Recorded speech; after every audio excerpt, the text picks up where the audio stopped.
Hello, everybody. So I've got Philippe Vin, who is hiding the control screen from me. These seats are very comfortable, which is dangerous after such a delicious lunch. Anyway, thanks for coming.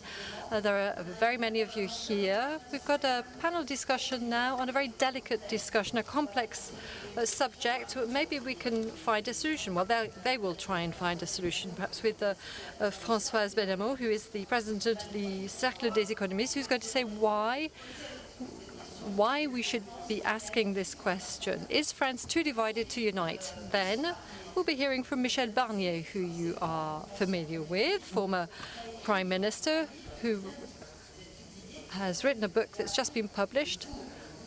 So it's the price of you. So we'll see whether there are any solutions, and we'll see what the future program is according to him. Then we have Tony Estanguet, who was the president of the 2024 Olympic Games. He's the only one who manages to unite us. So we'll see what his recipe is.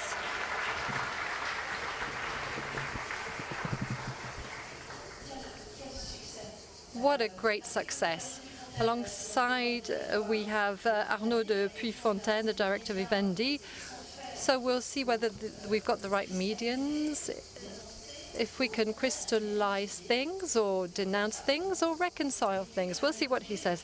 And then we have Philippe Val, who is the CEO of the La Poste, the post office service. And we'll be hearing about the problem of trust and confidence. There's a divide between the elites.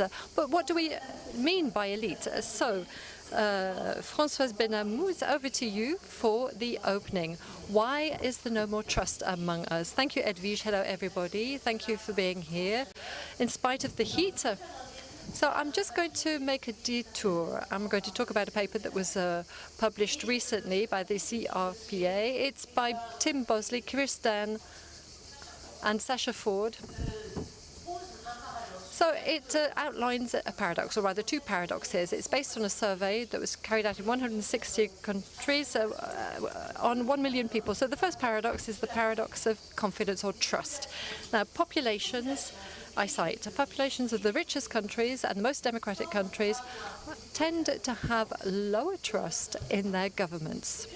And then the second paradox, we'll call it the growth paradox, and that is that trust in governments is positively correlated with the growth in GDP, but that's even the case in dictatorship. So what does that teach us about France? Then there's the conclusion of the authors, which they say that democratic institutions tend to encourage more critical judgments and the scepticism of citizens with respect to the performance of government. Now, this certainly resonates with France, where we've got a kind of spiral between less growth, an economy that's not doing very well, and then this weakening of trust. Now, of course, you can look at the international climate, but it's not just that. So it's not just what's happening in our head. So this is something that will take us through to 2027, according to the forecasts that we've made in France, in the European Union. So we've got good results. Well, the results in employment are getting worse.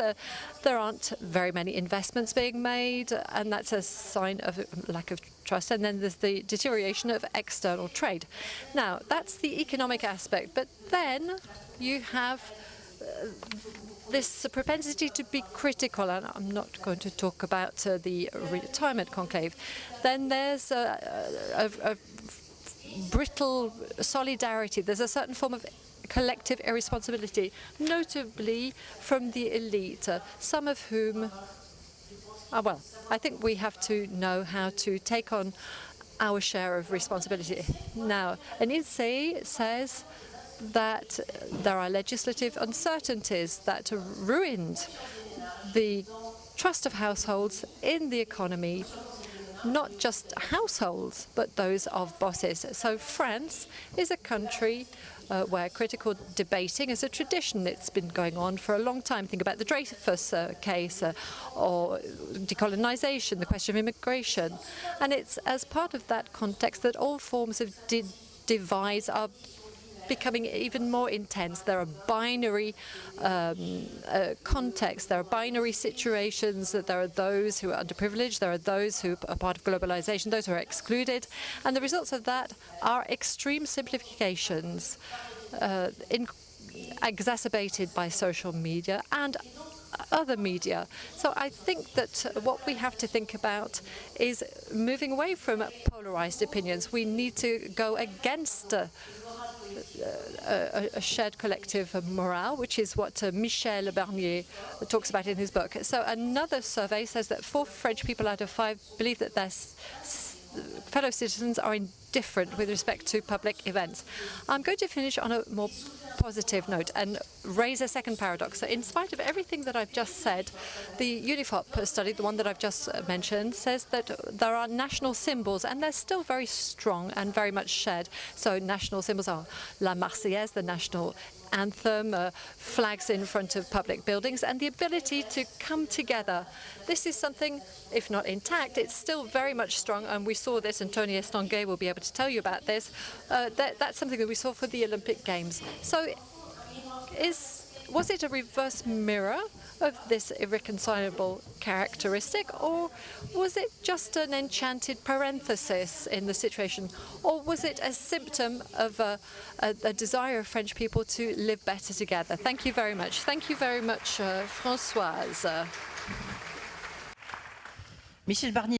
Michel Barnier, I would like to say that I want to say that you kind of a victim of this France too divided to unite. We've seen the French society is clearly broken, fractured. So what's your vision? How do you read this situation?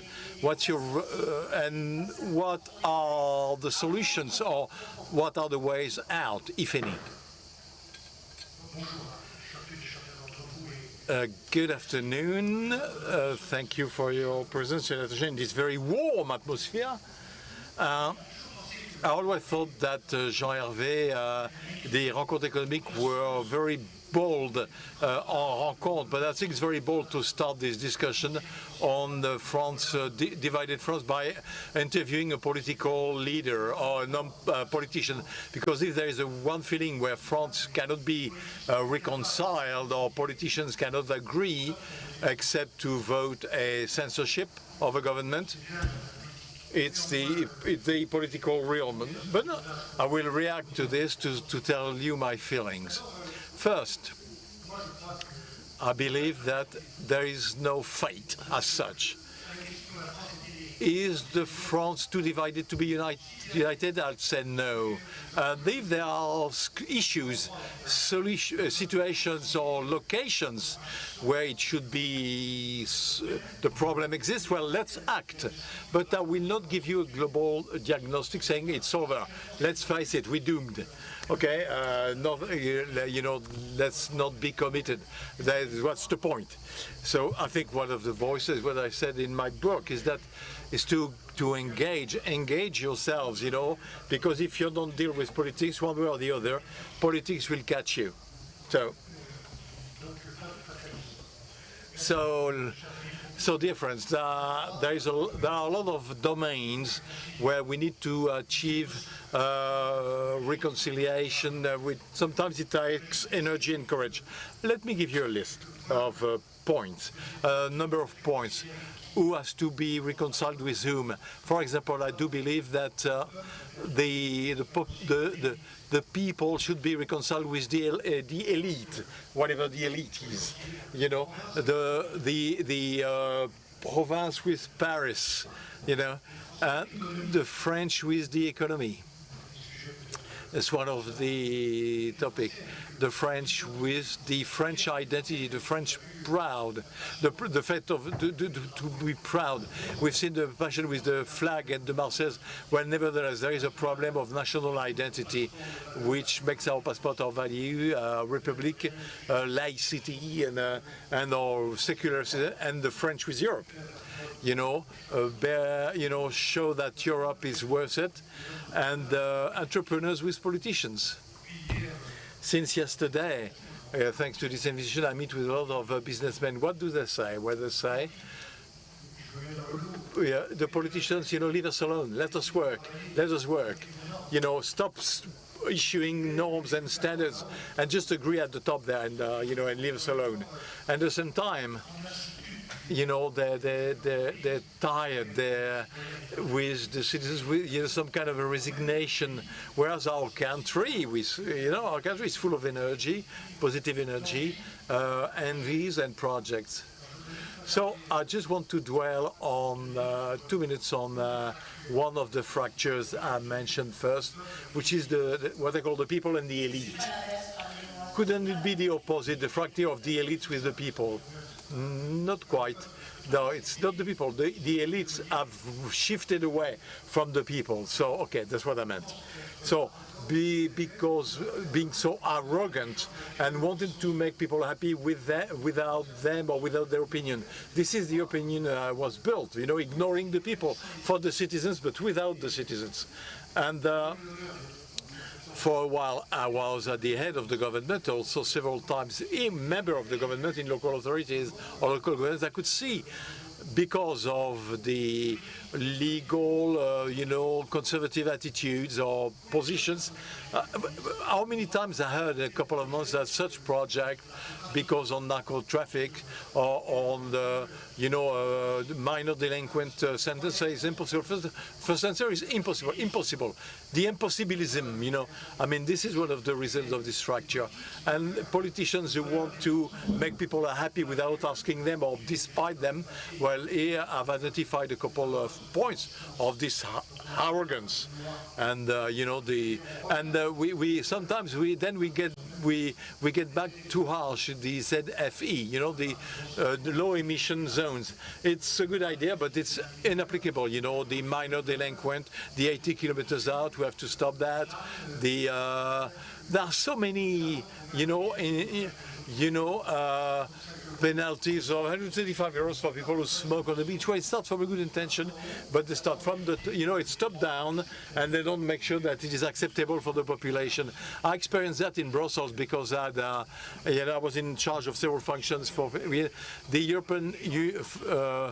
The European Union is full of very competent people, but in Brussels, like in Paris, when the technocrats take over, is that politicians have left power and abandoned power. And in Brussels, when you don't agree with something, Mrs. Chevrillon, civil servants say, or the commissioners they say, you did not understand what I meant. Let me explain again. And if you don't understand the second time, I will explain the third time. This is how you create distance between people and the elites, or the elites and the people. And I do believe that there is a path urgently, because we getting to a Trumpist situation. Something unpleasantly unlikely could happen, So this is what happened with the Brexit. But because you're not listening to the people, don't mix populism and people's feeling, rupture happens. So when I think there is a path in which politicians like me are not the only individuals concerned. Okay. Just one second to say, let me finish, that a top manager like Arnaud or public service like Philippe Val, well,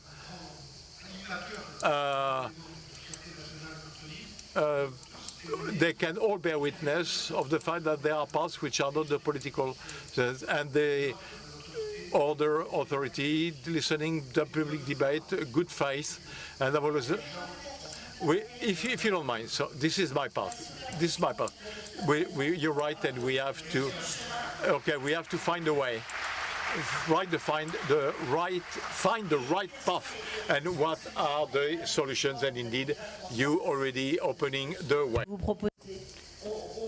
So we're going to continue now around the table, and then we'll come back to the solutions maybe. Well, now this next person is the man of reconciliation, Tony Estanguet. I can say this, when we were preparing the round table on the inauguration day, this was the worst day of my life. So reconciliation is good, but there are also difficult times. Tony Estanguet, how can you explain your success, the success of what you did with the Olympic Games, the success that you are the embodiment of? Well, thank you very much for the invitation. I'm delighted to be here. President, Prime Minister, ladies and gentlemen, I'm delighted to be with you. I don't think I'm in the best position to say that France is irreconcilable, that we're too divided to unite, given what happened last summer. It did so much good to see our country at peace, finding itself all together. There were even emotions of pride that really did, help reconcile everybody. It made our hearts warm. So we all came together during that event. And personally, I was pleasantly surprised. And yet, for many years, I was accused of being utopian and naive when, I'd been saying for 10 years that the event would go well. And so it wasn't an easy path to follow, but even I was impressed with the wave of happiness, of trust, of success that France expressed during the Games. Now, of course, what I can share with you today, my testimony today, well, I grew up with sport. That's what made me who I am. And there was a simple message, and that is to succeed, you have to get to know who you are. You've got to accept who you are. And when you're a top-level athlete, you've got strong points, you've got weak points. You understand fairly quickly that if you want to win a competition, you've got to focus on your strong points. You've really got to work on those, make sure that they have room to express themselves. But for France, it's the same thing. France is not perfect. It is the way it is. We are a people. We're exacting. We complain. We like to debate. We're rarely in agreement with each other. We've got that plurality, the diversity of opinions, expressing themselves all at the same time. But there's something that's very strong that we have, and that is our strong point. This is what we saw last summer. We've got this ability to come together when it counts, when it's really important. And I think that's what we have to defend. It's what we have to encourage. It's what we have to embody, because France can show a lot of solidarity during attacks, during problems. It's shown a lot of unity in decisive moments to defend social rights and fight social battles. And it's able to go beyond itself to do some extraordinary things.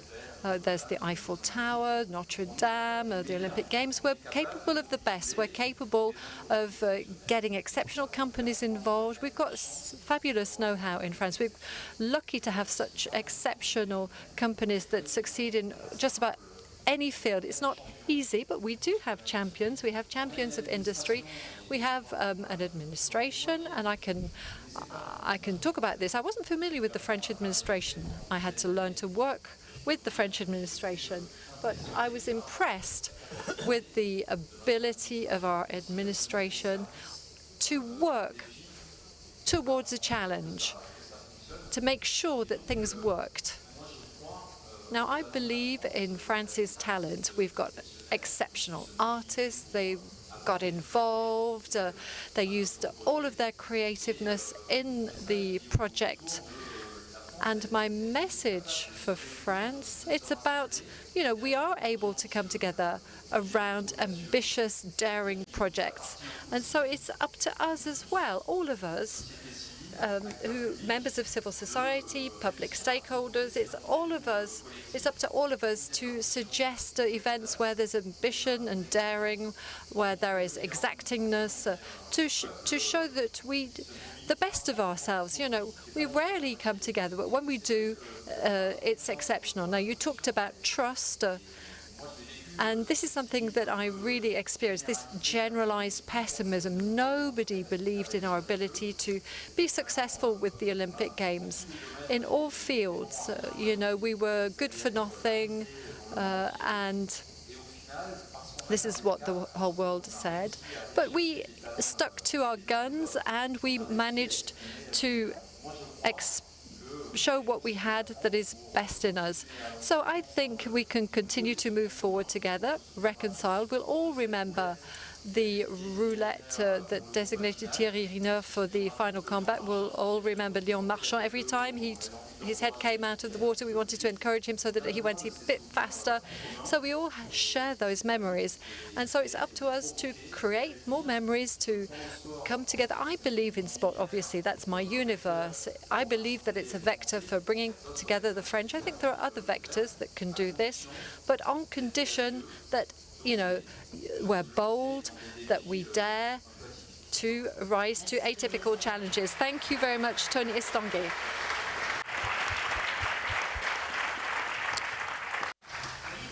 See, you're right. We all need a bit of optimism and reconciliation. Anyway, they take time to upload you anyway, just despite the heat. So you're probably right, but it's a positive point. Now, Arnaud Puyfontaine, director of Vivaldi. This is a major media group. We start with Canal+, but also CNews, the JDD, and the question we'd like to, because of their success, where maybe you might be right when you might have been right when you launched media which tend to focus focus on some topics, and they divide, but could they lead us to reconciliation? How do you react when they said that you increasing divisions in French society?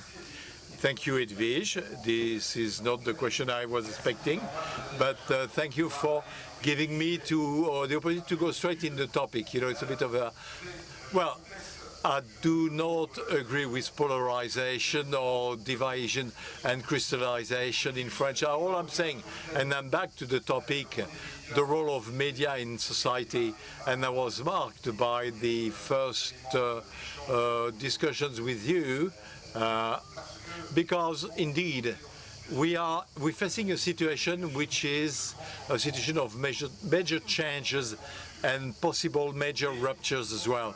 And I think we do face a problem, the problem that we have to solve. There is no, again, we're not doomed, you know, I don't to reach the conclusion, but to solve a problem, just one principle: first, be able to name it. To name a problem is to make sure that then you can discuss the reality of things, the reality of views and opinions, the reality of what is going on in a country, with the ability to, you can create an environment that makes it possible to debate and to exchange and to talk. Because if you got a problem and you can't discuss it, then you create division, antagonism, hostility, you create ruptures, and you end up with the situation today. So the role of the media today is the role of reconciliation with the viewers, the audience, and with the possibility to give space for exchange and possibly, take any basis of information today. You got between 32 and 37% of French people who do not trust the media. It's huge. Now, if you put the conventional media in the context of and everything that we see in terms of fake news and what happens it's happening in the non-stability of the platforms and the non-responsibility as to the nature of what is being published, unlike all the media, where you got the role of the editing director actors who will have their responsibility engaged. But if you add to this the fact that it's anonymous, you end up in an environment where information today is completely misleading and creates a situation of mistrust. And therefore, this is why we have to do the sourcing information, the ability to make sure that we can identify what is being published. Second thing, well, I love France, you know, but I love Italy as well. And there is a political thinker called Gramsci. Gramsci, we didn't think that I would mention Gramsci, but nevertheless, he used to say a thing which was essential. The struggle starts with ideas, and then it's the political. And I think today the ability to be able to give perspectives, and I take the words of Michel Barnier, which are essential to restore trust, confidence, and to have a project that we believe in, and then people who will implement the project and who can be followed, leaders, you know, through leaders, and who could be followed with trust. And I said trust and confidence. It is essential today. The media are responsible, that is, they should be able to open the discussion. Then, when it comes to the history of media in France, the reality of the landscape, of some confusion between the facts and the opinion, we end up with some misunderstanding. The group I'm leading, which I've been working for about 10 years, has undergone a lot of changes, and but there are certain number of brands which were not in a good shape. ITV at the time was losing a fortune. Is that there was a project which became CNews, with the result, you know, and today is the first news channel information. Yeah, well, I knew I was waiting for that, you know, I was waiting for that. Thank you, Edwige. Yeah. Nevertheless, facts are facts, and it is the first continuous information channel in France. But you also have a phenomenon which is most interesting. You mentioned the brand, which is the Journal du Dimanche. You mentioned the Europe 1, and well, anyway, there's never been such a reactivity in such an evolution in the media and press, because the discussion will help us to find good solutions. You're right. Now, Philippe, I'm going to give you the floor. Let me just have Michel Barnier's reaction. When Arnaud de Puyfontaine says it's important to name things, personally I think he's right. And so often we don't put a name to things. Often we put them under the carpet, or we on the back burner. Do you agree with that? Yes, absolutely. I think that, you know, people are intelligent, more so than certain politicians believe. This is something that I learned when I was a prime minister. I said things, I wanted to say things, and people understood. But of course it's important to have time, and we don't always have enough time to implement what we want to do based on truth. But respect of citizens is important, and it's important to say things and put a name on things. So Philippe Val, President of the Post Office Service, you were involved in reconciling people for many, many years as part of the Post Office. At the same time, you're struck by this society that is fragmented and divided. What is your analysis of this France? Is it too divided to unite or not? Yes. I don't agree with the diagnosis. I don't think that France is too divided to unite. France is fragmented, it's divided, it's lacking trust, it's lost, but, you know, it's nothing that cannot be reconciled. The second thing is I don't want us to say that we can't change anything about our country. That's not true. France is changing before our eyes, thanks to policies, because we give it, in contradictory orders all the time, and politicians are guardians. Policies are guardians of our contradictions and our fears. So France is changing because of its companies. France is also changing because of the major projects, such as the project that Tony led, the Olympic Games. I think France, well, first of all, we need projects, but not just political projects. These projects have to meet the needs of society. And I think that we need collective pride, because at the end of the day, one of the big successes of the Olympic Games was that, collective pride. The pride of coming together, the pride of the Marseillaise national anthem, the golden medals, and the fact that people described our country as disorganized, but the organization was perfect. It was better than a Swiss clock, better than a Japanese ceremony. So yes, we are lacking collective pride. So as the head of a company, the only question that we should ask is, how can we produce collective pride? Well, I think that we produce collective pride when we focus on the current issues, the ones that, are important. What are they? Education, first of all. Education is the central question for society. And Prime Minister, you tried to find a solution. Our country is not in a good position when it comes to our education system. We're all confronted with artificial intelligence as well, with a new language. And education is a central project for our country. We need to focus on it. The second major subject, often we don't see this, that is aging. Often we don't want to see it. Aging, it's an anthropological tsunami in the wings. Think about 2022. Think about 100,000 centenaries in 2025. So I'm in a good place to say this. Ecology and climate are other issues. I can't trust a country that brings together 500 people, major adults, at 40 degrees to talk about whether the country is too divided to unite or not. I don't agree with that. Clearly not.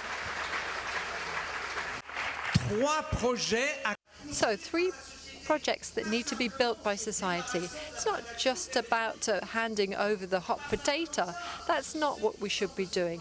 We should rise to the 3 challenges: education, aging, and ecology, with a simple method, and that is the method used by Tony, because we were partners of the Olympic Games. So you sit down and you listen. You start by listening to people, listening to stakeholders, but really listening, not listening in a distracted way or listening while looking at your phone. You listen to what people have to say, and Prime Minister insisted on that idea of how important it is to listen. Then, of course, we have to bring forth things that make us work together. And then we get down to work, because the idea is to produce pride. And if you can go up in the PISA classification, if we can provide solutions for the senior members of our population before there are too many terrible things that happen, and if, in spite of Trump, we can work on decarbonation, then we will produce that thing that is essential, that thing that is the cement of France, and that is collective pride. We have to be proud. But, we've got to roll our sleeves up and straight away.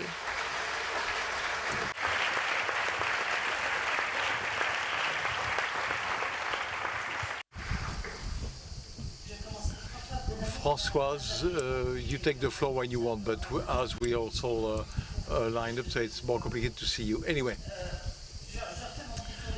back on track. Michel Barnier, do you think, truly, honestly, it is the lack of political decision that has led to this situation?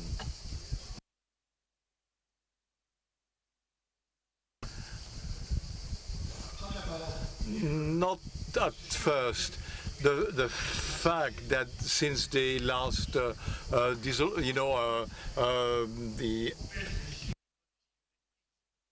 dissolution of the parliament, which is absurd, I mean, we can't make any political decisions now. But I think that the first reason, in fact, as said by Philippe and Tony, well, no, it's the project. I don't want to be like a veteran, more modestly, I did something which is very much like the Winter Olympic Games in '92 with Kili and with. What did I understand then? We all face problems in a department, in a region, in a family, a business. If we push the horizon, and people around us, the business, the country, the region, see something in the horizon when they look up, well, it's always easier to solve problems. This is what I observe. So do not remove the problem. We don't erase the problems. You don't wave a magic wand. You define a new perspective.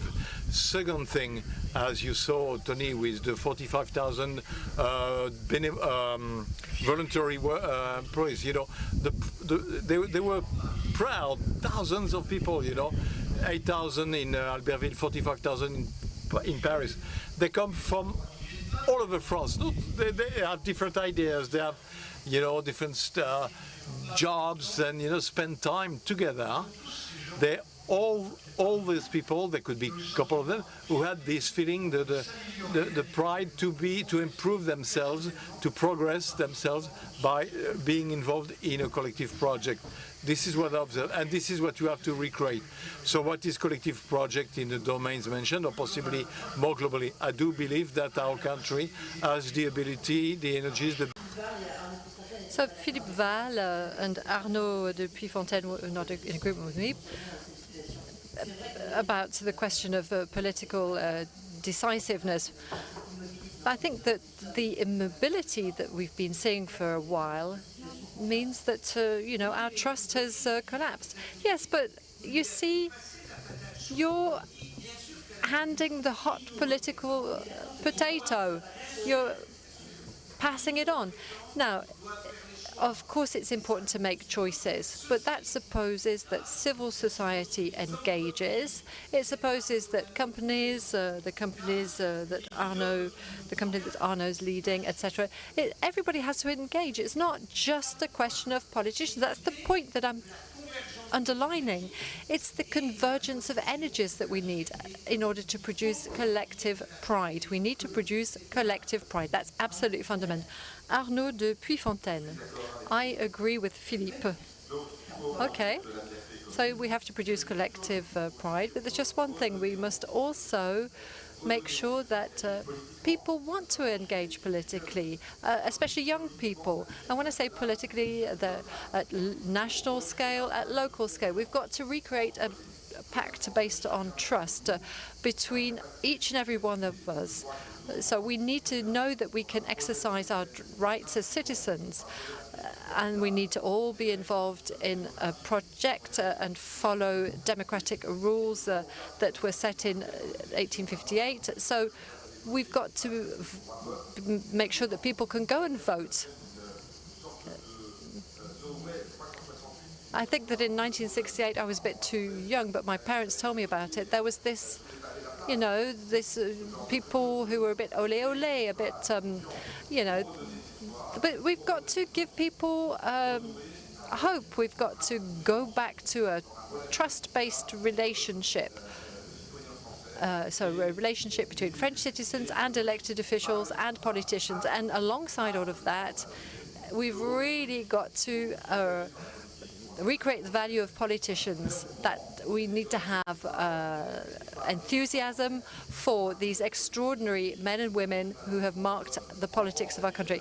In France, internationally, we had the image of a country that was blocked at a stalemate with the dissolution of parliament that Michel qualified, and he told us what the consequences were, so that we need to have a new deal. We need to say to ourselves that it takes two to tango. So it's not just about the politicians, it's about the broader environment and everybody being involved in order to rewrite a wonderful history for the country. And I think that's what the debate about today is. The debate today is all about. So, Tony Estanguet, let's imagine you're given responsibilities. I'm not sure quite what, a political responsibility or whatever, but let's say that you're allowed to run another project that brings people together. Well, how would you see things? Well, there are new winter games that will happen in 2030. No, it's not me, but so I do agree with. I do believe that we are in a country which has to accept itself as it is. France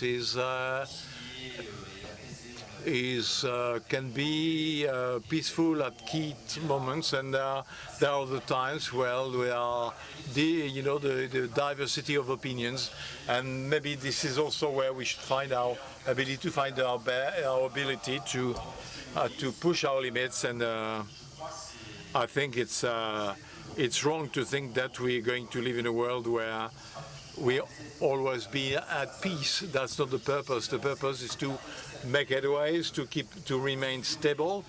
When we want to do something ambitious, bold, and never done before, you have to accept to go through storms and work together. We can see that when you face adversity, once in a while we tend to divide. Now, my question is, do we want? No, maybe do we want this reconciliation?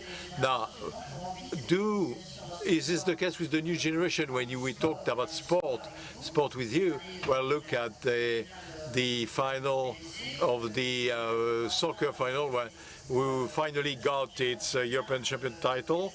Well, see what happened on the Champs-Élysées and all the riots and degradation. 1988, we were all in the street. It was great.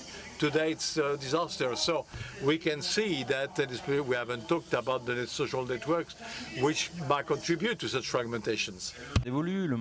So the world is changing, it's advancing, it's living in its times. I continue to believe that we need to celebrate these moments of national pride, and it's true that that's what we have with sports, with the Paris Saint-Germain success. All those who are fans of football, it's always exceptional to see a French club win in that way, to win the Champions League. Now, if there are problems, incidents, let's not just focus on those, and let's not let those problems take away from the rest. We've got to celebrate our victories. And I think that trust, it's something that you build on a day-to-day basis. It's something that's fragile. And so it's up to us collectively, individually and collectively, to make sure that we trust each other, that we trust our country, that we know that it's going to be possible to do things locally, nationally. I liked what Philippe was saying. You said, let's not throw all of the responsibility on to political stakeholders. They don't have a magic wand. They can't, we need them, obviously, but it's also up to us to shoulder our responsibilities and engage locally or nationally, at our own level, and it's, to find the spaces for national cohesion. So, Françoise Benamou. Yes, education was mentioned earlier on, schools. I think that's where we have to start. What's happening today in schools? There's a drop in levels, and then there's the question of security in schools. If we want to rebuild trust, that's where we have to begin. That's where we have to invest many means and very quickly. Michel Barnier. So coming back to reconciliation and the question and the citizens versus the elite. I'm always struck when we listen to these debates here and elsewhere, that the anger of local elected officials, of heads of businesses about standards and norms. There's a kind of an anger, an underground anger with all of the standards churning out of Brussels. And that leads to stalemates, it leads to protestations, it leads to revolts. And all of a sudden, the politicians turn heel and go backwards. There is a democratic problem.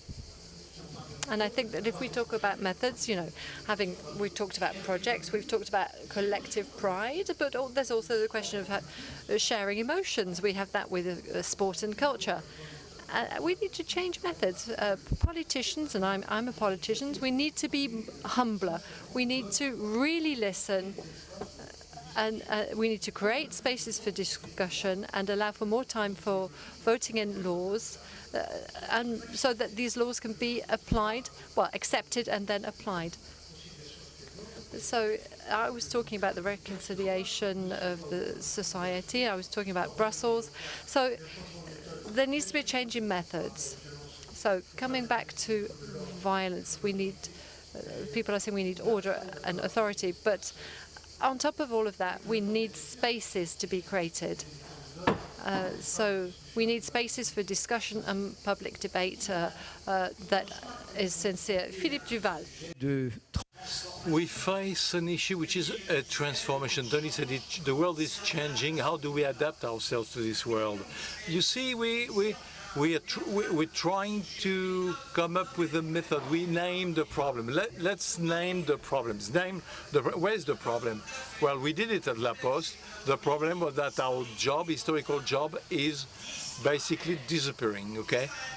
Disappearing, there won't be any postman or postwoman. So how do you deal with that and your employers, and you accept the reality and you enter a transformation process?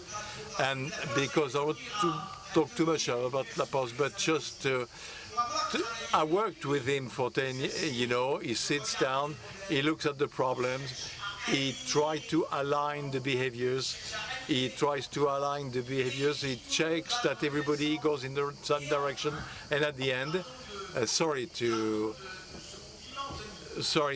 but as a leader, he does what he says.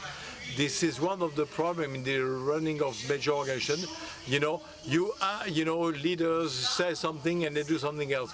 Throughout this campaign, he showed that he remains an athlete. He was very fit throughout the years. Well, he did not drive a Porsche Cayenne on diesel.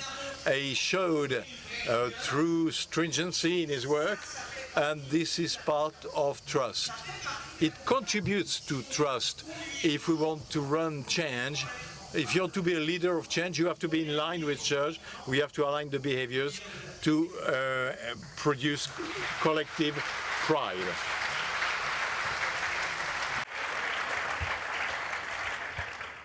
Une réponse, Tony Estanguet? An answer, Tony Estanguet? No, in my opinion, Michel Barnier, perhaps, I don't know, maybe you're preparing for this, maybe you should take on Tony Estanguet in your team. I'm pretty sure it would work. Which team are you talking about? I don't know. I was just saying, we can talk about football teams, but why not talk about presidential teams? Well, I hadn't thought about that. Tony, he's part of the France team anyway. He's been part of the France team for many, many years. So, Philippe, you're saying that you were talking about leaders, not just politicians. I would like to add to what you said. It's important to decide and then, do what you say you're going to do. So we hear about how urgent it is to communicate. So ministers make announcements about things, and then there's no follow-up. I think that, the follow-up is just as important as any announcement. Sometimes nothing is done, and people see that. People are fed up of that. They can see quite well that, there's a lot of talk, but nothing's happening. And some things are announced that just cannot be applied. So that's another problem, making it a dual problem. So, Arnaud de Puyfontaine, a comment? Well, in the south of Toulouse, near Saint-Gaudens, there is an expression which says, you know, if you talk too much, you do little. So let's become a rule so that you illustrate the point made by Michel Barnier. Word of conclusion, or Fontaine, possibly, will try to have solutions to end on a positive note. If there is one remedy, one solution, what would it be?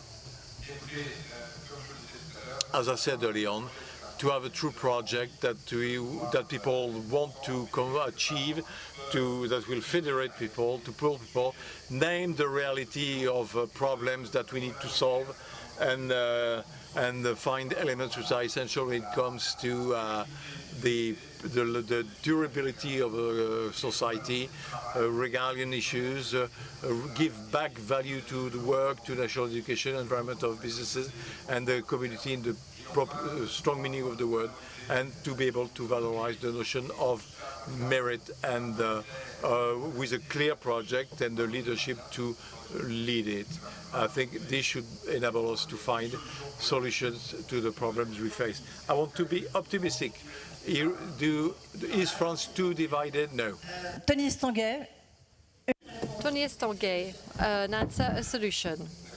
Well, once again, I have one conviction after Paris 2024.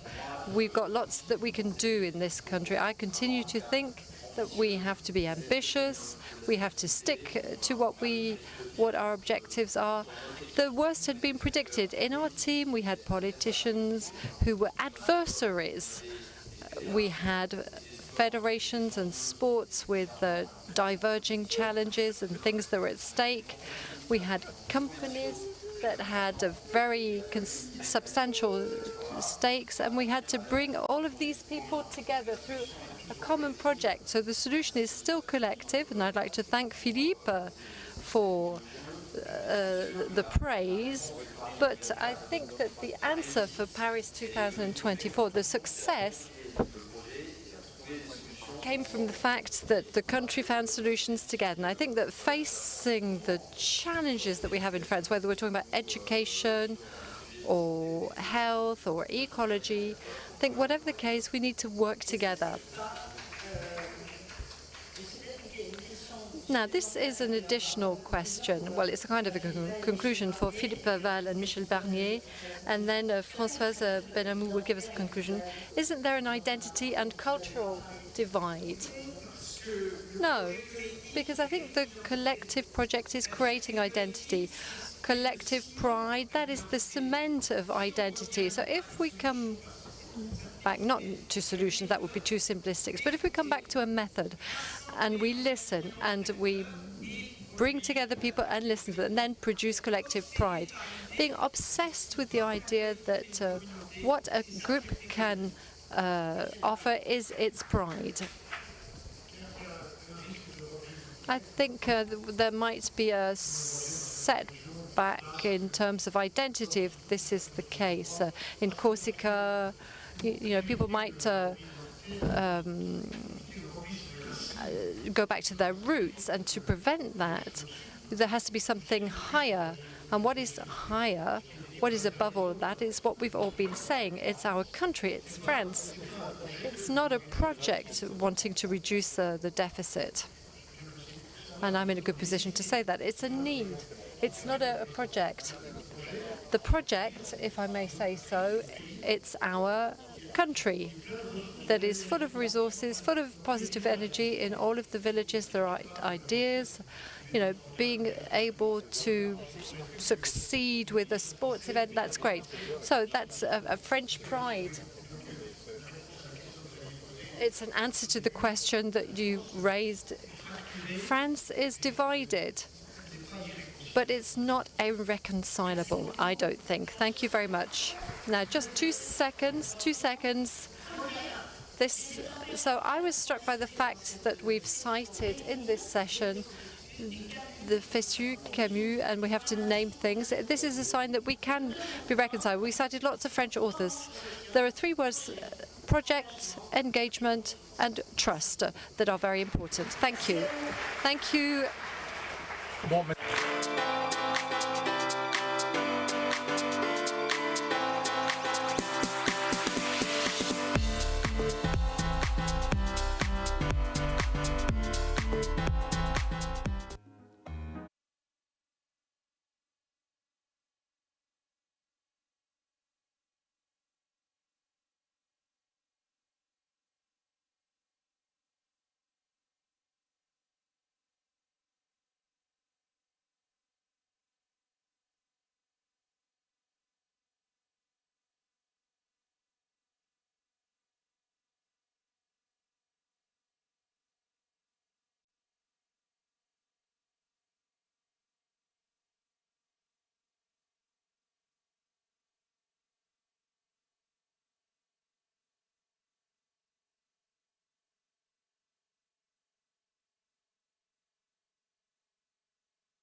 Hello, everyone. Welcome. I'm René Mendy, a founder of the media Orlin Femme. I've worked for RFI and for Force Africa, and I worked in London for the BBC. I'm delighted to be with you today. So welcome to this panel discussion, Emerging Markets, the Fourth Power. That's the question, an insightful debate about the role of emerging countries in the world order or in the world economic disorder. So you have those countries, the BRIC countries, can they shape a new power in order to defy and undermine the traditional domination from Western countries? This will be the topic of our discussions with 5 prominent personalities that I will introduce to you. Mr. Wang, Mr. Kako Nubuko, Quarantine Polivet-Clédier, Mr. Donat Jean-Claude Oussou, and Xavier Durand. A big round of applause to them. So we are fortunate enough today to have Mr. Christian de Boissieu, who will honor us to present what is at stake with those discussions. If you don't know Christian de Boissieu, there aren't too many people who don't know him. He's a prominent economist, emeritus professor at the University of Sorbonne, the vice president of the Cercle des économistes and expert in financial economy. He authored many books, reference books, The New War of Currencies, and I recommend you to read this book at Odile Jacob Publishing House. Thank you for making my case. So emeritus teacher means that I'm not too young. Nonetheless, I will address the topic. You have 4 minutes. Is my presentation minuted? Yes. So the emerging market. The title is good, by the way. It's a session about the countries of the South. In the South, you have emerging countries, and you are developing countries which did not emerge. And the panel discussion is about those 2 issues, emergence and non-emergence. This is what we would call the global South, an ambiguous concept, relatively ambiguous concept. 1955, Bandung in Indonesia, 29 countries got together to work out the non-alignment during the Cold War. 1964, 77 countries met at the OECD, countries of the South, to advocate development and combating poverty. In 2025, today, the group of the 77 at the UN entails 144 countries or so. So we are talking about 134 countries. There's an issue with China. China is a big country. When you take into account the discussions in Baku with 29 countries, there were some issues, transfers from the countries of the north to the countries of the south, so that they could fund their green transition. There was an issue. Is China in the north? Is China in the south? Has China to pay or not? So the boundaries are blurred. And I will be talking about the BRICS. And for me, these are the spearheads of the global south. I do want to insist on BRICS. BRICS, there are 10 countries, 5 initial countries and 5 new countries. Since 2023, you have 10 countries within the BRICS and 9 countries that are knocking at the door of the BRICS, partners or associate partners. So my hunch is that the BRICS circle will expand. I will be developing 2 ideas: the rise of the BRICS, first idea; second idea, the limitations to the position between the countries of the North and the countries of the South. The BRICS and half of them, i.e. the Global South, the BRICS dispute, challenge, they get organized and they lay some claims. They dispute the Western power, especially the American power. They dispute the excessive role of the dollar. And allow me to remind you that the BRICS were not the first one, to dispute the role of the dollar. 70 years ago, General de Gaulle and Jacques Ref disputed the enormous benefits or privileges of the dollar. The BRICS are hostile to the Washington consensus. It's a kind of conventional approach about development problems and issues, advocated by the IMF, the World Bank. That's why they talk about the Washington consensus. The BRICS get organized. The Global South has no institution of its own. The BRICS created their own institutions. You have the mini World Bank, the NDB, the New Development Bank based in Shanghai. You have the mini IFM between the BRICS, the CRA.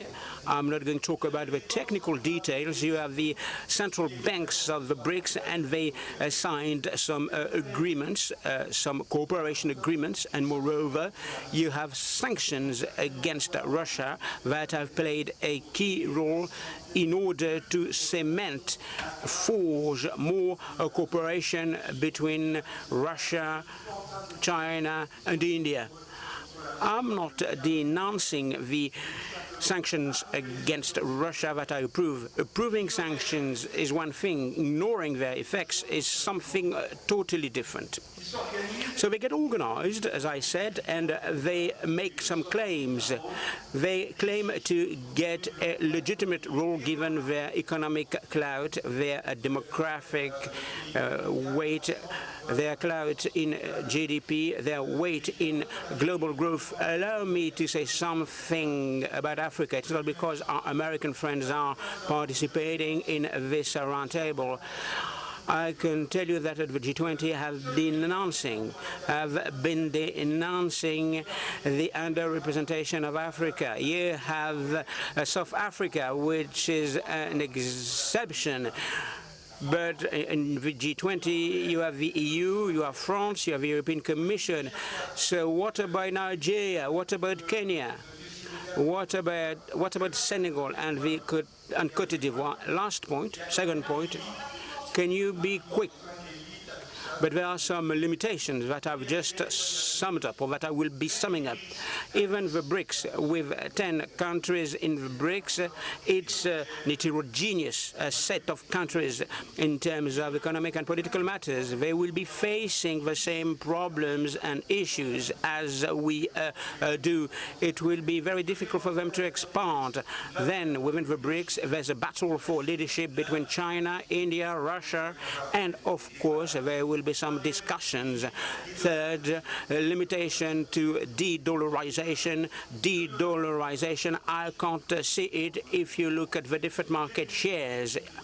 It's rather a political drive than a political or economic reality. So in the BRICS, there are three African countries, South Africa, Ethiopia, and Egypt. I think that Africa doesn't play a significant role in the development of the global South. Thanks a lot. Thank you, Christian, for reminding us of these historic facts. And of course, these facts fuel and feed the ambitions of the global South. But you've reminded us of the limitations to those claims. Mr. Wang, who is the president of CATEC, a high-level think tank working with the Chinese Ministry of Commerce. He had several managerial positions, and he was the ambassador of China to Rwanda, a long experience in the academic field, local cooperation and diplomatic missions. Mr. Wang, I will turn to you And I will turn to China. Can you tell us, according to you, what will be the role of emerging countries when it comes to reshaping the global economic governance? 好，非常感谢主持人。 Thank you, moderator. I will speak Chinese. I'm delighted to be with you to take part in the Rencontre économique DEX.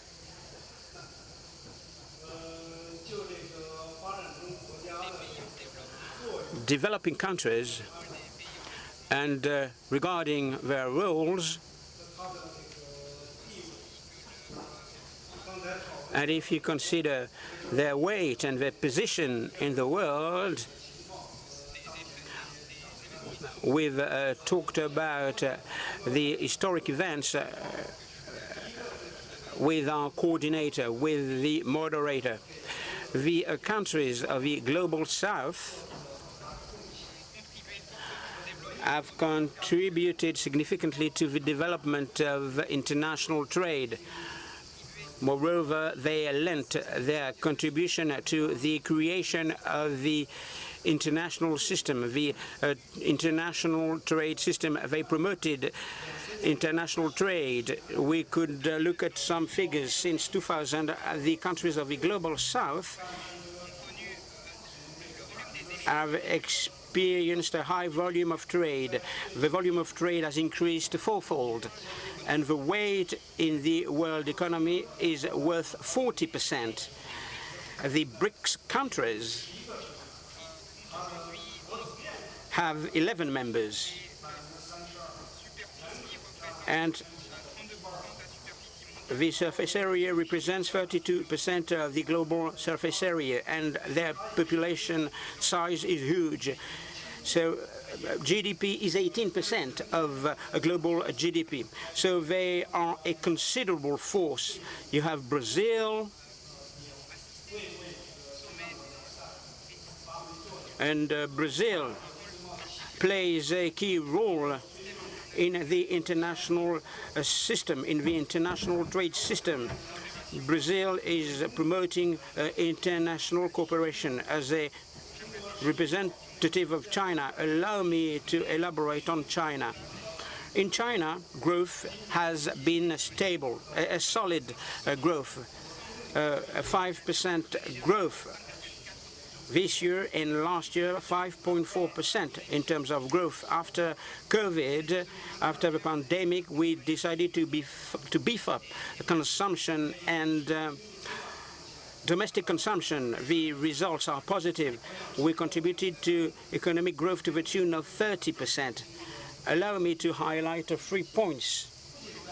Today, China is an economic driving force through stability and its economic strength. And the Chinese economy is quite open.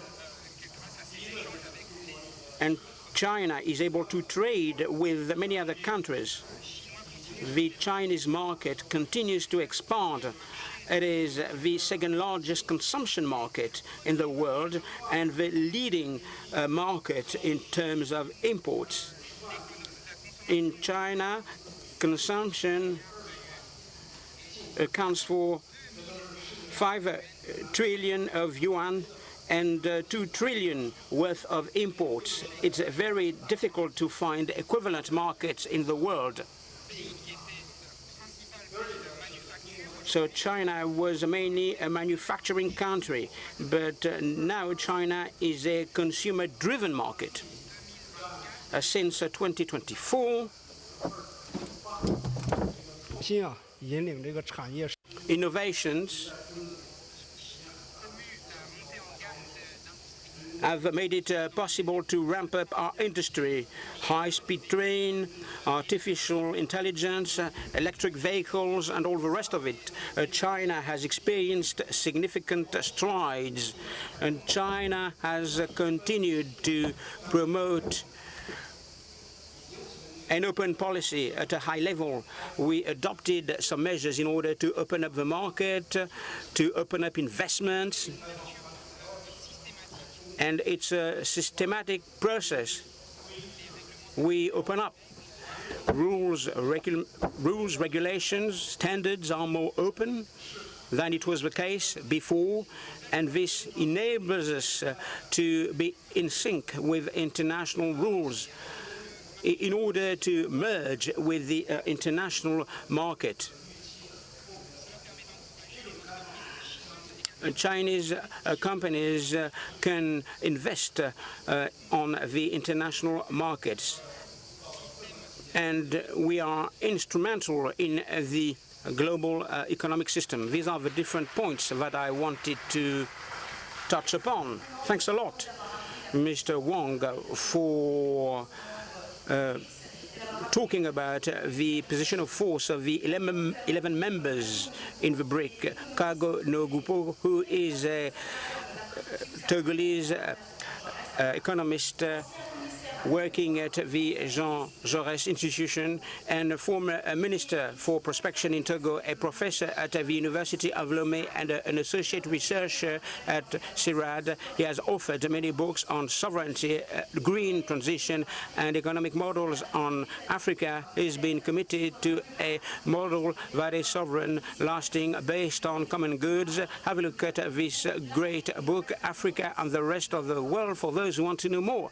So, Kaku, at the end of the day, can you tell me if Africa can afford its non-alignment? Thank you, Christian. Thank you, René. Hello, everyone. We have 4 minutes to deliver a preliminary introduction. I can tell you that Africa can afford its non-alignment, but there are 4 conditions, 4 prerequisites: the issue of labor, the issue of work. 1.3 billion people, 1 billion young people in Africa, on the African continent, and 500 million hectares of arable land that needs to be tilled. So the question of employment in the field of farming is absolutely pivotal. Second condition now, the effectiveness of capitals. So what we observe today,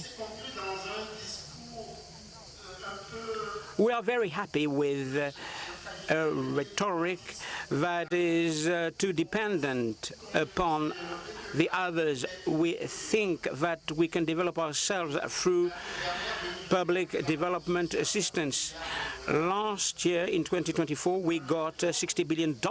At the same time, we have $90 billion in terms of illicit financial flows earmarked to other programs in the world. $110 billion worth of export revenues that are not repatriated. So African capital should remain in Africa. International agencies, the rating international agencies, should stop overestimating the African risk. So the African Union has made a commitment to creating an African rating agency in order to better highlight the African potential. Moreover, there's another issue: technological changes and innovation. We need to accept this idea of leapfrog. So Africa is able to get access to the latest digital advances, and Africa can be the initiator of technological digital services. But we need to develop national, supranational systems for innovation and research. That's fundamental. And fourth and last condition, the governance systems now. When I talk about a governance system, I talk about institutions. I refer to institutions, the ability of decision makers to implement governance schemes that are efficient, and I refer to the ability of decision makers to implement some appraisal systems, follow-up systems, to make sure that the low capital that we have could be tapped in an efficient way. To sum up and to conclude my introduction, following up on what Christian said, Africa today is not at the forefront of the BRICS. Africa is like an external injunction. Africa has to take a position between the Western neoliberal system and the global South system. And in the end, Africa shouldn't position itself between these two models. Africa should shape and build its own model, its own narrative, its own story. And of course, it's a narrative about shared economic prosperity and green sustainability. Thanks a lot. Merci beaucoup pour cet exposé. Thanks a lot for this paper. Great observation.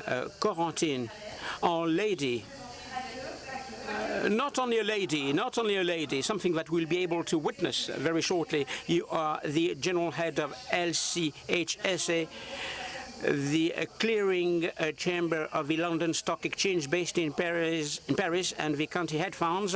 You are an expert in financial markets, and you've managed billions of euros worth of transactions, and you promote the competitiveness of global infrastructures in Europe and the internationalization of finance, post-market globalization with the US.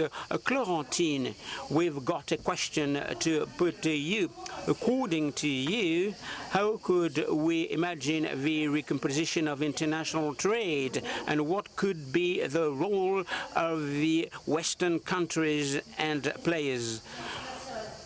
Thank you for your question. I will be faster. I will be talking about Europe, but I hope that my observation will echo what has been said. Many figures have been mentioned, but have a look at the figures and have a look at the weight of the G7 countries in 2000. 65% of global GDP, 43% last year. So the weight of G7 has been curtailed. This is a fact.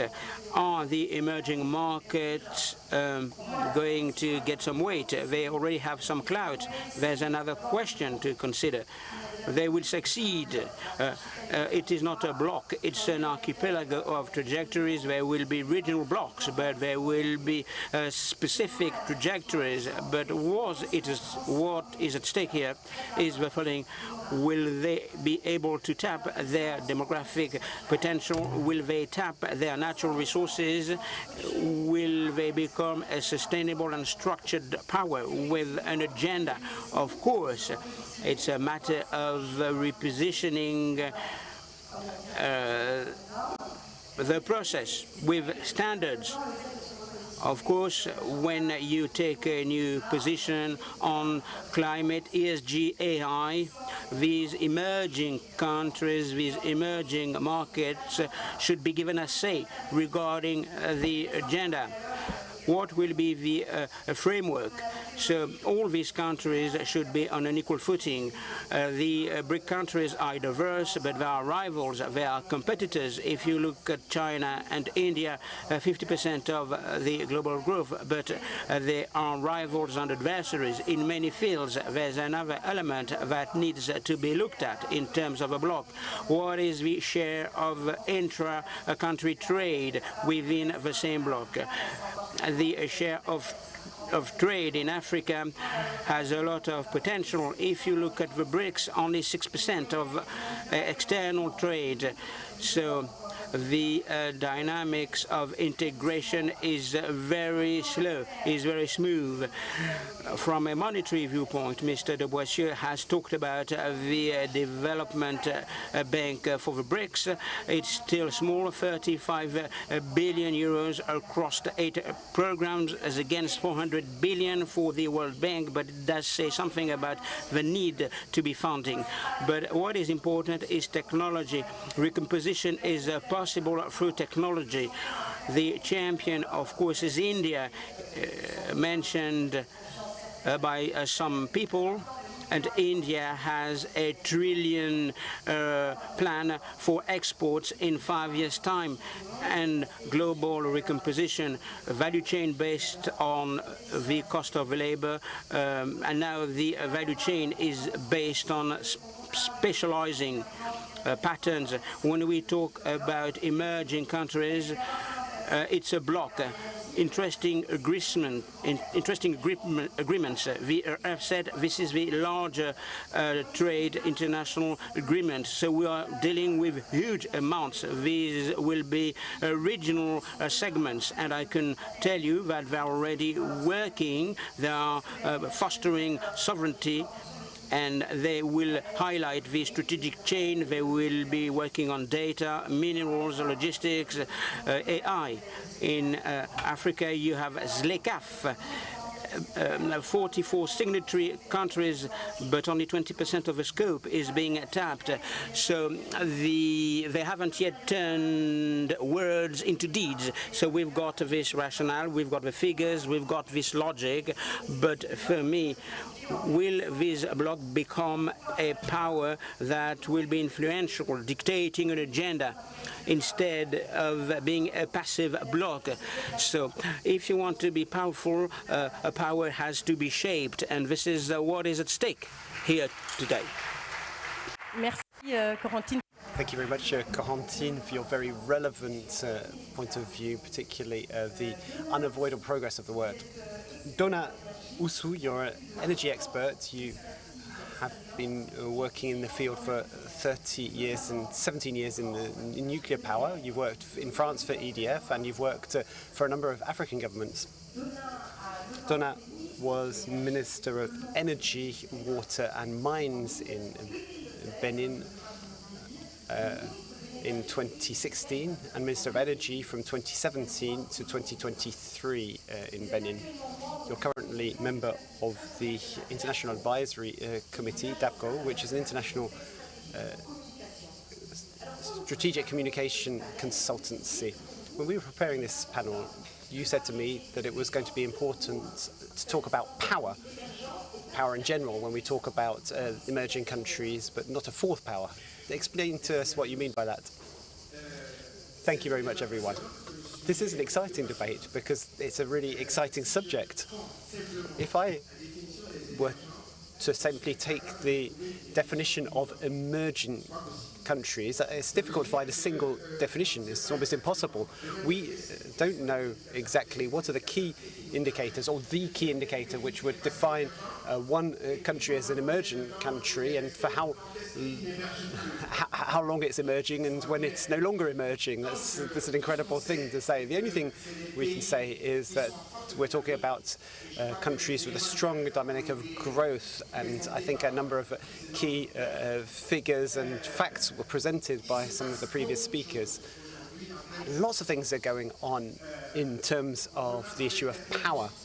We shouldn't talk about the fourth power, because what we could refer to as the southern bloc is so heterogeneous, so diverse, that we can't really talk about one power. It's powers, plural. So let me talk about a field that I know well from my experience, the field of energy, the energy sector.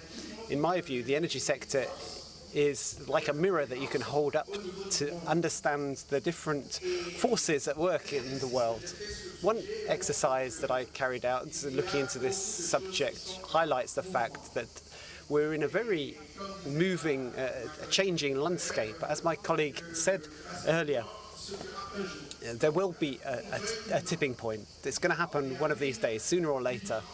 There is a movement which is underway. If I look at the energy sector, we can see that in terms of potential, in terms of output, if you compare with oil or gas, most of these countries have a really useful, interesting position. That's a reality. If we look at the nuclear power sector, I know this area well because I spent 17 years of my life working on this. Out of the 417 reactors that we have around the world, the emerging countries, or the BRICS, have 117 of them. 117 out of 117. That's around 30% of the world's nuclear fleet. And the pleasant surprise in all of this is that this bloc has 3/4 of the reactors that are currently being built around the world.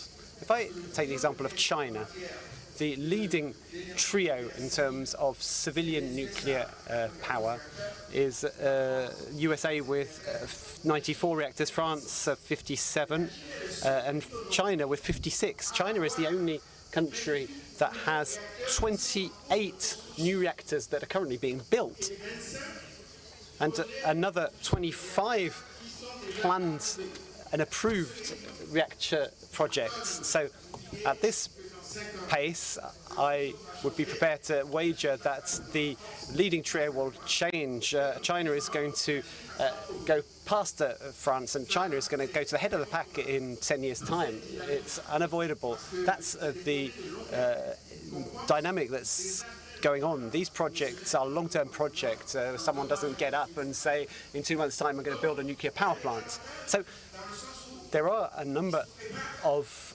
benefits to this. These countries are preparing the energy they need to support their development initiatives. If I were to take hydroelectric dams and reservoirs,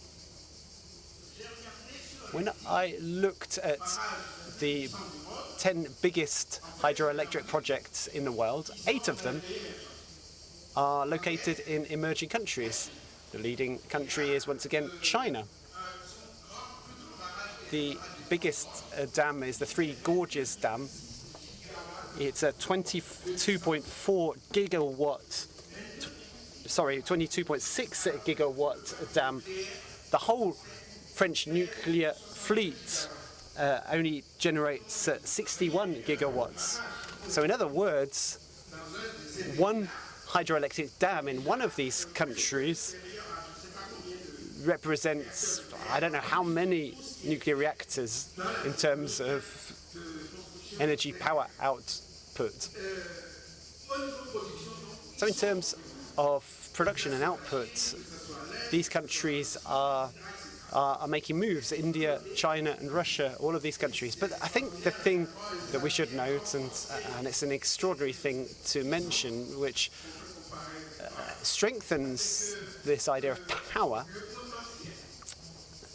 it's the issue of uranium potential around the world. The emerging countries bloc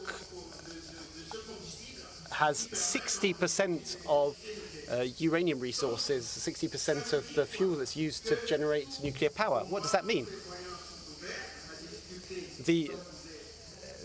There's green lights in all areas. What one of the speakers said is that it's a very diverse bloc. The countries need to find a form of governance that will strengthen their power. But when we think about the energy transition and the nuclear power resources, the hydropower resources, these countries have what they need to go through an effective energy transition, provided that they work on their finance mechanisms through green finance funds created by themselves for themselves. So there is a real power base there. The question can be raised, but it's not a Manichaean question. Thank you very much. Thank you for sharing some of your expertise and experience with regard to nuclear power. I'm now going to hand the floor to Xavier Durand, who is a graduate from the Polytechnic University and the Pont and Chaussée Engineering School. He's worked for General Electric for a number of years, managing financial activities over 30 countries in Europe, Asia and the USA. Since 2016, he is CEO of COFAS, which is a world player in credit insurance, and he's an expert in managing credit risk in more than 100 countries. A general question for you. Could you talk about the emerging markets as a fourth power? What do you think? Thank you very much for this invitation. I've listened to and thought about the question. I've tried to understand what the question being asked. So fourth global power suggests there are three others. I guess we're talking about the United States, Europe and China. So I wondered who were those countries that were not part of those blocks, USA, Europe and China, and what they represent within the world economy. And as many of the previous speakers have highlighted, we can in turn definitely talk about a power in terms of the quantity and volume. You could take Japan, Australia and South Korea out of these countries, but you've got about 69% of the world population and a really high proportion of the young people around the world, 40% of the world economy, and that has risen by 10 percentage points since 2000.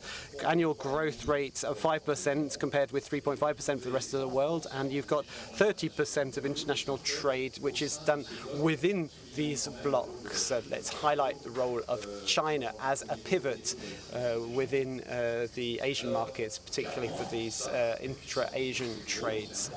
So it's very significant, it's really important. We can't do without these countries. But when you talk about power, there's several dimensions we're talking about. It's not just a question of size or volume. These are not countries that represent military power in terms of coordination with strategic intentions. There is no particularly strong diplomatic coherence between these countries. One might say that the key point that unites them, they're very different countries. Some are raw materials, commodities producers, some are commodities importers. But the key thing is that they are keen to challenge the Western model, and they're keen to reject the domination of one of the three other powers that have been mentioned. So these countries have a number of pragmatic alliances between themselves on different issues. They cooperate with the West or work closely with China, depending on their circumstances, depending on certain geographic issues. And in my view, we probably should talk about the first counterbalancing power rather than the fourth power. And probably the final observation I would make is that for Europe, because right now we're sitting in Europe, there is something we could draw from this momentum. Europe has a number of disadvantages today, but the advantage that it has is that it can be perhaps perceived as more understandable and perhaps a little bit more stable, and that will give us a few opportunities around Europe. I would perhaps argue that the emerging markets are a counterbalancing power. They might become a power in themselves. I think it will take time, though, and there's still a long way to go. Merci beaucoup, Xavier, pour la pertinence. Thank you very much, Xavier, for these very relevant observations. I'm going to quickly ask each of the speakers to take 30 or 40 seconds to respond to what they heard from the other speakers. Let's start with Mr. Wang. 好，谢谢。刚才讲到。 Thank you very much. Earlier on, we talked about emerging countries and developing countries, and what I would note is that we want to see development and growth. We all have a lot of hope, but sometimes when those dreams become reality, there's some surprise. I think that as these countries develop, they want to create partnerships and contribute to worldwide development. We're looking for partnerships. We're looking for a situation where everyone has something to gain. Our development is seeking to contribute to world development, global development. You've talked about a lot of different examples. Within the context of the WTO, I think developing countries have made a big contribution to the different agreements that have been signed. A lot of agreements were signed thanks to the support of these emerging countries, and we hope that the world economic structures will continue to get strengthened. Thank you. Donna. after everything that I've heard, I would say that nothing is going to be the same as in the past. That's not a claim. It's not these countries raising their voices. That's just the normal path of history. Those who are powerful today need to look ahead and adapt their methods of cooperation in order to continue down the pathway. The other countries need to pursue this new dynamic, which will lead to a reinvention of our global methods of cooperation. Thank you. Kako, very briefly, what's your response? I think that one of the things we might agree on after hearing what the different speakers have said is the need for a form of multilateralism. Multilateralism with a variable geometry, we might say. What we're seeing with the Trump administration and the measures that this government is putting in place, when we look at the fact that the USA is not appointed a judge to the dispute settlement mechanism of the WTO, the fact that USA didn't take place in the most recent development finance conference at Seville at the start of this week. It all highlights that the multilateral system that we've been working with over the last 50 years is locked down. It's blocked, and we need to find some collective actions of different sorts in order to form a new and fairer multilateral system. I think that we need to get everyone around the table. Christian is right to say that African countries aren't really receiving a proper seat at the table in all of these world economic governance bodies. Constantine, a response to what you've heard today? Very briefly, this all highlights my belief that we've moved beyond the ideological political blocks in the post-Cold War period where countries had to choose their sides. I don't think we're in that era anymore. I think there are agreements policy by policy that are being made. The problem with that is you might end up with a lot of fragmentation. Even though there are lots of emerging markets and they're so different that it's difficult to use this term, there needs to be a regional approach. I think it's very interesting to see the end of top-down imposed ideology so that different players can put together new agreements in line with their interests. But let's be aware of too much fragmentation, because if the landscape is too fragmented, it will be difficult to achieve development. Thank you. Xavier, same job for you. I'm going to give you a perspective as a business leader and the perspective of my clients. Given the size and the opportunity that these emerging markets represent, we have no other choice. We shouldn't consider them as secondary markets, but as priority investment zones. We know that it's tricky. There are issues with infrastructure and stability. We know that we don't know exactly what alliances are going to be formed or undone. But if you're an international company, you cannot ignore the reality of these markets, and you can't decide overnight to make an investment the next day and hope that everything's going to work out. I think it's going to be very necessary to invest, even though it's difficult, to take a long-term perspective, to manage risk, and that's exactly what I do as a CEO of COFAS, because that's our trademark, if you like. Thank you very much. I think we might be able to take one or two questions from the floor. I'm afraid we started a little bit late. So let's perhaps ask Mr. Wang. Would you be able to give me a few concluding thoughts? Mr. Wang said he wanted to not leave the place without a wrap-up message. So what's your conclusion? It might not be a conclusion, but I want to tell you my feeling. Earlier on, it was mentioned that I was an ambassador in Africa. Many of my African friends asked me to share the Chinese experience. I think the Chinese experience is all about cooperation and partnership. In today's world, how can we identify and build win-win partnerships? We need to be pragmatic. We want to fight for mutual benefits. We want to fight for inclusion, openness, and we want to strengthen cooperation between countries around the world. And everyone needs to be a winner in such cooperation. The important thing in the world is to protect our production value chains. That's the key task for all of us, because there are a number of factors that can have an impact on global value chains.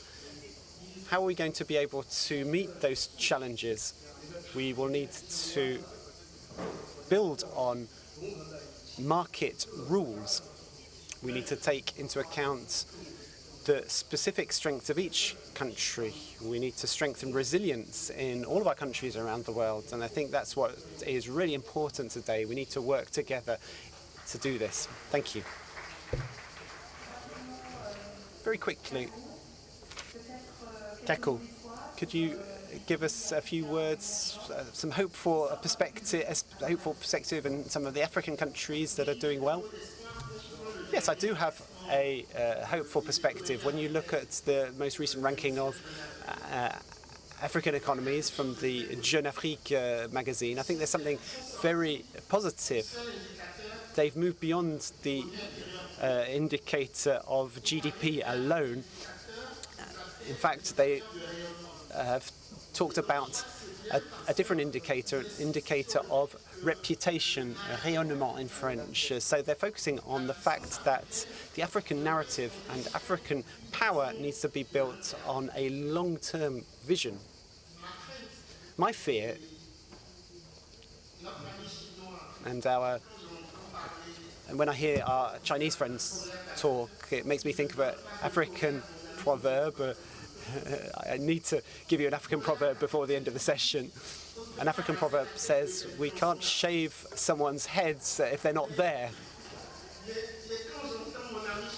When I hear my Chinese friend talking and tell me that all he's looking for is win-win cooperation between China and Togo, I have the impression that he's trying to shave my head without me being there.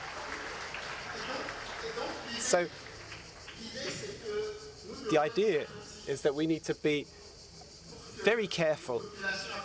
We need to be careful to ensure that the African population, the African people, are the leading beneficiaries of all of the cooperation schemes that we put in place, whether with the Western world or with the BRICS countries.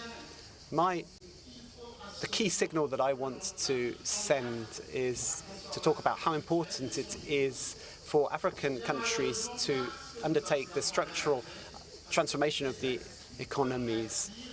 Unfortunately, that's not what's happening at the moment. All of the statistics show that Africa is returning to a primary economy. All of the economic and green transitions have highlighted the need for key mineral ores, and they're all in Africa. So unfortunately, we're going to continue to be simple suppliers of raw materials and commodities for the rest of the world.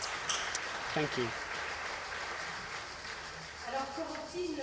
Corentine, I know that we can count on you to be brief. Yes? I was so absorbed by the idea of raw materials and commodities, but my conclusion is that we've got powers that are fragmented and volatile. That's not important. Talking about a fourth power is just a way for the Western powers to think about it, so it doesn't matter if it really matters, but the size and volume is there. It's already a reality. I wanted to conclude by saying there's not going to be new technologies in 2030, 2050 without lithium, cobalt and other rare earths, which are mostly found in emerging countries and primarily in Africa. So if the authorities and governments in these countries realize there could be some win-win partnerships, but they need to be put in place right now. Donna. First of all, I wanted to go back to the theme of this session. Emerging powers, the fourth global power, emerging markets of the global power. And I wonder if emerging countries wanted to ask a question to analyze the situation. What would that question be? And that's an exercise that I'd ask everyone to do. What power do the G7 markets have? Question mark. That might be a question we could ask. That's what I would like to say. To conclude, I think energy could be a form of new coalitions for all of these countries, as long as there is a method of governance that enables them to get on and come to an agreement. These countries are very different. It's a real archipelago, as one of our previous speakers said, but potential is real. So those who can control and manage our energy supplies in the future will play a really important role in global geopolitics. Thank you to everyone for this really interesting session. I think there are some things that are going to change, whether we like it or not. I'm repeating myself here, but we need to remain attentive, but also very creative in order to invent new methods of cooperation so that everyone can be a winner in this new world. Thank you. Xavier. Two things to say in conclusion. First thing, I think, is very obvious. Globalization is not going to stop, global trade is not going to stop, because it's in all of our interest.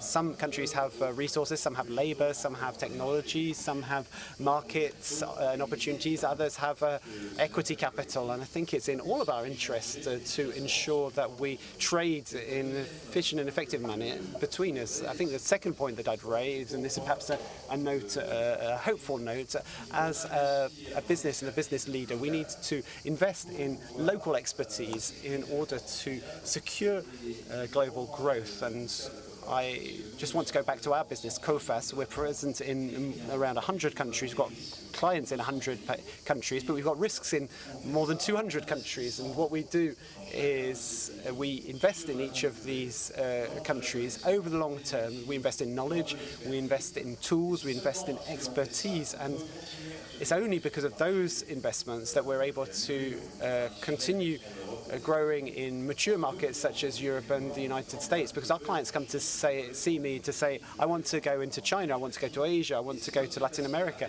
And our ability to meet those needs with all of the limitations that there are in terms of infrastructure, that's what we are selling, if you like. So globalization might take place in another form, there might be some change, but I don't think it's going to stop. And I think that's a message of hope.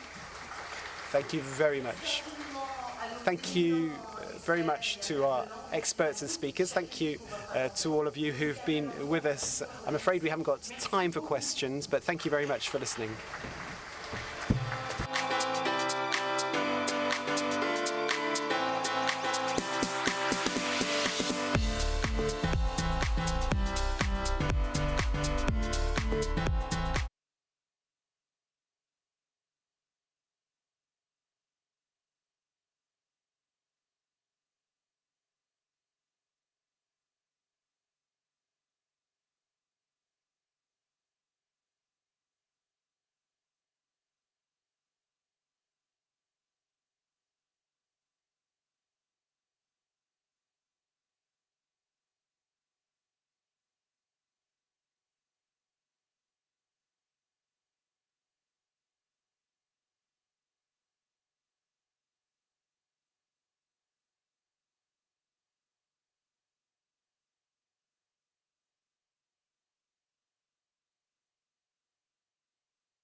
Bonjour. Hello, everyone. Thanks a lot for being with us. You've come in droves in this amphitheater panel discussion about the role of Europe in the world order, world disorder. China, US, Russia, where should Europe stand? UK included, of course. It's a major issue. There's a trade war that is being announced with many developments. Trump is a protectionist ally, interventionist ally. Xi Jinping, the Chinese president, has taken a position, and it's a challenge, a strategic, political, economic challenge. Can Europe assert itself, or should Europe be subject to the headwind? And what about the custom tariffs that are being negotiated to the tune of 10% and not to the tune of 25%? But I can tell you that European products will be taxed even more. Those products that will be exported to the US. A very important panel discussion. In order to address this topic, I will give the floor to Christian Saint-Etienne. He will give us his vision, strategic and economic vision. What is the role of Europe? Christian, over to you. Thanks a lot. Hello, everyone. So, a 2-minute introduction. But of course, this topic would deserve to talk more. The US and China have been waging a conflict for many years, a conflict for global domination, geostrategic, economic, and strategic conflict, a total, an all-out conflict. The two powers together, they account 43% of global GDP and more than 55% of military expenditure globally. If you reassess the Chinese military spending, taking into account the European standards, we have two giants that are vying for global domination. And then you have Russia. Russia wants to reassert its position and its role in the global geostrategy, and especially because the Russian leaders are very familiar with the discussions that are going on in the United States. If Russia does not control Ukraine, Russia cannot become again a big power and be on a par with the major global economic leaders and players. So the fundamental question is, what is the role of Europe? What is the place of Europe at a time when Donald Trump grabbed power during the first term of office? He didn't change the world order that was built by the United States after World War II. The US for 7 decades have built a global international order. The Bretton Woods Conference in 1944 to sort out monetary problems.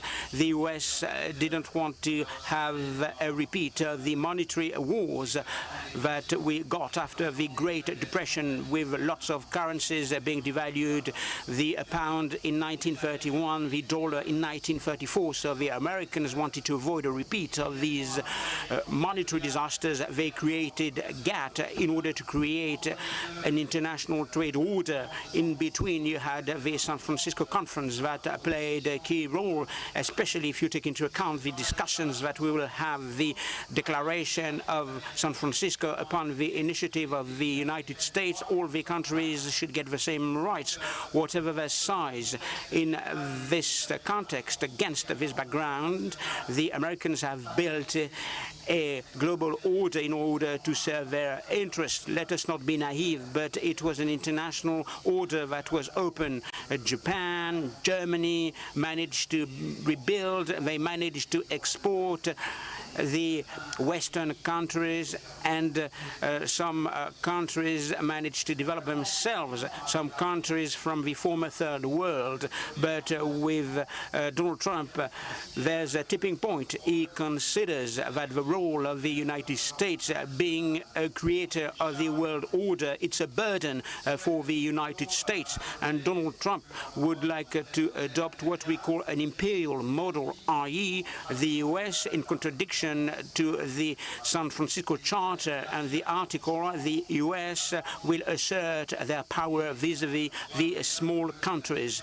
And the Americans are striking their allies and much more than their adversaries when you consider the trade war. So Europe doesn't benefit from the protection from the United States, and Europe is in a situation whereby the United States do not protect Europe anymore, but the US is being an aggressor. China is leading an expansionist policy in the field of industrial matters. So China represents 31% of manufacturing production, but Xi Jinping recently, of course, we could think that China could reduce its weight in the global industry. Xi Jinping has set an objective, 35% of industrial production in the world by 2030. So just around the corner. So how Europe can get its geostrategic political balance, how can Europe reorganize itself, especially if you consider the current context.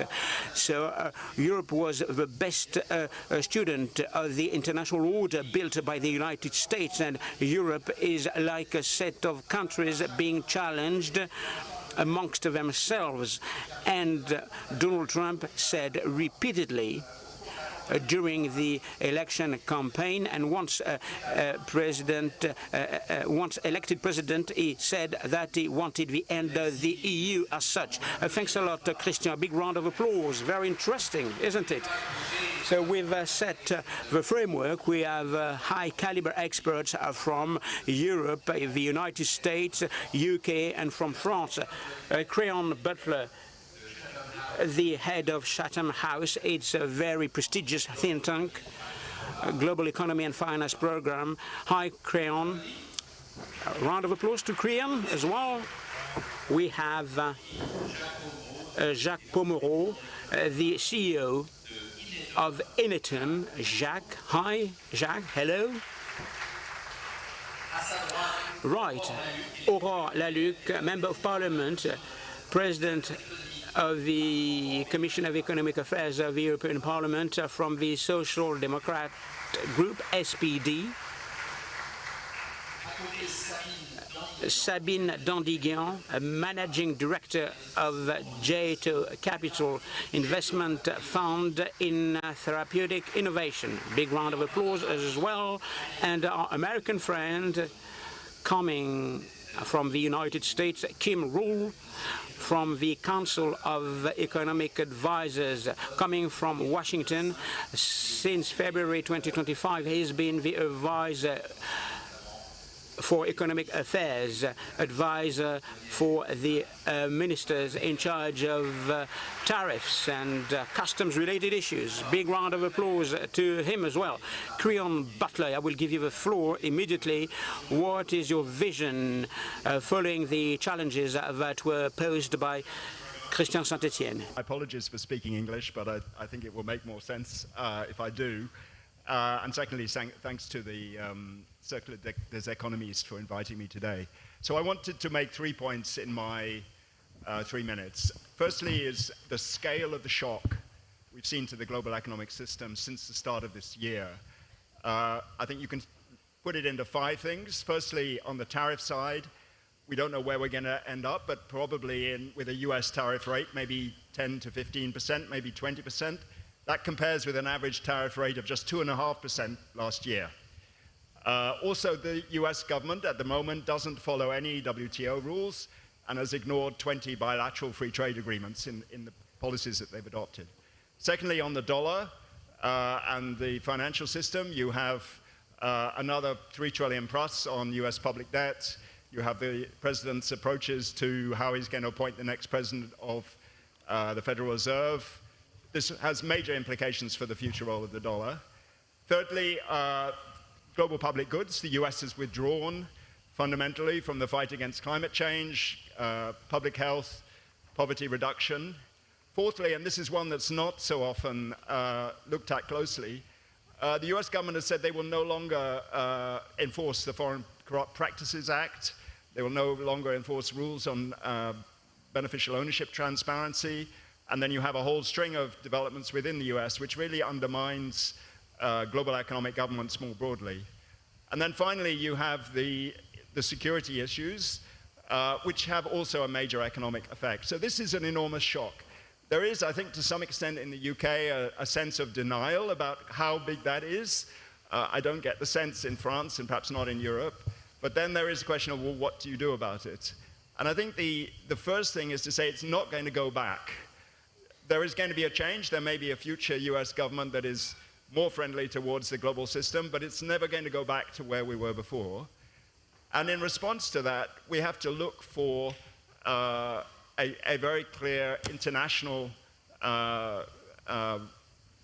concept, if you like, an international framework. There are, in particular, we have the US, we have China, and to some extent, most of the debate is focused on, well, if it's not the US, it has to be China. In fact, the logical center for another economic pole in Europe, in the world, is Europe, because Europe, after the US, is the next biggest economic trade bloc with close to 20% of world GDP. It's the largest exporter of goods and manufactured goods and services. The euro is 20% of world foreign exchange reserves. So fundamentally, Europe would need to be at the core of another economic pole between the US and China. And the risk I see, and this is my final point, is that so much focus is going into how we respond to Trump, what do we do internally, not enough is going into how do we create that pole, which then will serve not just European interest over the longer term, but the broader international interest. Merci beaucoup. Merci. Thanks a lot. Second speaker now, Sabine Dandiguian, Managing Director of the investment fund JATO, specializing in health-related issues. JATO was created 20 years ago. No, JATO is younger, but we've been working with some partners over the past 20 years. You've been working in the field of healthcare, in the field of industry, but how do you take up this challenge for Europe? Thanks a lot for the invitation. My approach will be a sector-based approach, and it will highlight what is going on amongst the great powers. Global health is globalized, and there are lots of geopolitical tensions regarding health. I will try to contribute to the debate. What do we see in the field of health with the undeniable power of the United States and the ramp-up of China at a time when Europe was the second leading player? What are the assets of Europe in the field of therapeutic innovation, the creation of new medicines, and a few avenues of solutions to be advocated at a European level? Regarding JATO, JATO is a fund, a young fund, a relatively young fund. We have some founders and partners that are well seasoned in health. JATO has been founded European startups, for the most part, that will create the medicines of tomorrow through the great science they can tap. So I hope that I will be able to lend my contribution to the debate. And health is globalized, but there's a kind of bipolarization. The United States, with extremely capitalistic system, with university and pension funds that are powerful big laboratories that are marketing their products in the world, exceptional research, a system that takes risks, and financing therapeutic innovation. China is ramping up. China supplied raw materials and commodities. China is becoming a clinical development body. They publish scientific papers at a high level, and we've seen that China has ramped up because of a big domestic market.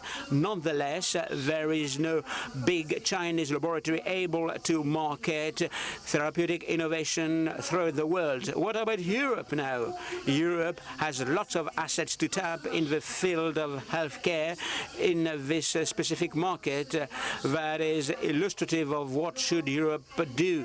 Europe has a good science.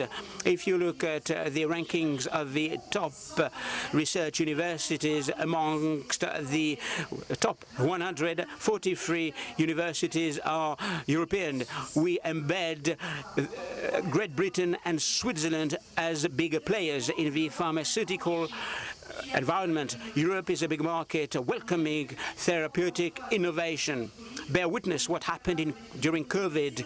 So we were able to stand shoulder to shoulder when there are public health issues. Health is a common good for the Europeans and beyond, and it's a primary good. Health is a primary good, something that we shouldn't forget. And of course, there are big pharmaceutical companies, Sanofi in France, Glaxo and AstraZeneca in Great Britain, Roche and Novartis in Switzerland, the big Nordic companies, Lundbeck and Novo, to name a few.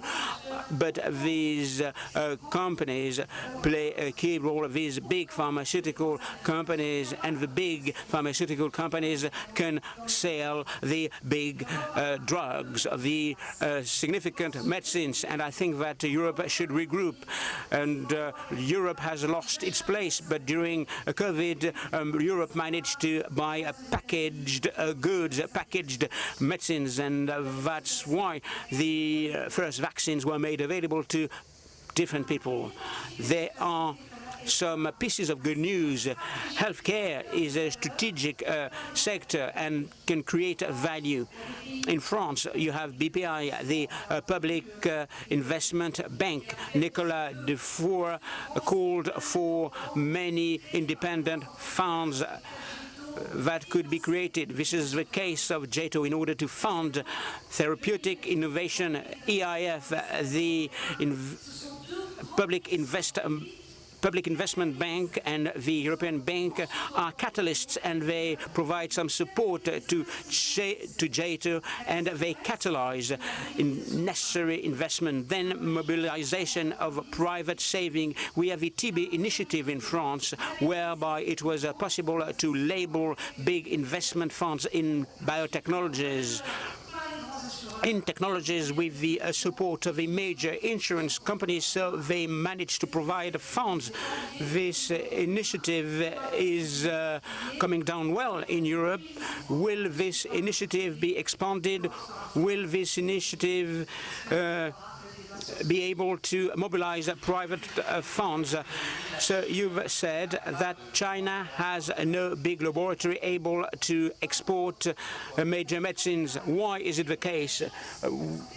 You know that healthcare is a resilient topic. You cannot become an inventor of medicines. For quite a long time, they've tapped raw materials. They are making strides in terms of value creation because they can conduct clinical studies to then simplify. It's not really complex. Science, it's a matter of finding new ways of treating cancers, how to mobilize your immune system to combat cancerous cells. Then it's a matter of making a medicine, and JATO is ramping up. Today you can't say, I've treated cancer. You have to transform the try. You need to prove the value that you will provide, and then the medicines will be made available. In terms of science, China is making some strides. It's a fast-track process with support of the public system. It's the public system versus the big American system, but China is not yet in a position to market globally because you need to get commercial power, regulatory power, and the Europeans and the Americans have those expertise and those skills. But Aurore Lalugue, you are a member of Parliament. You are the chairwoman of the Economic Affairs of the European Parliament. When you hear about Europe under the diktat of Trump regarding Trump's tariffs, what is your take on that, and what is your vision for the Europe of the future faced with China and the United States? So where should Europe stand? Question mark. I think that Europe has an avenue to tap because the United States, they were an imperfect country, but United States boiled down to democracy, defense, economics. So in the imagination of many people, should there be a problem in life, I can always go to the United States. This situation might not be perfect, but I can go there. But this tenet collapsed, and I think that Europe can tap this card. Of course, you have democracy, you have rule of law. The rule of law is being respected. In Europe, there's some stability. You can launch economic projects. So Europe has some assets to tap. Can Europe replace other big powers? Of course, Europe has an incredible economic power, unbelievable researchers, savings, but unfortunately savings being earmarked to the United States. But with the Union on Capital Markets, we hope that savings will be repatriated to Europe. We can do it. But can we do it? Should we do it?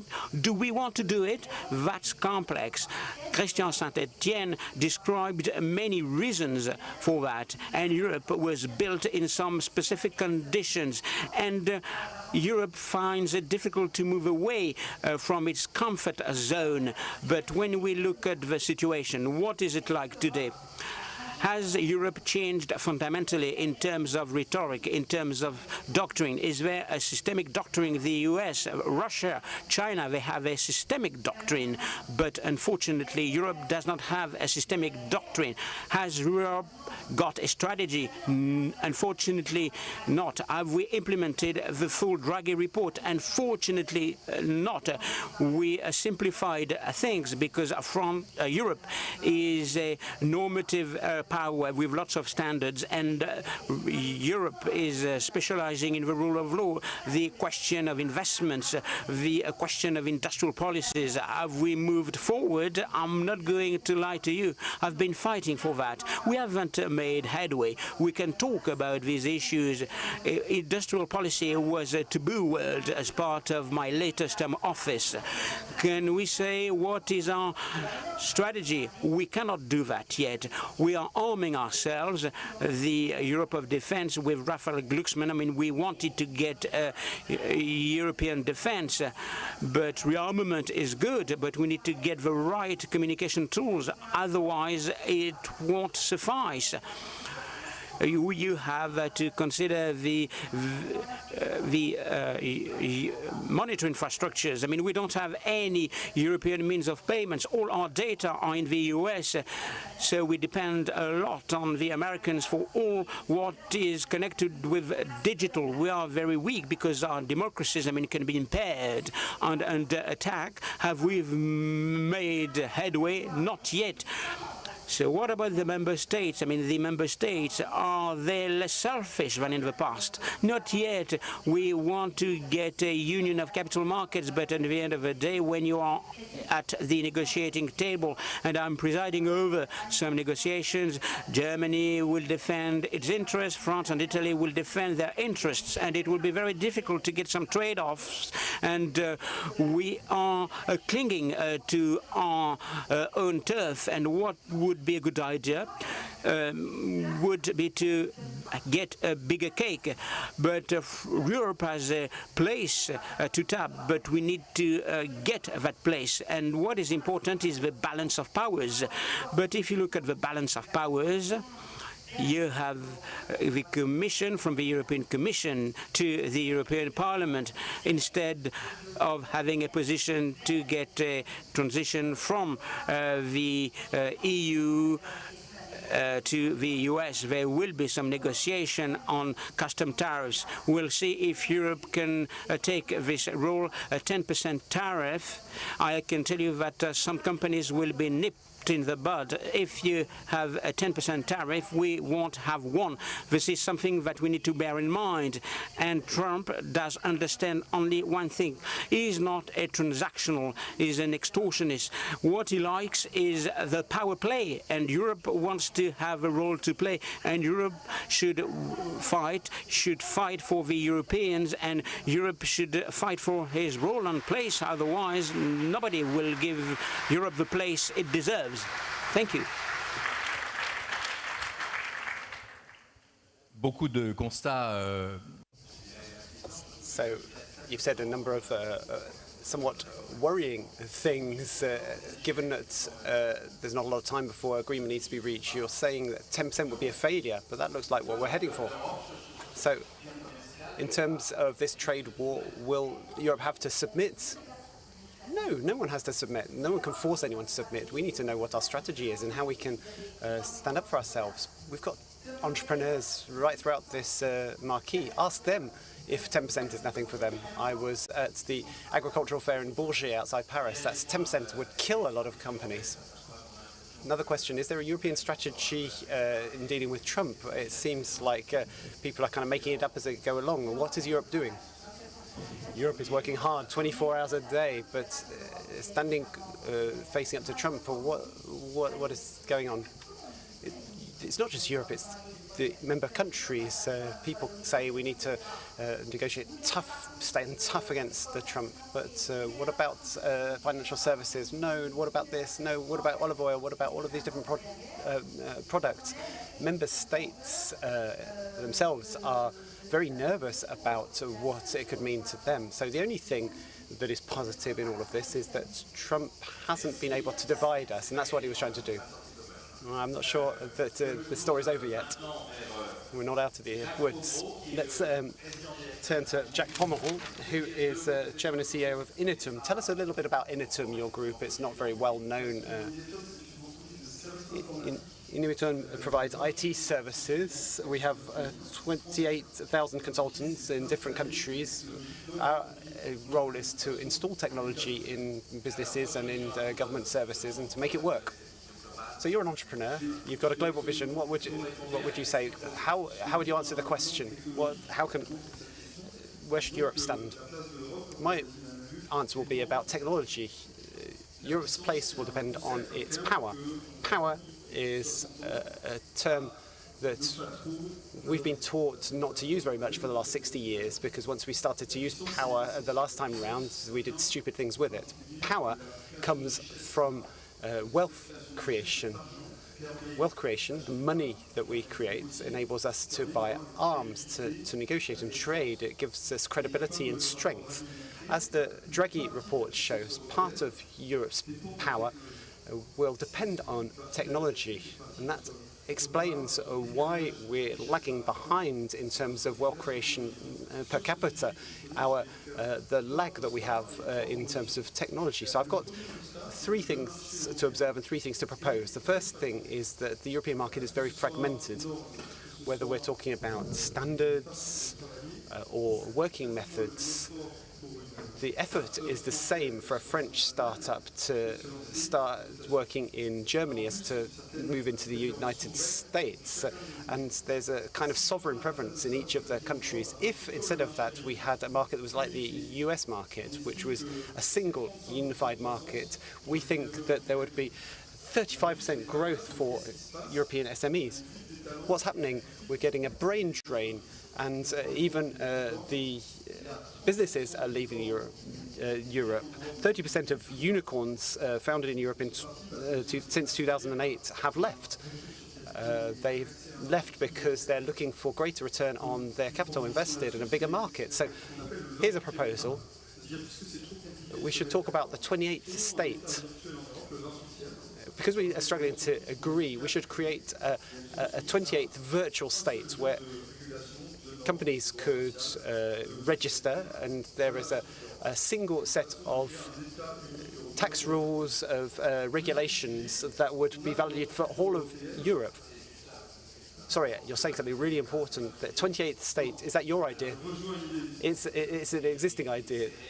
Is it realistic? Is it a realistic idea? It's a really interesting thing for people listening to us.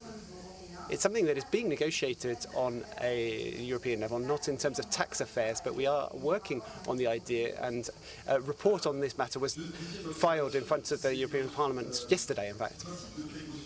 So the second thing I'd talk about is our precautionary principle. It's helped us for many years as European countries. That's led us to develop a ex-ante regulatory framework. An example is the AI Act. It was created before AI came to the market. It was created in a theoretical basis.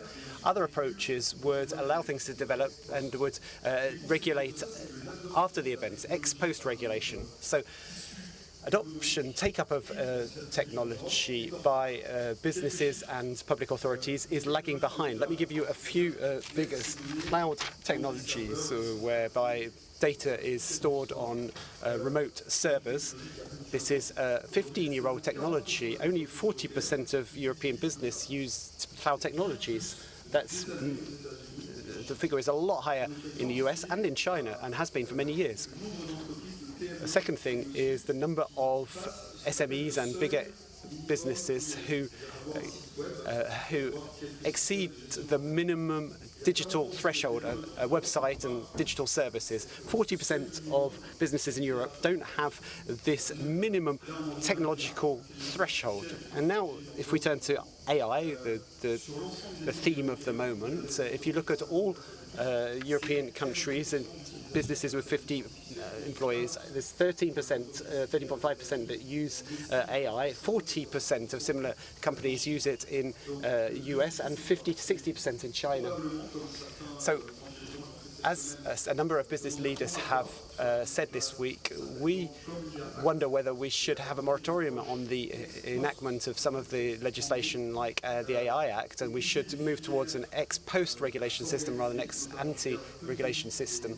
And for small and intermediate businesses, we need to encourage champions and encourage businesses to adopt a new technology, because that's what's going to create growth. Third observation is about talent. Just a few figures. If you look at the number of cutting-edge researchers and data scientists who are experts in AI, 10% of them live in Europe, 18% of them live in China, and almost all the rest of them are in the United States. More generally, we're talking about very specific skills there, but the number of working people in the general population are 4.6% of active population and 8% in the working population in America. So there's a real issue in terms of encouraging people, steering talent towards technology-heavy sectors. It's not about people being computer scientists or coders. It's a sign or a symptom of the lack of prioritization of the key sectors. It's something we can do. Let me give you some proof of this. In Singapore, from primary school, they teach engineering sciences. So we have just as many Singaporean women as men in tech sectors, because from 5 or 6 years old, little girls and little boys learning to code and to do robotics. Poland, which is nearer to us, a few years ago put in place a talent development strategy focusing on data. They've got 500,000 data engineers in Poland who are known for data engineering sciences. There are people from Poland, a number of people in key posts within OpenAI. So we really need to think about talent. It requires lifelong education system which focuses on and encourages tech. We need also the stability of our tax system, because these people want to live and earn a living if they work in tech in Europe. Thank you very much. That's been really interesting as well. Notre ami américain qui évidemment... Our American friend, who I'm sure wants to respond to everything that's been said. I just want to remind everyone that Kim Rule, who is with us, is one of the members of the Council of Economic Advisors working with the White House, one of the economic advisors to the US presidency, and we're really keen to hear what you have to say about this question that's been raised. Over to you, Kim. Okay, thank you. And thank you to the organizers for inviting me. I'm really happy to be here. Let me start with a very simple statement. The US values a strong Europe, and it values a strong transatlantic alliance. The US and Europe, believe it or not, have many common goals. Secure supply chains, reliable electricity, national and economic security. These are shared values. We also face a lot of the same challenges from non-market economies and global competitors who don't share our values. It's a good place to start, but a static policy is not the best response to a changing world, and the world is changing. This is not the 1960s, this is not the 1970s, it's not even the 1990s. The global economy has become unbalanced, and the US has found itself as the shock absorber, the one who's taking all of the excess capacity from non-market economies. It's losing its industrial base. And the president has taken action to rebalance that economy. Dramatic action, as many people here have discussed. And it's working to rebalance that economy and ensure that the United States can produce the goods that it needs to protect itself, to protect its allies, and to support the global trading system. And it's shown itself already as being willing to do that. In the short run, some of these policies are going to cause some volatility and they're going to cause some uncertainty, and that's uncomfortable. And change is uncomfortable, but as we've sort of seen here today, change is also a time for opportunity, including an opportunity for Europe. But not to get hung up on the short run, we're looking forward to a future with a stronger United States and a stronger Europe. And to get there, the US and Europe should continue working together on economic and geopolitical policies. When the US is strong and Europe is strong, then we can rebuild and we can build a transatlantic relationship that will be long-lasting. And as Europe continues to look outward in this session to see what is its place in the world, we've heard a lot about what Europe needs to do internally as well. And so I think what we would like to see is a Europe that looks inside, becomes a stronger Europe, and becomes a counterweight with the United States against the two other names on this panel where there's no one here represented, China and Russia. We're here, and we're here to have this discussion. Thank you. Merci beaucoup. Thank you very much.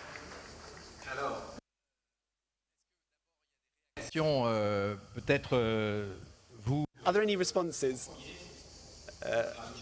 Perhaps let's go back to our friend from Chatham House. Would you like to respond to what's just been said?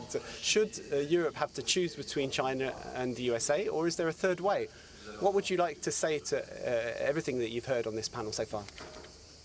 I think the first thing I'd say is, I hope Kim is right, but many things that the president says aren't really consistent with what he said. Particularly when you look on the security side, the president has threatened the sovereign territory of not just Canada, but also Greenland, which is part of, which is sovereign territory of Denmark. So this is not something you do vis-a-vis countries that you intend to have a long-term relationship with. Can I have just a reaction here? Can I have a reaction? It's not purely economy, but it's interesting to see what you say. Look, the US and NATO just came together on a 5% GDP deal to help strengthen the North Atlantic Alliance. That's not something that would have happened without the nudge of the United States. And again, I'm sorry if it's uncomfortable, but we're working towards moving us to a better place. A few months ago, the United States sent significant effort, putting its own people at risk, to open the Red Sea to trade. The US doesn't see the Red Sea, or the Red Sea is not an important trading route for the US. The Red Sea is an important trading route for Europe. And it was the US that did that, and it's the US that still is here to do things like that. And so I don't see that, sure, there's some rhetoric and there are some things that have happened, but if you look at our actions, we've done several things in order to try to keep this transatlantic alliance working and to try to keep Europe as part of the global economy. Créon, your reaction? Well, I think we could debate this, but words are important. The second point I'd make is the system we had up to now actually worked really well in terms of developing the global economy, reducing poverty, and so on. It certainly needed change, and certainly there were ways in which, for example, China abused parts of the system, but then other countries did as well. The point is that the bulk of it, most of us want to preserve. We want a rules-based trading system. We want low tariff rates. We want development finance. We want to tackle climate change. We want to tackle global health threats.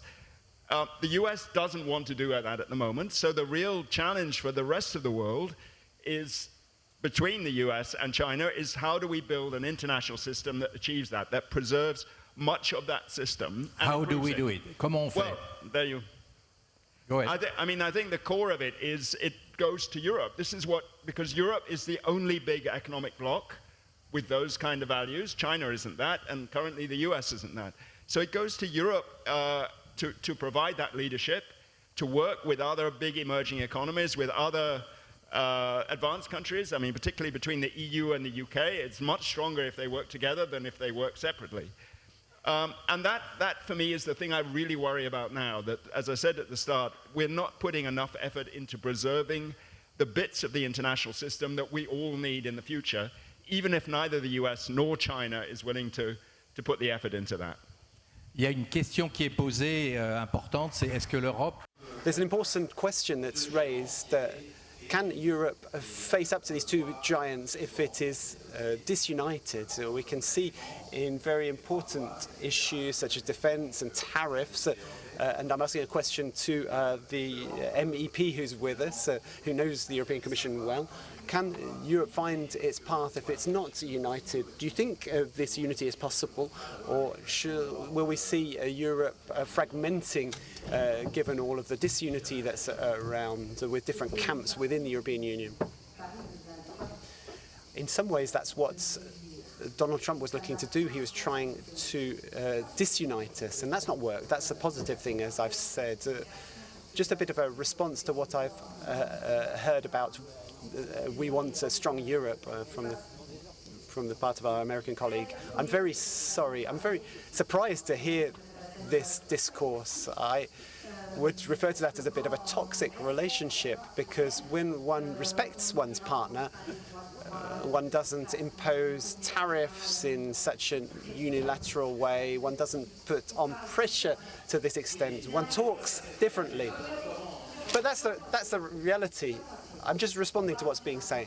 I think we should talk differently to our partners, because the way that some American diplomats talk to some people is unacceptable. I need to say that.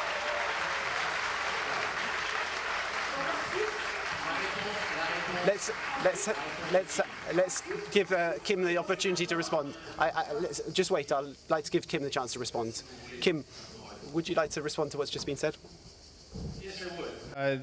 The actions of the United States didn't come from a vacuum.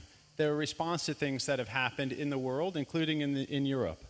And if we're going to pick particular examples, the European Digital Services Tax, a very carefully crafted tax meant to only hit US firms, ones you've all heard of, Google, Microsoft, Amazon, who are here selling things in the United States, or selling things in Europe, that are already subject to the VAT, is now being used as a piggy bank by the EU to help fund their governments. Sur le style, la députée vous disait le style. Comment on parle à des amis, à des alliés? Est-ce qu'on leur impose des choses ou est-ce qu'on négocie avec eux? Le style est brutal. Sorry, the style is brutal. In terms of the style of talking, what would you say to the MEP? The way Donald Trump speaks to the Europeans. He doesn't negotiate, he imposes everything. I'm not going to speak for the president. The president speaks for himself. But you understand the frustration of the Europeans. I do, and I understand the frustration of the Americans also. Okay. On peut être frustré après être incorrect. One can be frustrated, but being impolite and brutal is different. So let's be very clear in what we say. That's the first thing to say. With respect to the Digital Services Act and so on, yes, we do have rules. We're not a US colony. We don't have the same rules as you. You'll have to accept that. You have to get used to it, whether you like those rules or not. We are a union, and we've decided together to protect our citizens in some ways, and they're the ones who will decide whether we have the right rules or not through what we call elections. Jacques Pomeroy, I want to come back to you. You're not in this very lively debate. How do you perceive this debate? Can you understand the response of Aurore and Kim? Yes, part of my work is to negotiate deals, so I understand the tactics and different negotiating styles and the different purposes that are sought in the long term. But to come back to a technological point, there's an issue around sovereignty. Should we prefer sovereign solutions for any of our applications. Figures would show today that this doesn't seem to be a priority for European clients. From what I can see amongst European countries, whether it's public authorities or private businesses, a large part of the investments are going to those companies that were mentioned, Google, Facebook, Apple, Microsoft, and so on, for different reasons. So our work is to advise our clients how they can secure their infrastructure on a technological point of view and how they can protect themselves against cyber attacks. Did you hear that all of Visa's data is held in the USA? What do you think about that? Yes, if you use Visa, if you use Instagram, if you use WhatsApp, if you use TikTok, it's a reality. The data is hosted in the USA. So if you're a business, your question is, do I have the right conditions to operate in a secure way? Let's not forget what we're talking about with cybersecurity. Let's talk about real risks. Perhaps someone might cut off my access to Microsoft. That's a theoretical thing, but the reality is that 1 business in 8 has had a cyber attack. This year in France, it's 15 billion euros in costs for French businesses. If cyber attackers were a nation, they would be the 3rd biggest world economy. And that's from countries that are represented here. It comes from criminal groups. It's a real risk. So I think let's stay concrete in what we're talking about rather than imagining theoretical scenarios. Before we hand over to Christian Saint-Etienne to give us a wrap-up, let me come back to Sabine to talk a little bit about health. You talked about the power of American innovation in health and the pharmaceutical industry. At the same time, Trump is taking major decisions in terms of cutting budgets. Will that affect the US innovation capacity and power in this field? What do you think? Thank you very much. I understand all of the frustration and tension here on the stage. Health is an area in which we need to take a global approach, and perhaps what's going on in the USA with the America First approach offers an opportunity for Europe to put itself first and build its strength. Healthcare is a strong sector in Europe, so yes, in USA there are big pharmaceutical companies, there are big pharma companies in Europe. There's a lack of funding. Will these European pharma companies be hit by US tariffs? Well, let's wait for the implementation. There's a difference between the words and the actions, but the important thing to say is that the cuts to US academic budgets might hold back some research. That's a certainty. And I think President Donald Trump is probably more realistic and pragmatic than we would think, and I don't think he will jeopardize the US economy. When we say these big groups are important, they bring a lot of money into the US economy, so big pharma make a really big contribution to the American economy. So there's a lot of discussion that's going on about tariffs, about drug prices. There's a lot of strong statements. Let's wait to see what happens, what's implemented. I'm very positive, although I hear the frustration and the tension that's there. Europe needs to build on its fundamentals, health, defense, technology. We have really good researchers. We're ahead of the game in terms of research. Let's turn them into big and important drugs made and marketed by our big European pharmaceutical groups. And when things shift and move, let's build on Europe's strengths in a certain number of areas. I'm going to hand back to Christian Saint-Etienne for a moment. I think it would be fair to hand back over to Kim one last time, just to get his response to some of the different things that have been said from the stage. Do you think that we are facing a real confrontation between Europe and America, or will we find a solution, negotiate a solution where everyone will find a place in these transatlantic negotiations? Do you think they'll go in the right direction? Do you think there'll be a confrontation, a kind of trade war between Europe and US, or do you think there will be an agreement? You're an advisor to the White House. What do you think? But let me just come back to what I opened with, which is that the US and Europe, they share a common set of values and a common set of problems. And the way that the US government at the moment has chosen to go out and try to fix those problems may not be the same way that Europe might come at it. But to the extent that no one's working on this, and Europe has their own way of doing things, but I was in Paris last weekend and I saw a Chinese EV parked on the street. That EV represents thousands and thousands and thousands of euros of state subsidy, making that car almost impossible to compete with. Will you ask your domestic firms to compete with not a Chinese firm, but the resources of the Chinese government? Maybe, maybe not. But the US is taking action now to try to fix some of these problems. And I hope that Europe does too, and I hope that in the future we'll continue to work together to solve these global issues. Merci. Le mot de la fin, l'analyse de Christian Saint-Etienne. A final analysis from Christian Saint-Etienne to wrap up this panel. Before analysing what was said, I would like to ask a final question to Aurore Laluc and also to Kim Rool, because he's not just a presidential advisor. We're really lucky to have him with us, in fact. But if you don't know what the Council of Economic Advisors is, there are 3 economic advisors who provide direct advice to the US president. And he's one of the 3. He's also an economist. Europe has a problem, and it would be great to hear Aurore talking about this first of all. USA is closing its doors to China. The risk for Europe is what Kim was just touching on. He reminded us that China are not playing by the same rules as us. The risk is that China dumps hundreds of billions of industrial outputs into Europe that they haven't been able to sell in the USA. Will Europe be able to respond quickly enough? The question for Kim in this regard is, what do you think as an economist about what might happen to Europe? 1 minute for Aurore. I very much agree with you. It's something that I highlight right to the start of my term as an MEP. We knew that Donald Trump was likely to be elected and what he was going to do and what the effects would be. So that's why the question of simplification, you can remove the CSRD regulation and all of these this legislation. It's not going to protect you from the Chinese market. Let me remind you of the China's 2050 strategy. It wants to strike down the European economy. So Europe needs to wake up. Europe needs an industrial strategy and do something that it doesn't like to do. It needs to get into protectionism, and Europe's going to need to be a bit more aggressive. Do you think the European Commission will be able to do it? It's up to all of us.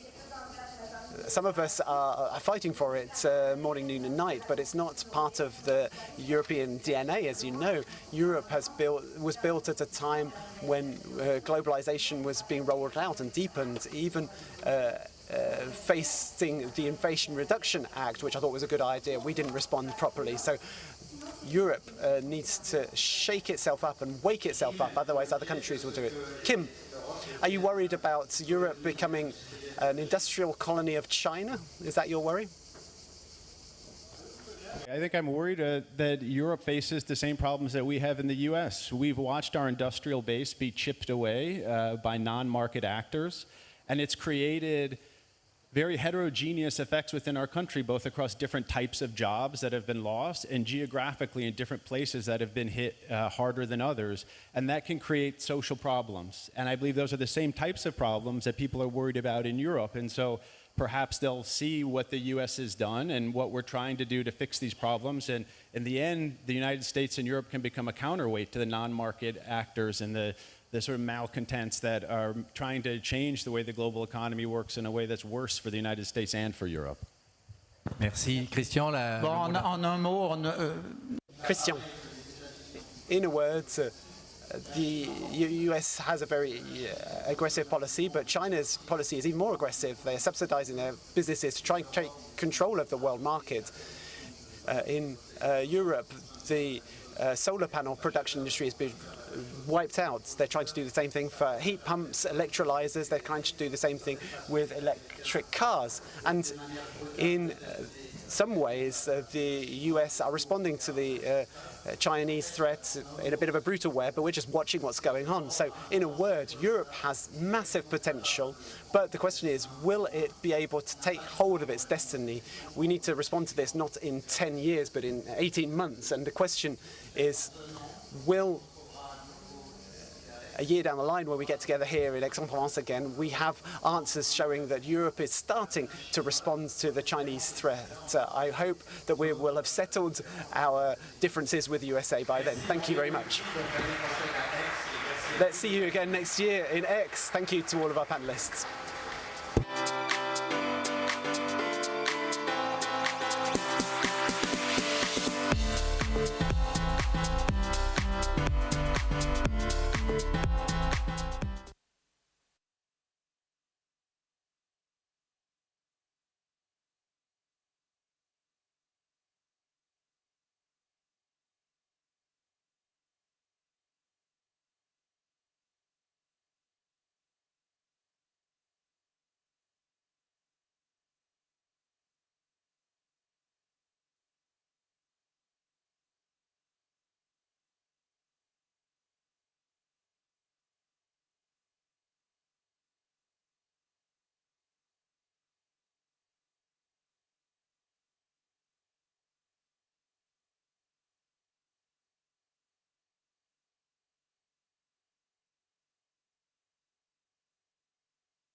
Night with my girl.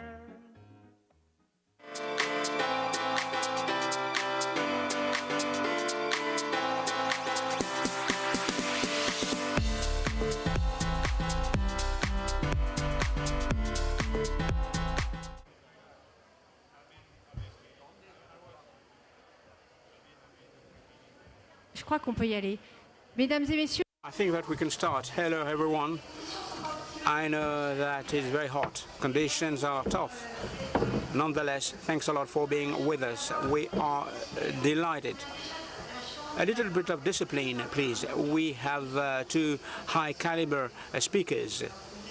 And those speakers will shed light on many things. Alexandre Bompard, the CEO of Carrefour, the president of a big federation, Federation of Commerce and Distribution Retailing, and Patrick Martin, the boss of a boss, the president of the employers. We'll be talking about France, wages, Europe. What is the winning equation? So, something that we've heard repeatedly in France, we have an issue with wages and consumption. Alexandre Bompard, What do you observe in your stores, in your hypermarkets, in your supermarkets? So we can look at the consumption patterns. What about our consumption patterns? Is consumption suffering? First of all, thanks a lot for inviting me. I'm delighted to be with Patrick Martin. It will be a conflicting controversy. They've been thinking about that. So I have two people coming from Lyon on stage. It's very difficult when you come from Saint-Étienne. When I talk about consumption, it's not always easy. When we talk about businesses in France, we tend to talk about competitiveness, investments, trade, balance. And because of my function, and when I think about things, consumption plays a key role. So 50% of growth will come from consumption. When consumption is coughing, we have a problem with trade, but we have a general problem with growth. Over the past 2 years, 3 years, we had hyperinflation. Volumes have decreased. There was almost a collapse of consumption. 1/3 of French people didn't consume. They made some decisions, and their purchasing power is improving because inflation is at zero. 50% of French people think that purchasing power hasn't improved. There are lots of tensions, volumes down, savings worth 17%, and that's a record low. But since the start of the year, there has been a slight resumption of consumption. Consumption has dwindled for 2 or 3 years because of hyperinflation. Consumption is back, and the quality of consumption has improved. What do you mean by that? The growth of organic food has decreased, but it has picked up. Some specific purchases have picked up. So there are signals whereby consumption is resuming. It's fragile. That's why I'm fighting, because I don't want to undermine consumption. Consumption is an engine, it's a driving force. That's why I've asked public authorities to talk about public spending, tax revenues, because it creates anxiety. If we've got 5 points more in terms of savings, it's because you have huge fiscal uncertainties. Consumption is back, consumption has picked up, so we need to protect this engine. When you're a business leader, it's very difficult to be positive. Of course, I don't want to put forward some pessimistic views. So, Patrick Martin, what about you? What do you think of this recovery? Alexandre, Fanny. So, Alexandre is the CEO of Carrefour. I'm an entrepreneur. I'm a business leader.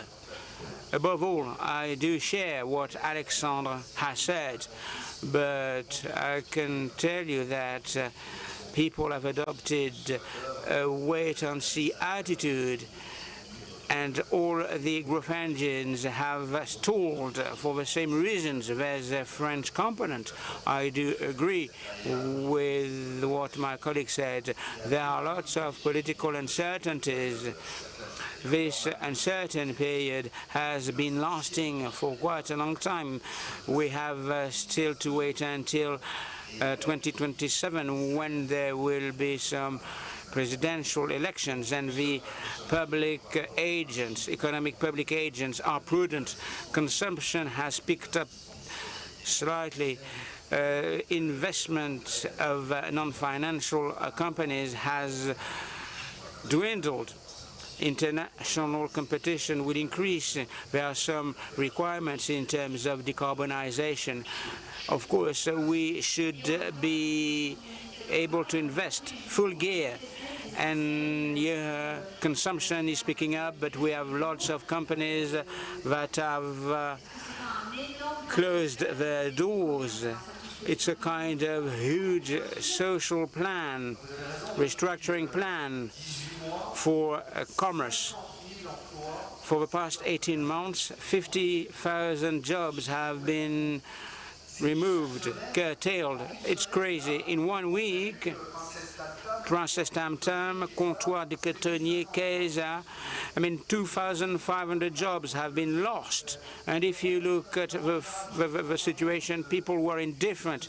When a plant of 100 people is jeopardized, I'm very worried. And 50,000 jobs have been cut over the past 18 months, and people had been indifferent. Why? Because consumption is in a bad patch. Consumption was very bad in 2023-24. Consumption is slightly picking up in 2025. And all the players, the retailers, they are coping with a cutthroat competition that is new. There are Chinese platforms, China Temu. I will be their main spokesperson. And the Chinese platform is moving into Europe.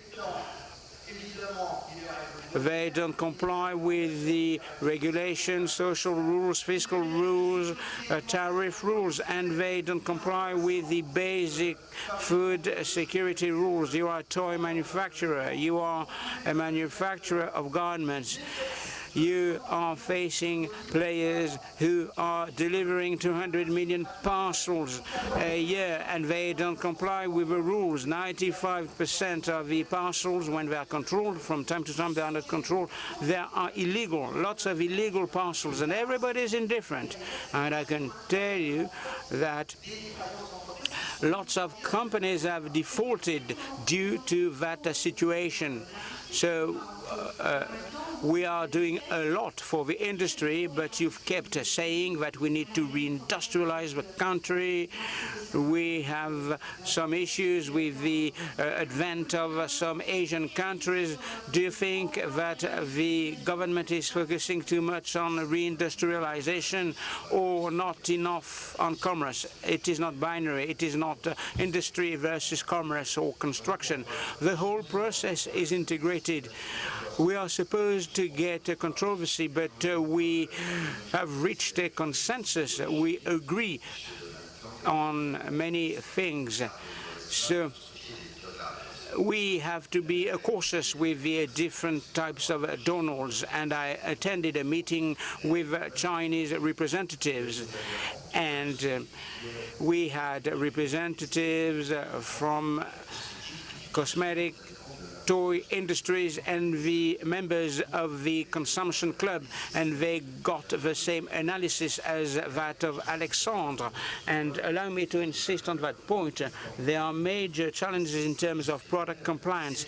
These industrialists, they were surprised because they were controlled, especially in the toy industry, because the life of children is at stake. The life of children could be in jeopardy, and the Chinese company is not under the same rules, and some checks and controls could be done. But at the end of the day, we have some doubts about the macroeconomic figures of consumption, not regarding the food figures. I'm talking about non-food products. These major operators, they understate or underdeclare the value of the products that they export to France. Some corrective actions should be taken. So if you doubt the figures, that's a problem. These are the figures that they declared. The average value of a parcel being declared by China, I might be sued for libel. The value of a parcel is 8 euros in a freight cargo. So this begs many questions.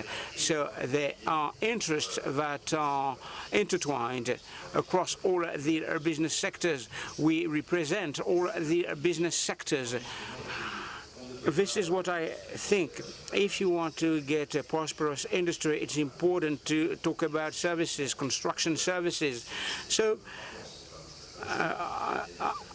I'm not targeting you, Fanny. It's not a binary issue. In our country, creation of wealth is not fostered enough. I look at what is happening in the world and within Europe, and Europe is abiding by the same rules. So we have some European neighbors who are doing well in terms of growth, in terms of public finance, and they've been able to recover. So the real issue is not to manage the shortage, but how can we create more wealth, and to create more wealth to increase wages. In France, we have a problem, the weight of social protection, the difference between a gross wage and the net wage. What should we be doing? Should we implement a social VAT? What do you think of that? This important debate shouldn't hide the primary discussion. The primary discussion is to reduce public spending, particularly social protection spending, to reduce the social security contributions on households and on businesses. We can see how difficult that's going to be. There's another issue which is not easy, which is how you finance social protection. I think the debate is getting more and more mature. I have noticed a few intellectual victories that we've had recently, and there are two key issues that are starting to emerge. They might be a little bit taboo. One is a defined contribution pension system, and then the second one is VAT to fund social protection. What do you think about this matter? You've said that it's something that you think we should look at. Well, that's right. I'm not the only one to say that as well. We should look at the sector-by-sector compatibility of this type of measure. But at the end of the day, I think there is a bit of a consensus that is starting to form. There are some trade union representatives that are here, and we do have a real issue of the way we fund social security. Too much of it is funded by businesses and employees. In areas where businesses are not really legitimate, the funding is based on mandatory contributions from businesses. Let's let Alexandre Bompard say something. Well, I'd like to just finish. The ideology around this issue is ridiculous, because a major part of social protection is funded by VAT and other forms of contribution, about 57 billion out of 230 billion. I'm going to wrap up with this. We have 1.7 trillion euros that are spent for social protection. We're talking about transferring 10 billion euros, 40 billion perhaps maximum, to general taxation rather than taxes on employers and jobs. I don't think that should lead to a massive controversy. Would you increase VAT by a couple of points? Well, I think exactly the opposite, but not for a sector-specific reason. What have we seen over the last 5 years? Every time that we talked about these issues, which seem very smart when we talk about let's reduce the social security charges and put a bit more on petrol, what happens? The yellow jackets come out in the streets. VAT is the most unfair tax. We all pay the same rate. It's the most unfair tax there is. The only idea would be if we said to the French population, we said we're going to raise VAT by 2 points. Why would we be doing that? To reduce public deficits, to improve business competitiveness by reducing their social security contributions, or are we doing it to give disposable income to households by reducing their contributions? We don't know. The issue of social VAT is talked about for one reason, because it's very difficult to reduce public deficits. That's very clear. And the idea that we could go back to the French people and say, "I've got good news. I've tried to send out a new idea and what I'm going to do is raise VAT, and that will enable us to reduce the social security contributions either on the employer side or the employee side." I think it's a bad idea. I think we should stop talking about such issues to French people. It's a small amount, as Patrick said, but we saw that small amounts and small issues when we did our big, clever equations, which seemed like small issues, become big issues for ordinary French people. And we have consumption, which is the only driver which is working just a little bit, even a little bit of consumption that's growing. Let's leave it to grow for a little bit. We haven't worked out how we can do this thing by raising VAT and reducing employer and employee social security contributions. Let's forget about this. Let's continue about reducing public spending and think about this crazy question of how can I find a sustainable way of reducing public spending. That's the key issue.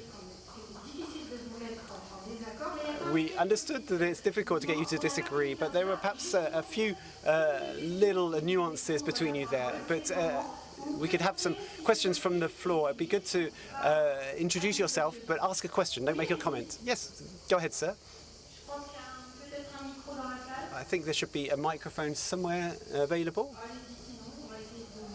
If not, go ahead. Obviously, there won't be translation if the question is raised without a microphone. Ah non, c'est difficile.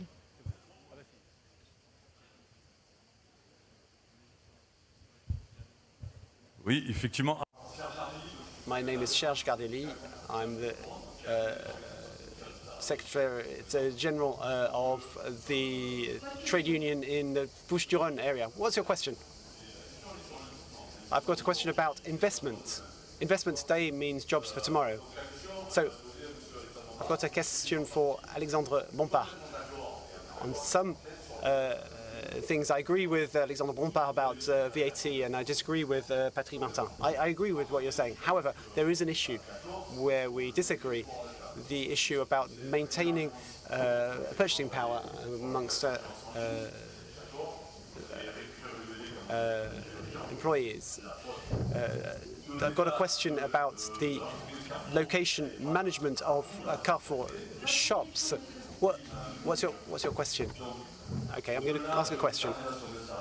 In terms of outsourcing the employees, you've outsourced a number of employees. They kept their jobs. You'll tell me that. You said that.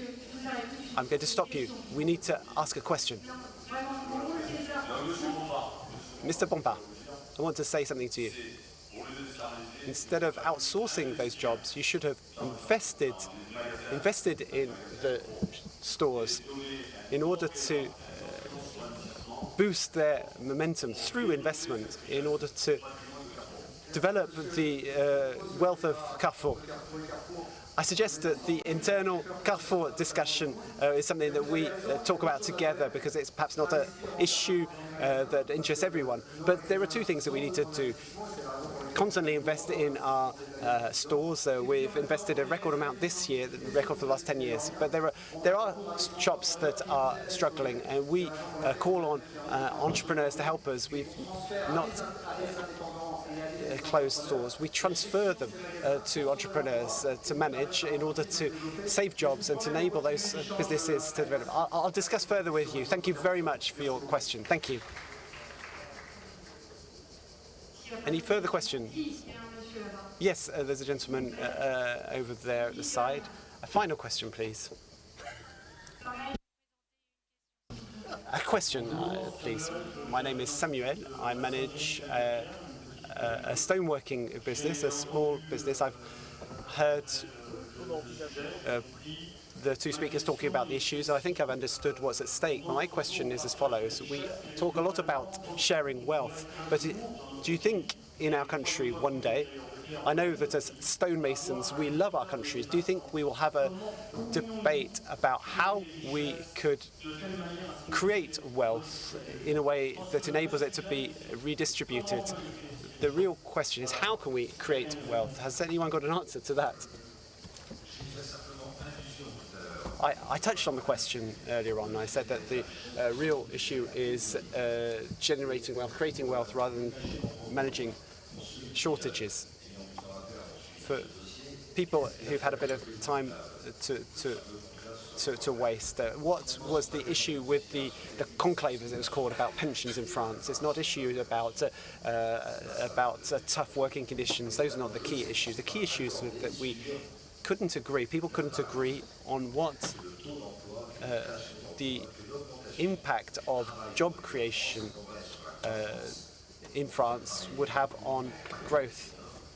getting people to work for longer, not just older people, get young people working as well. It's better to help people to move through professional transitions. We signed an agreement very recently on professional transitions, and our argument as the MEDEF employers organisation is to say that if we invest more, if we've got enough money to invest, but if we work more, our country will have the opportunity to save jobs, increase employment, and generate greater purchasing power for ordinary men and women. The unemployment rate is going back up. Wages have increased this year, but only for part of the population, not enough of the population. And I suggested to all of the trade unions that we should talk about a subject which seems very theoretical, but is very fundamental. A question of the French production model. Do we want to go back to prosperity in our country? So should we give our citizens a desire to do business rather than trying to struggle a little bit to find a little bit of extra money here and there? I agree with you, and it's quite completely true for the congestion section. So will there be a conclave for this discussion about this new social model? Thank you very much. We're going to wrap up there. It's been very short, I'm afraid. There are some discussions. I'm sure that Alexandre Bompard and Mr. Martin will be able to discuss things with you. Thank you very much for everyone who's been there. I hope you enjoy your next session. Thank you.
Ouais, un petit peu, mais non, mais.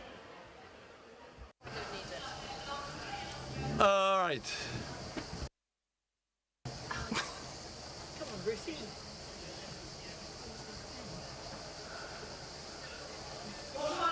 Good afternoon, good evening. Happy to see you again, Amphitheater 1 of the Rencontre d'Aix. So thank you, Jean-Hervé, for organizing this amazing meeting. Thank you, Laurence Boone, you're the representative of the Cercle des Économistes, former State Secretary to European Affairs.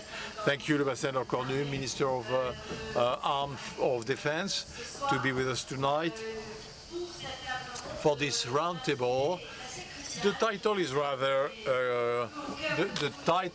is rather crucial. What sovereignties in a fragmented world? Economic, industrial, political sovereignty. Laurence Boone will kick off the discussion. Thank you. Thank you to the participant. Thank you, Mr. Minister, for playing the game with us. So I'll discuss sovereignty. For our security, it has to go through Europe, and therefore we'll be able to have a larger discussion. We talk about defense because sovereignty is the ability to finance choices and to ensure security, homeland security. We could have a quick comparison on about expenditure. The budget of defense in the US is $1 trillion. And in Europe it's 300 billion euros. So therefore, Europe spends a lot of money in foreign countries, but in defense, Europe imports about 80% of its military material from non-European countries, 80% thereof from the US. So it's a kind of a compromise from post-wars to ensure, we used to buy that to ensure production. Less than 20% of European purchasing are done together, and usually it's a small group of countries and not to buy in Europe necessarily. So first thing, so our expenditures are fragmented and not up to scale. Production. Europe has a 1.4 million armed force, but it is divided into 27 countries, which make them smaller nano armies. Europe produces as much as the US, but exports more than half of its production. And as the production is fragmented, we do have redundancy and redundant aspect and some elements which are missing. Some industries are over-concentrated in small states and they're in competition because no industry is ready to hand over or to lose sovereignty. So Europe has 62 platforms, and it's 6 in the US rather than 47 in Europe. So it's an extract of discourse from Emmanuel Macron in the Sorbonne in 2024. So why is it important? European countries are almost all agreed to increase their defense expenditure to up to 5% of the GDP rather than 2% today versus 2% today. And if we do that without coordination, either we will reinforce importation or increase prices. There is tension on production capacities, and we won't solve the problem of material that's lacking or redundant equipment. So I have a first question, Mr. Lecornu. We talk about sovereignty, and at the same time we are seeing all Donald Trump's initiatives in all domains, military, economical. I mean, you know, are we having fun because we can't, we can't impose our French sovereignty, European sovereignty, economic, military sovereignty? No? Yes?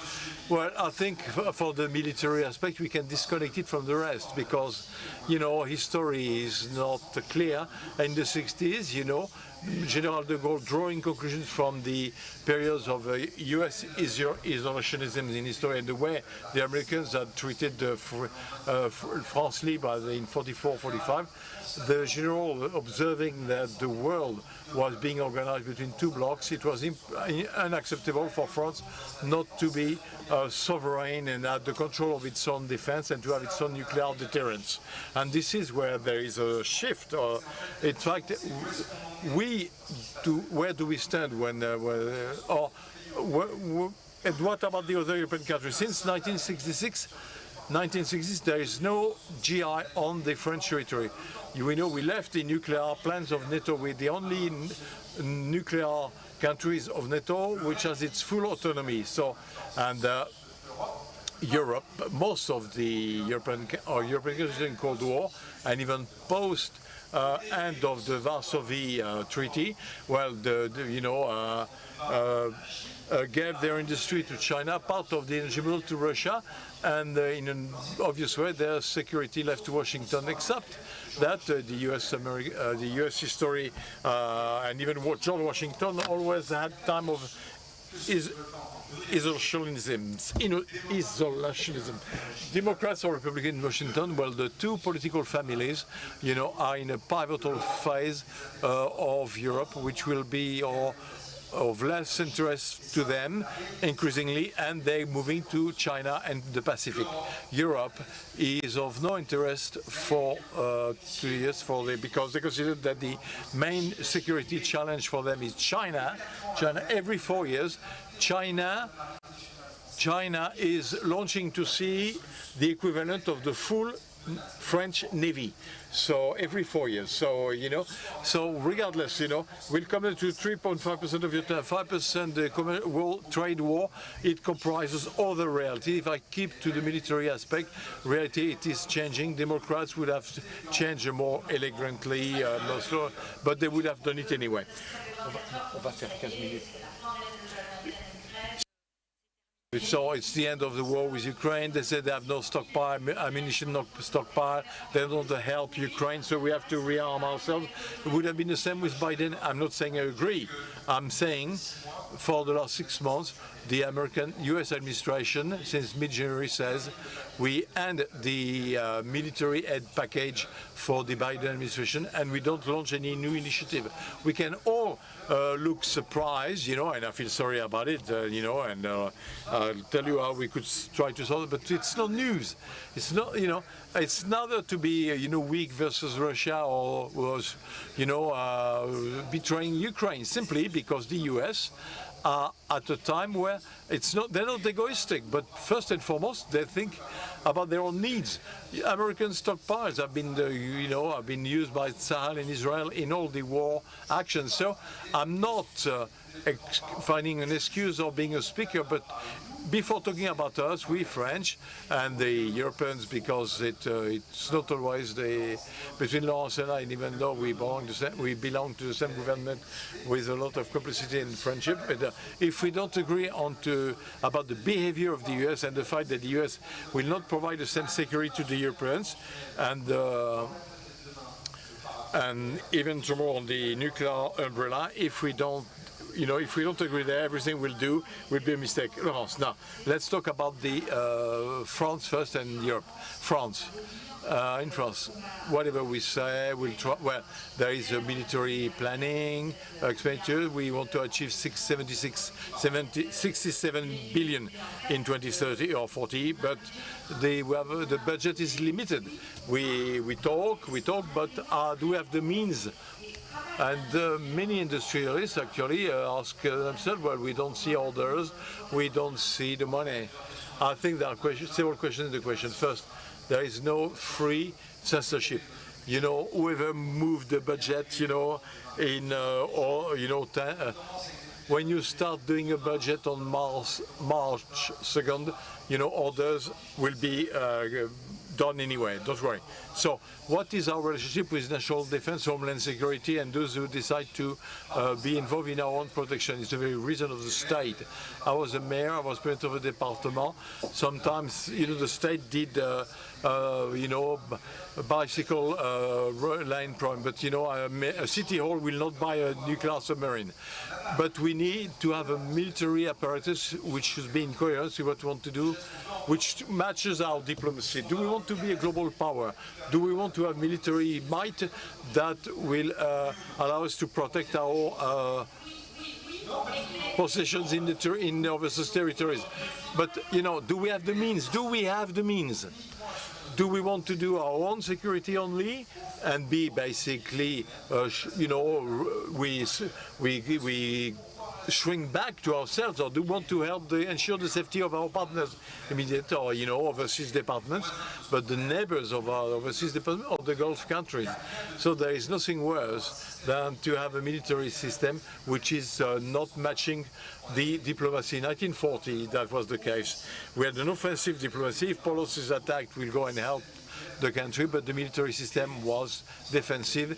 You remember the Maginot Line. Last point to put a little political note here. Yeah, I'm amazed about the discussion, social model versus national defense. Well, the resistance and the Gaullists and even the Fourth Republic were able at the same time to repair the military apparatus and to train and define the new social model. And we said we don't buy our weapons in another country, we buy everything in France. So our public expenditures is quite special because we invest. And the investment is always done in France, and therefore we can improve our know-how and jobs, better than jobs. It's a growth driver. 1 franc invested in military tome, clearly it had an impact on our energy system. This is what we need to re-explain in a short-term vision society where the model is poorly known, and we have to explain that again because this defense model makes us different from the other European countries. So how can we make sure that we can actually spread that model? Laurence.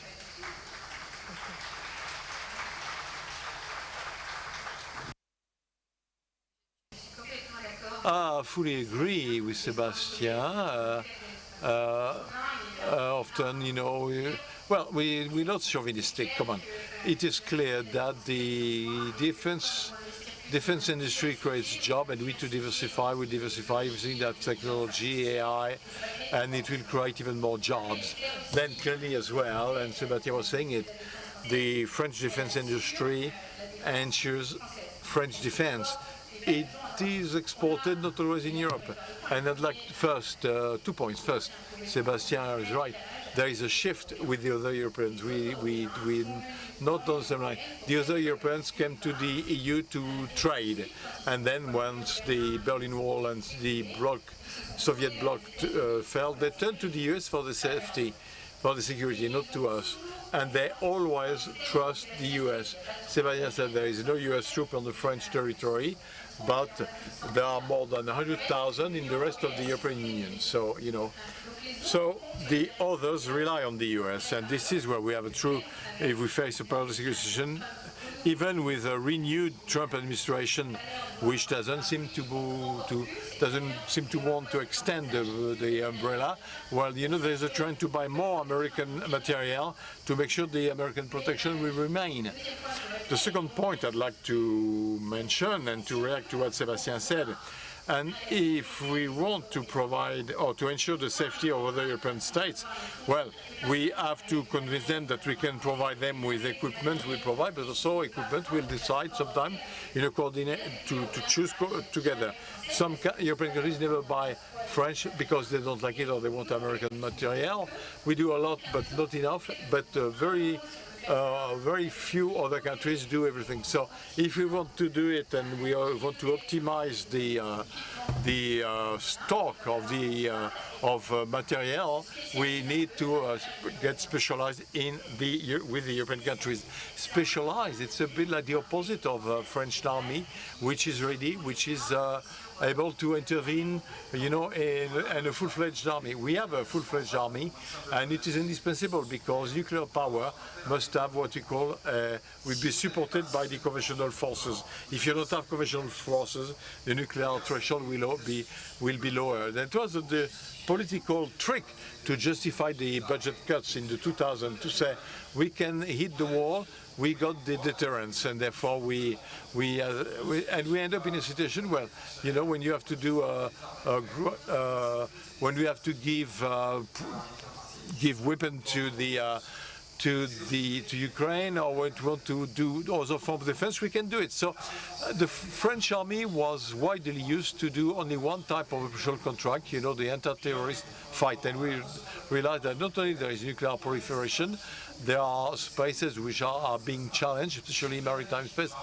You know, for example, if 15 years or 20 years ago we'd been told that there would be French frigates in the Red Sea that would fire 10 or after 15 or 30 missiles to stop the Houthis on the who are firing missiles on the French Navy maritime ships. So I mean, you know, basically we are weak in what is simple. We are weak in what is simple for a simple reason. When military credits were reduced, what was simple was stop powder, small guns. You know, today in France we buy 9mm bullets for the guns of our army. We buy it in foreign countries. It's not Ukraine, it was the COVID that showed that. We realized that we accepted situations which were unacceptable. So we've got to reindustrialize, we've got to relocate, and this is what we're seeing here under the tent. As it's simple, the sector is highly competitive. Today, the difference of the Cold War, Israel, Turkey, India, all these countries that are developing defense technology and that are competing. The second segment where we might be weak, where we haven't yet let go, is endurance.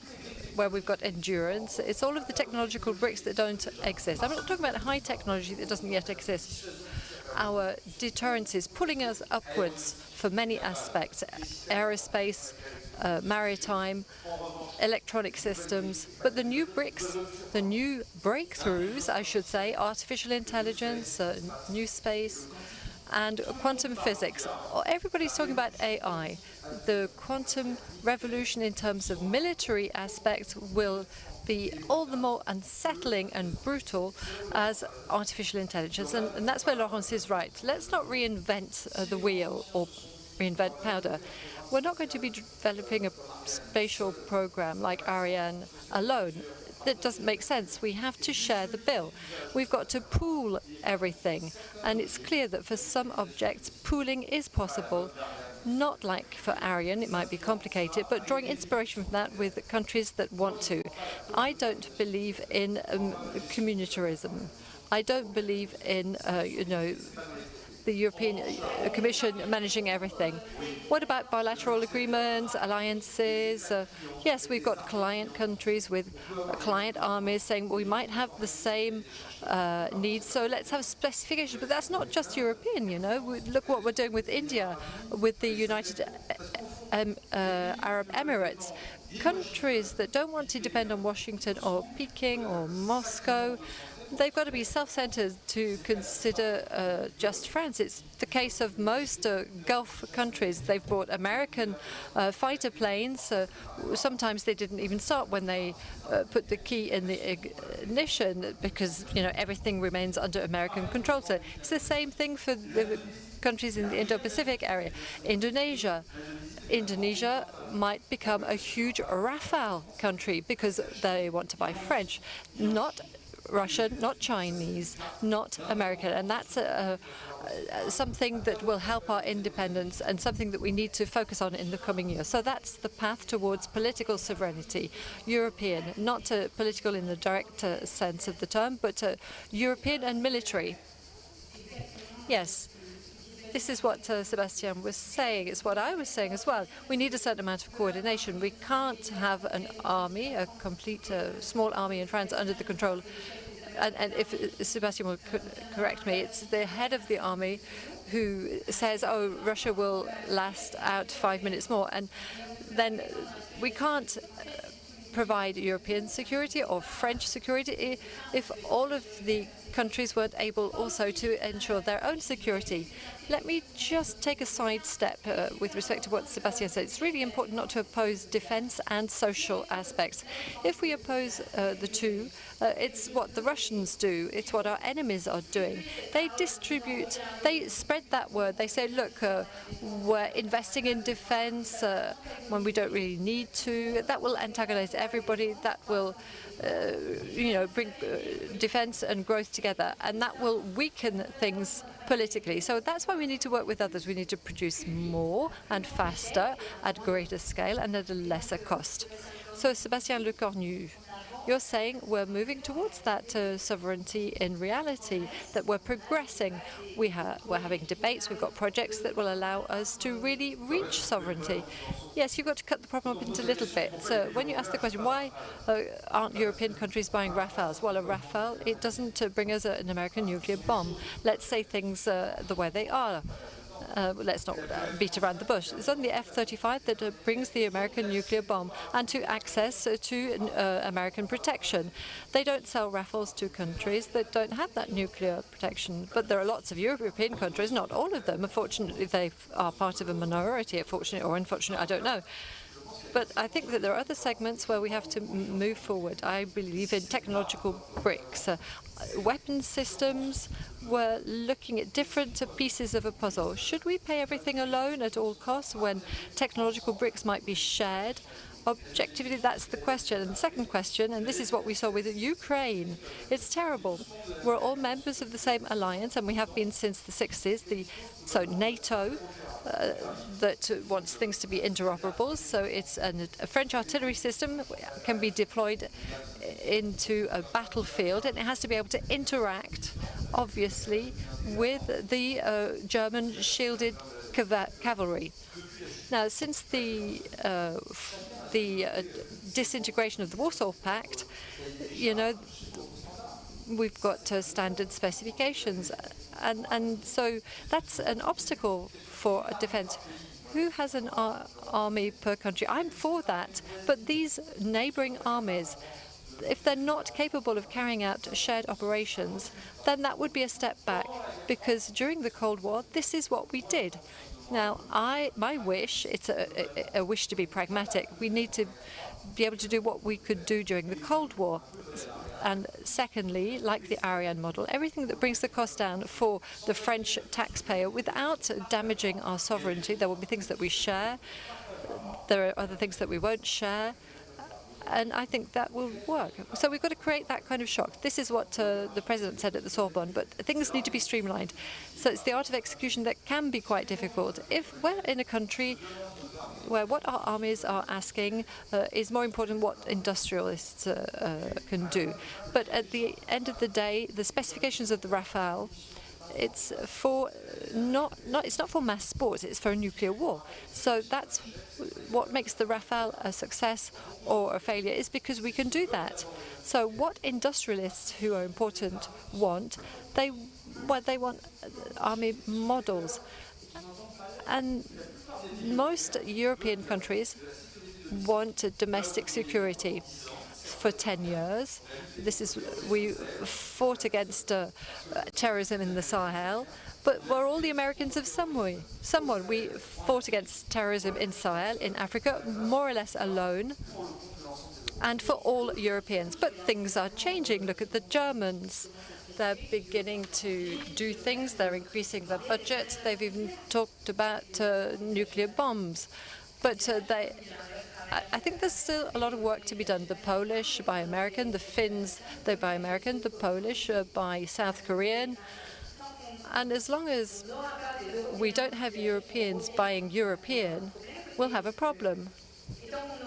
And as long as we're producing, I think it's 14 types of tanks on the European continent, and this is what happened with the help to Ukraine. You know, we need to talk to each other. And again, if we want to focus on our efforts on growth and employment, and not to have social impacts, which is possible. Germany is reconverting its automotive industries into military industries, possibly.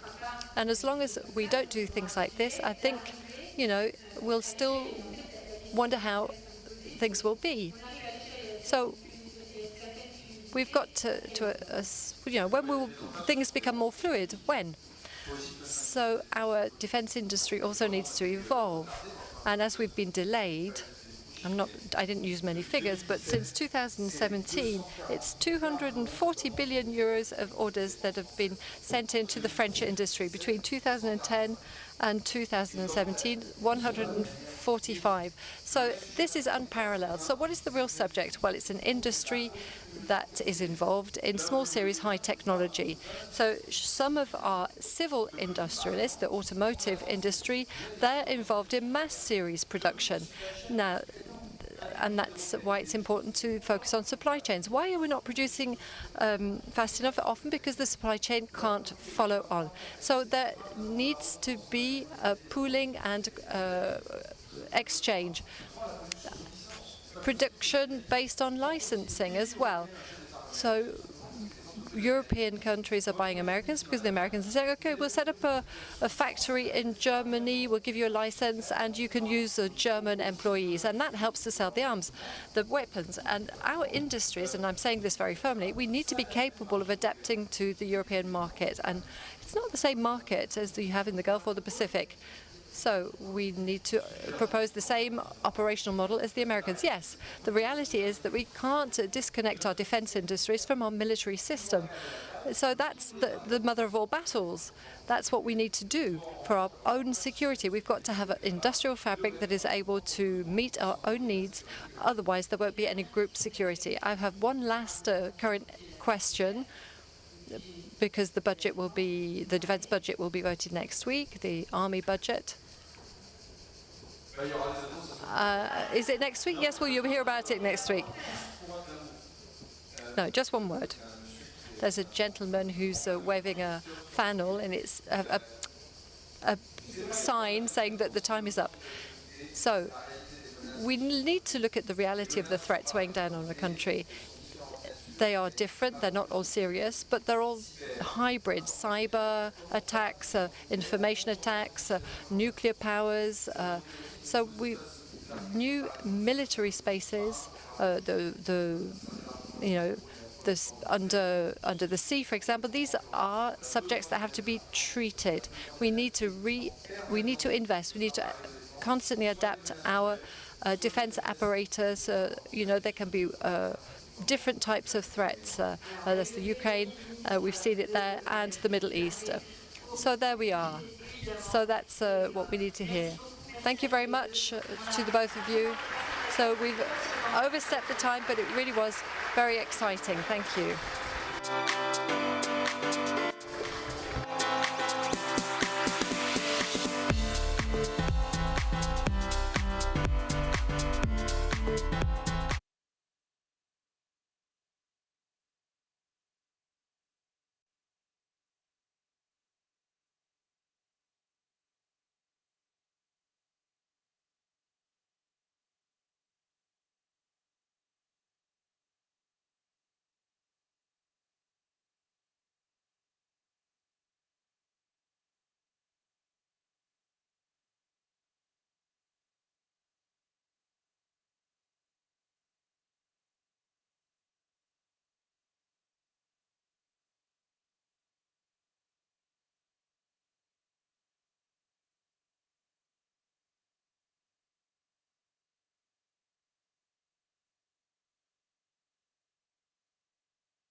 Ladies and gentlemen, good evening.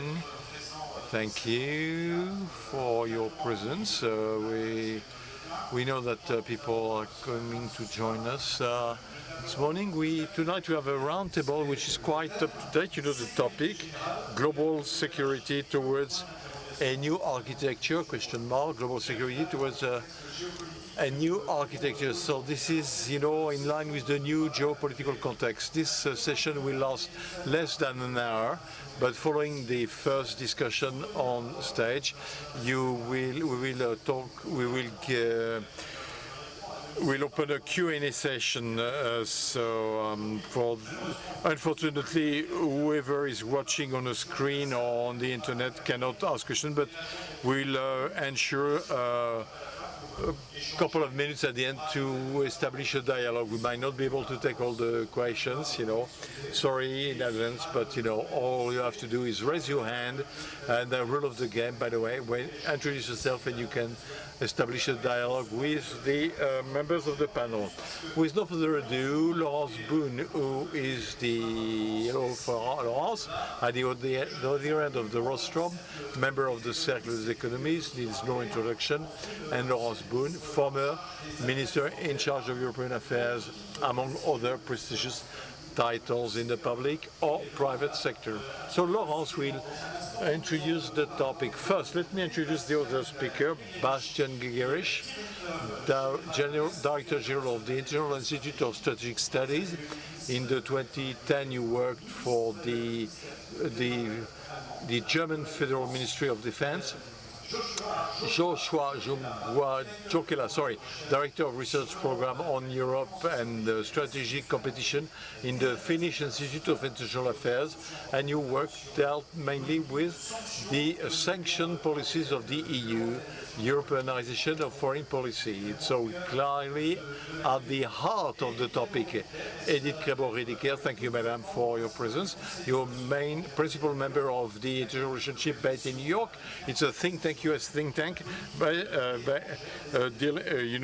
which examined the international relationship and the foreign affairs in the US. And you were also the advisor of Hillary Clinton advisor, and you directed the team in charge of the international economic policy of Joe Biden. Nitera Dubourg, to your left, Nitera Dubourg, founder and partner of ISALT, strategic investment in long-term actions, should be specified. It's a private company managing banking or, alternative energies, decarbonized industry innovation, you name it, they do it. And also, Thomas Vian, Irish Minister of European Affairs. So, and of course, Foreign Affairs and Defense. Sorry. Laurence, you got a couple of minutes to kick off the discussion. Then, of course, you will be able to get involved in the discussion. Thank you. Thank you, Emmanuel. Thank you all for your presence. A great pleasure to have you all. The Rencontre d'Aix makes it possible to see friends again every year, and they're not all in France, to have a very healthy discussion. 3 quick points. First, the world is more dangerous. I will explain. More authoritarian world, and it has impacts in terms of military expenditures, as we said, also in terms of the rising of what we call economic security. More dangerous world. The other day I was driving with my son. He said that in your days, in your young youth, there were wars. No, the Berlin Wall had just collapsed. The Soviet bloc was disappearing, and we thought that we'll be happy forever and ever in peace and democracy and joy. And now there are 3 major conflicts in the world. 3, which concerns us directly: Russia and Ukraine, and which ended the illusion that there could be a stable European order and that there could be cheap energy without any problems. Second one is Iran and Israel, which is of course causing a lot of problems in the oil region of the world, especially the Strait of Hormuz, and China, which in fact has the monopoly of the world production of semiconductors and chips, and could very well take over Taiwan, and this could be a problem. So today's world, we're no longer guided by business, but by geopolitics. And since all these, many of these powers, and we were discussing it, are all nuclear powers, they avoid hitting one another with their weapons because that would be nasty, but you do it in an indirect manner, through barriers, tariffs, you know, and they filter direct investment in sensitive domains. Less than a third in the last decades of 80% of countries which do control. We're filtering the countries, and then the US tariff sanctions against Russia, but as well as the control of Chinese exportations and the exports. And just after when Trump announced the custom tariffs, well, China announced that he would put tariffs as well for rare earths and magnets, and they would do it only if the country that is buying it would explain the needs for that. So it is basically a sort of a commercial spying process. So conflicts, danger, more authoritarian world. We thought that the international trade would make it possible to have a converging governance system, but we have to, well, unfortunately that's not the case. Today there are less democracies than 30 years ago. So if we are, well, 24 countries today out of 176 in the world are considered as a full democracy, which is not a lot. And authoritarian regimes such as Russia and Iran represent more than 37% of countries, and as per you, those who are shrinking. So in such condition, of course, the internal security is a bit we can no longer follow the multilateral framework that existed, a well-organized relations and well-regulated dialogue. So we have to exchange on 3 points. I'll stop now. Yeah, if you could finish. First, more competition, less cooperation. We have to ensure secure energy supply. You have to secure your technology, your supply technology. We're running late behind the US, and we need to protect our market for investment to collect data or technological information. Second thing is that we'll have more military expenditures, and many of the participants will talk about it. I'll stop now. But as I said, I think we should not oppose defense and security, social security expenditures. And third thing, we have to recreate alliance by matching commercial and political systems, because one infrastructure project out of 2 in Africa is financed by China, built by a Chinese company, and 1 out of 3 is financed by a Chinese bank. Thank you for your introduction. Okay, you were perfect. Now, we expect the same from all the other speakers, by the way, to frame the discussion. So got each 3-4 minutes for introduction, then we'll have a discussion. Bastien Guéguéry, so I'm turning to you first. So let's focus on security and defense, and more lethal weapons in the hands of different players, if I could say so, or at least protagonists in the various conflicts today, which raises a lot of issues. So what lessons do you learn from these various situations in the world, conflicts? Thank you very much. It's a pleasure to be here and speak a little bit about the defense and military matters that relate to what Laurence has introduced.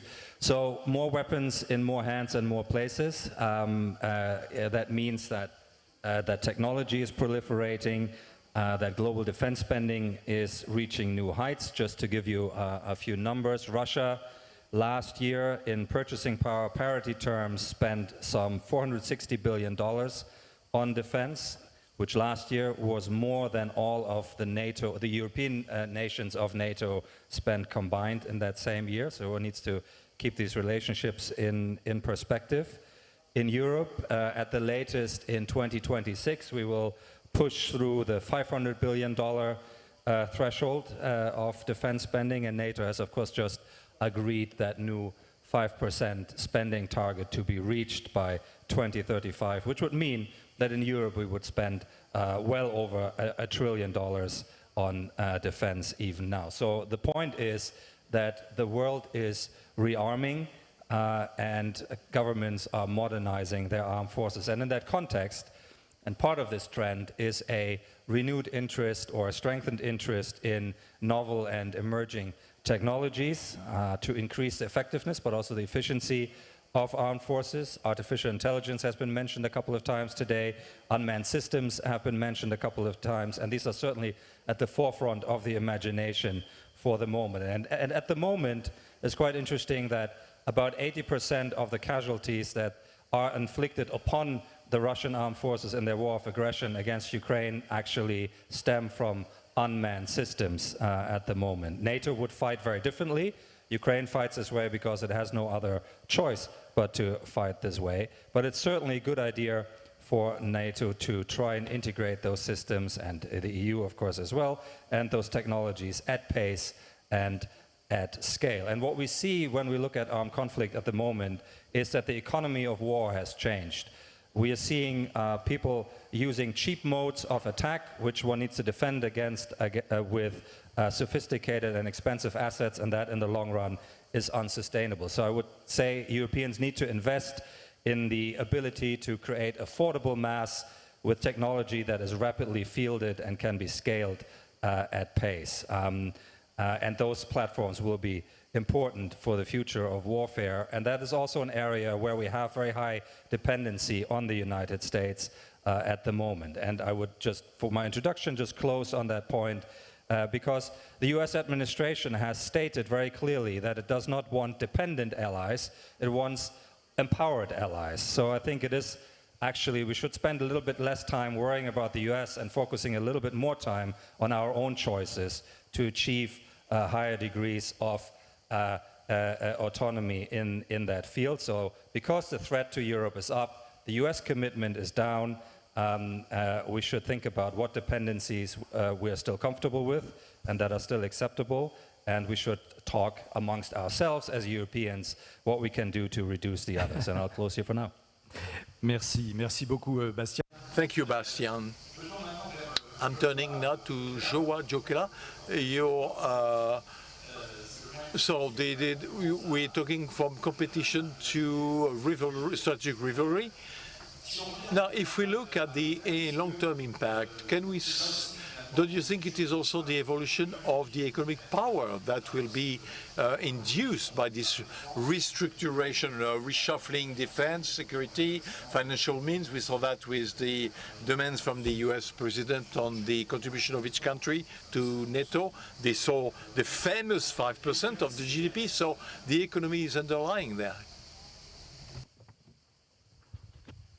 Thank you very much, moderator, and also coordinator. It's a great pleasure to be here in southern France. Greetings also from Helsinki, which is a bit cooler place to be at this time of year than here, but I'll do my best and try to keep my mind focused. Economy, of course, is very, very important, I think, and this is something what comes to the whole question of the world where we witness more strategic competition among the great powers, not only the great powers, also the mid-sized powers, regional powers, they're all engaging in this kind of more competitive mindset. And if we try to connect that to the topic of this session towards new security architecture, or maybe perhaps indeed a lack of it, I think this really reflects the longer-term trends. Developments in economic, military, as well as ideational power. I think we've heard here in the forum yesterday and today in many of the sessions about how contested the global multilateral order is and the global architecture. There's been a lot of sessions here focusing on economic governance institutions as well as health questions, and of course climate governance is also the kind of the field where the competition is seen. But what I think is new at the moment and has happened during the past years and also during the early months of this year is that this contestation now extends beyond questions of representation and power or the liberal Western norms. This contestation and competition has spilled over to the very core of the international security order or the global architecture, that is to the core principles of sovereignty, territorial integrity, as well as use of non-force. So in terms of global security architecture, and despite its all shortcomings, which are well documented, these norms have formed a kind of a bedrock of the post-war global security order. They are the norms that are enshrined in the UN Charter. And now when we have the Russia's aggression, we have China's assertiveness, and importantly also the US policies and posture under President Donald Trump's second administration, these kind of reflects in many ways a kind of a recourse to hierarchical power relations where dominant actors seek to enforce spheres of influence and constrain weaker states through coercion economically and militarily. And in this context, we see very limited moves towards a kind of a motivation or emphasis to create a new order or reform the old one. And I think this is the kind of the talking point of today's discussion and also this forum more general. Thank you, I stop here. Merci à vous, merci Jo Kela. Alors, Madame Heidi Krebo-Rediker, nous parlons ici. This is Heidi Krebo-Rediker. We talk about the necessary construction and design of a new global security architecture, but also economic architecture, digital, because we know that cyber attacks are damaging, technological spying. So the G7 worked on these points, especially in view of the French presidency, because France will be running the G7 for a while. So how do you see the world? How do you see this future, madam? So thank you for the invitation to come and speak here today. And yes, I think that I'd like to call the attention to economic security and to what we can do based on traditional G7 architecture and build on some of the work that's already been done in a way that is actually consistent with what I believe the Trump administration would like to do moving forward. And given France is going to chair the presidency of the G7, I would encourage that we build on the work that was done in Japan, where they focused very much on resilience and shared resilience and cooperation, particularly to counter economic coercion, to counter overcapacity and dumping, particularly from China, cyber attacks on critical infrastructure that underpin our critical infrastructure, and technology leakage, and the fact that we have certain amounts of very high level of technology that we do still have that have dual uses that we need to actually cooperate in protecting.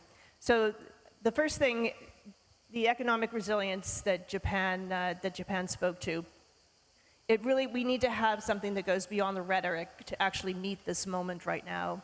It needs to be coherent, it needs to be effective. Multilateralism is under strain. President Trump has lost the trust of a lot of his trusted partners. And we are in a time where the divisions between economic, national security, technology, has really dissolved. So we are at a very, very different place where capital flows and investment are not just engines of growth, they're also levers of strategic interference and geopolitical vulnerability. So it's been driving a lot of economic statecraft. I believe that that Japan and EU have both adopted their own internal strategic plans for economic security and protecting their own, but they cannot do it alone. It is not possible. So where do you start?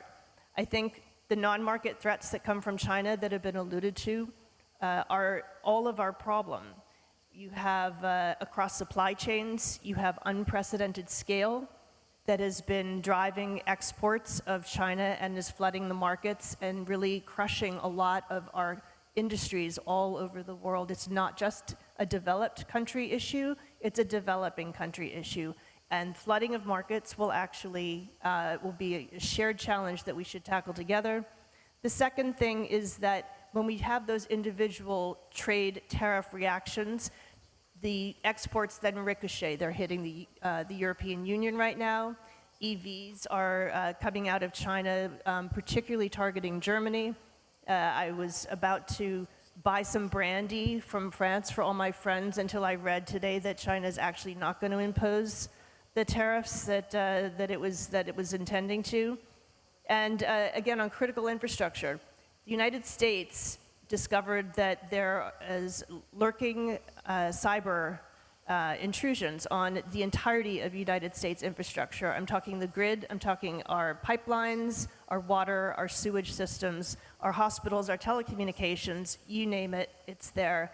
It's why we're replacing a lot of the cranes in the ship-to-shore cranes in our ports, because we are 80% plus dependent on Chinese cranes. And we found that there are cyber risks that are embedded and malware embedded in the software updates. Merci. On va y revenir. On va y revenir. We'll get back to that. We'll get back to this. Thank you, madam. So, Nicolas Dubourg.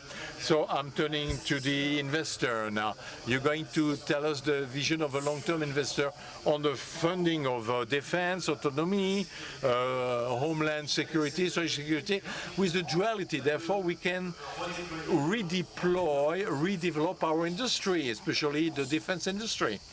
So it's not destruction, creative destruction, but it's purely investment. Yes, indeed. Thank you very much for giving me the floor.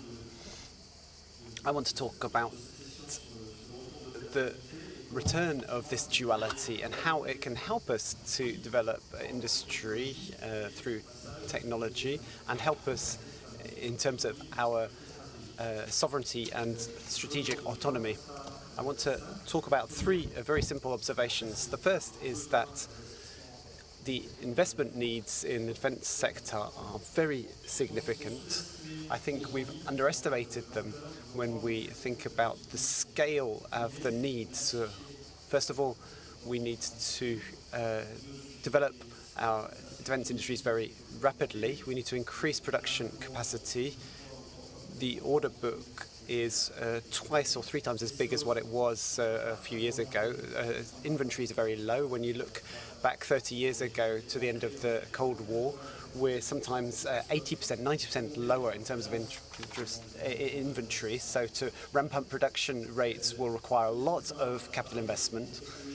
Second point, there's new technology that needs to be incorporated. We have no choice about that. Drones, jamming technologies are vital on the battlefield. These are real key technological issues that we need to invest in. And the third point, which hasn't yet been fully covered, but we couldn't ignore, is future threats. High altitude, the weaponization of space, quantum technologies, which has been mentioned. These are issues that we need to think about and not get left behind on. Second observation is that private investment needs to play a role. The states and national governments can't do everything. It's a quite an attractive investment proposition because it's growing. As long as you take into account a certain number of aspects, it's a very specific segment to invest in. Sovereignty is a key issue. It's a very highly structured market with major commissioning bodies which issue very big orders and roll them out to a very structured value chain.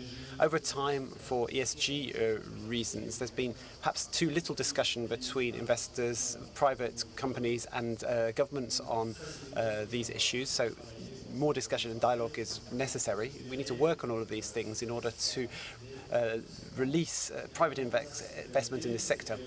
My third point is about this duality. We knew this dual approach in the 1960s, and it enabled France to build three key sectors: nuclear, space and military. And the big French corporations that have benefited from investment in that era are now the strongest companies in France today.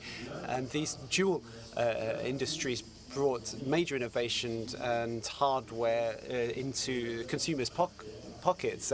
There's technology that's used as well in planes and nuclear power plants and satellites. So this is not a back to the future thing, it's a strategic repositioning in favour of our strategic autonomy. Thank you, Nicolas. We're going to talk a bit more about strategic autonomy in the sectors that are part of this. Thomas Byrne, I'm going to turn to you. You're Irish Minister of State for European Affairs and Defence, as you reminded me. I just want to go back to this issue of neutrality, because Ireland is a neutral country. I don't know if we could talk about perfect neutrality, but a very clear neutral stance. But this issue of neutrality raises questions because the world defence industry is getting strengthened. Ireland needs to make an effort in this area. What's your analysis of this? Absolutely, and je suis ravi d'être ici. I'm delighted to be here with you today, and particularly with Laurence. Laurence was my counterpart as minister, I think, in 2022. Is a neutral country, but our neutrality really, in this day and age, is defined by our non-membership of NATO. That is essentially what our neutrality means, and we're very much focused on making sure our country is secure and working with European partners to make sure that European security is allowed to develop. I would say that our policy is basically one of principles-based pragmatism. And we've actually seen in Ireland since 2022 a 22% increase in defence spending. So we're not immune from the challenges, and we know that we're coming from a low base in terms of defence spending, and we know we have to do more, and we are doing more. And in fact, only last week, we announced a new contract for the provision of sonar at sea, and that's been done with Thales, obviously a French company. But we are without some of the basics that a modern military needs. Sonar, radar. There's currently a contract for radar going through the procurement processes at the moment. So we know we're coming from a low base, but we have committed to making sure that we have a military that is capable. Now, in terms of what's happening at European level, we're very, very clear that we want to be a constructive partner. We want to make sure that European countries can do, defence is a national capability fundamentally, but there is a requirement for more and more European cooperations, and we will not stand in the way of that. And in fact, we will have the presidency of the Council of the European Union next year, and very much a secure Europe will be a focus of that. And our defence spending is projected to rise in the next couple of years even more significantly. But one of the challenges that's been mentioned by Nicola in terms of production and procurement, they are challenges. Even if we had unlimited money today, we would not be able to spend it immediately, but we have a programme there to make sure that we can bring our military up to an acceptable standard and to work with our European colleagues in the spheres that we do, and to cooperate and to have interoperability as well, which is very, very important for all of us. Bon, alors on va voir justement comment. So let's think about how all of that can be worked out in practice. Bastien Guigriche, I'm going to turn back to you.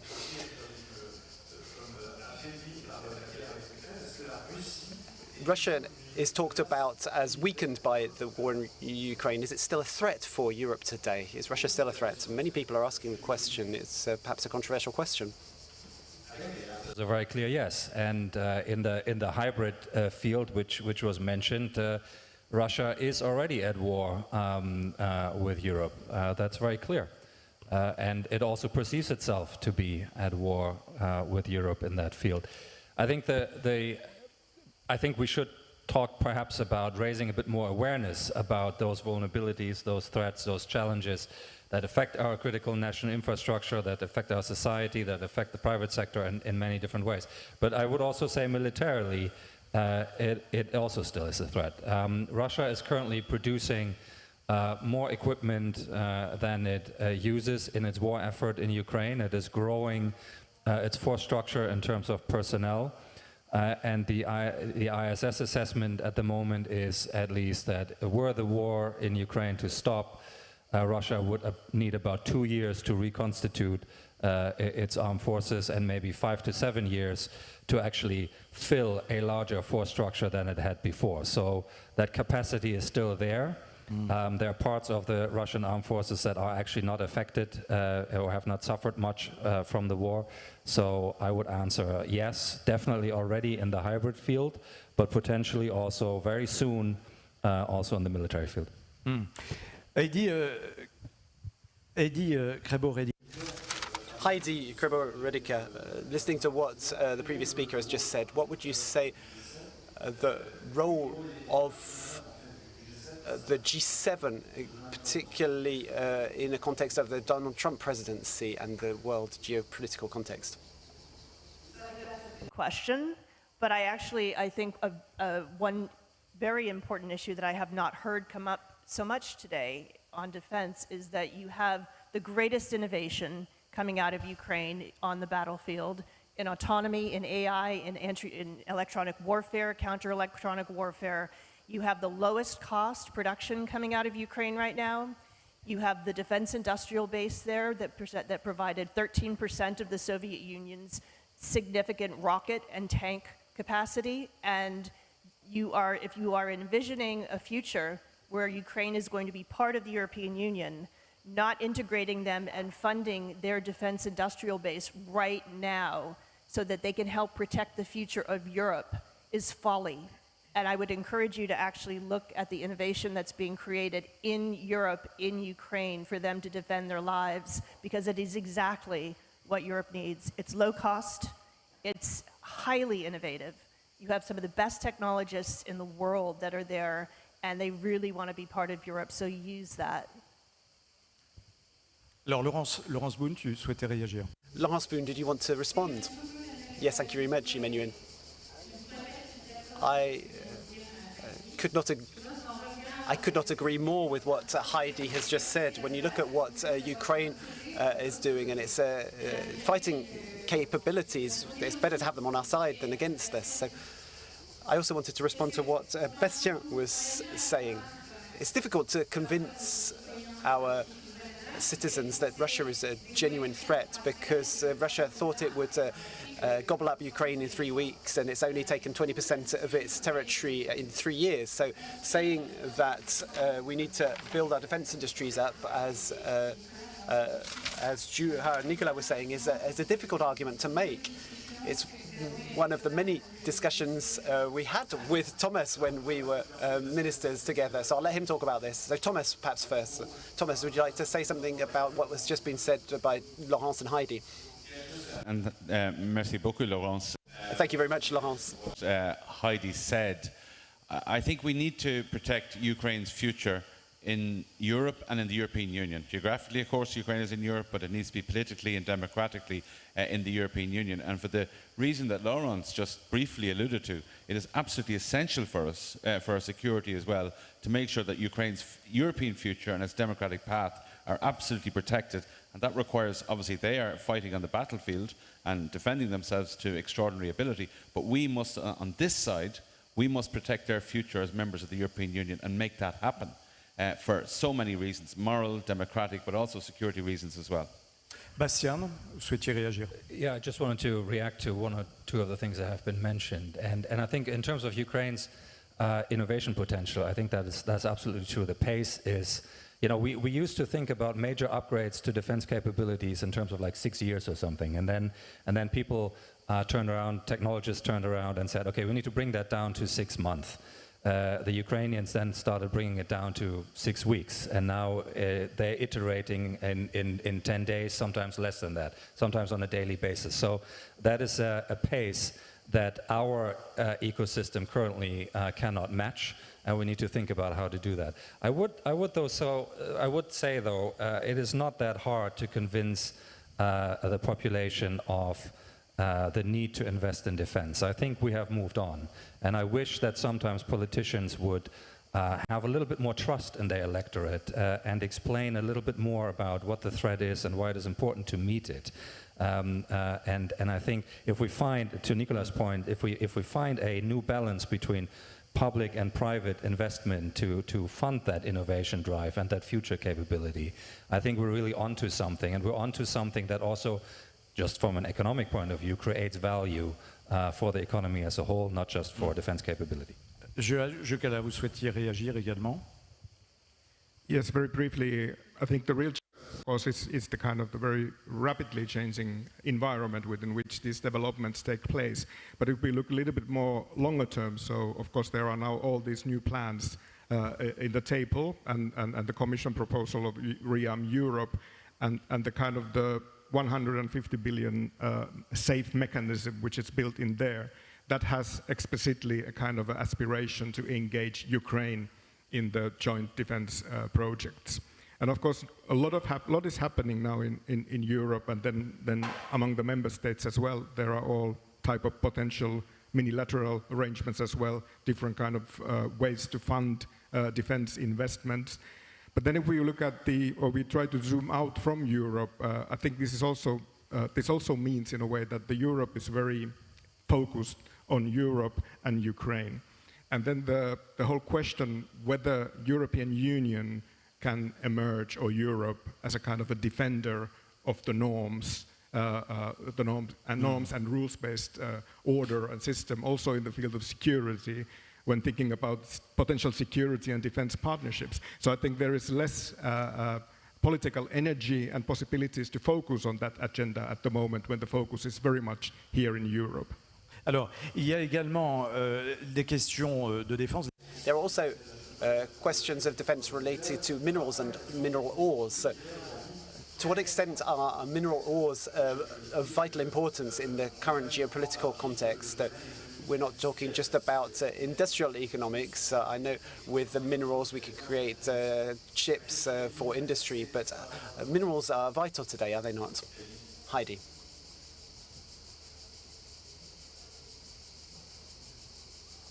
And there, the G7 has actually put something forward in Canada recently, where there's the Critical Minerals Action Plan, because we are all in the same boat when it comes to the coercion and the lack of investment we've all collectively not made in our own development of critical minerals and the development of the refining capacity, especially in rare earths, especially in heavy rare earths, the ones that are being choked off by China right now through their new export regime. So I think that there are, it's not just in chips, it's also in cars, it's in a lot of different parts of industries that we need magnets. It's also very much involved in the defense industry, no more so than in the United States.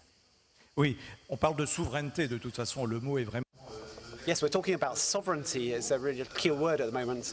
Nicolas Dubourg, we've been talking about defense, economics and minerals, and you were talking about duality. Can you give any more examples than what's already been mentioned? Yes, we can talk about space. Space is a dual domain by nature, because space is used for communications. If you watch TV, you sometimes might be watching via satellites. A lot of our communications use satellite technology, but a lot of satellite technology is also used for military purposes, for observing and reconnoitering what is going on around the planet. These technologies are used for climate change research, so these are very dual technologies. And this is a good thing, because depending on the economic cycle, you can use these technologies in different ways at different times and move through these different cycles.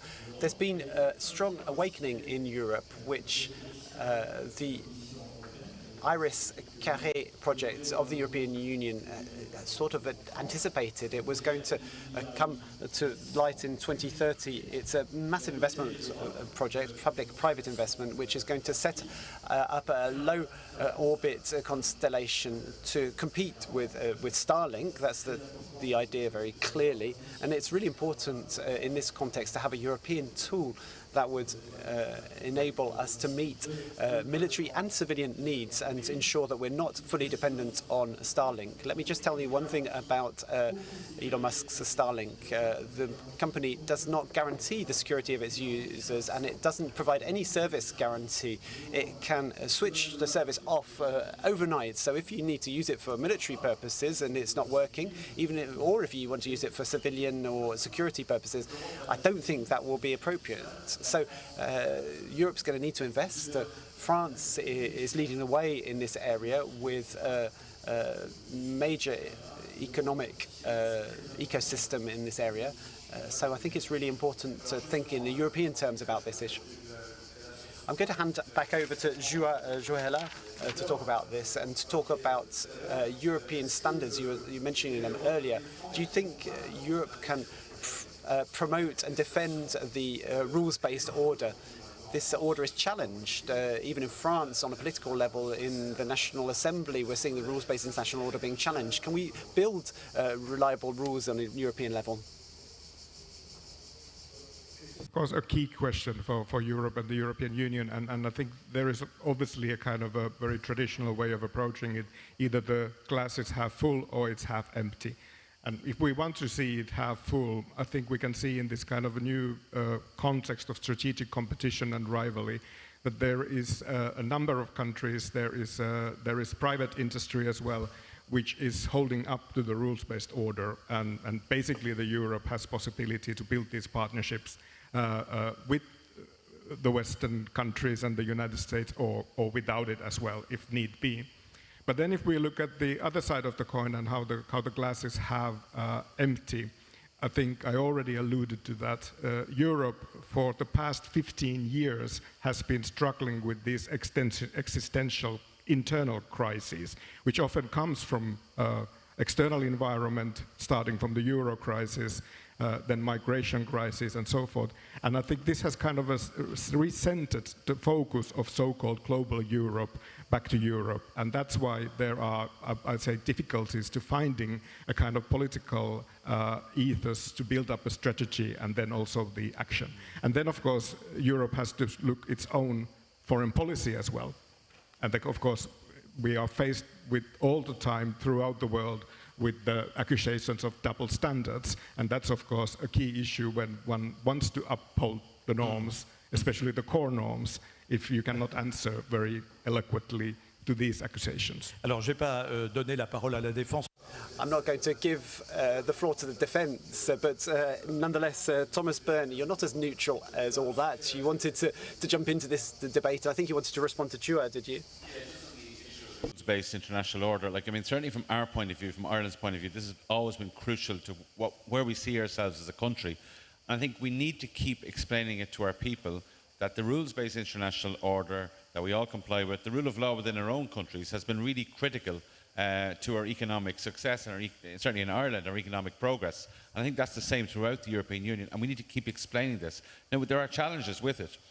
For example, Irish peacekeepers have served for decades with UN missions, and including with French soldiers as well, and given great example and enhanced our reputation.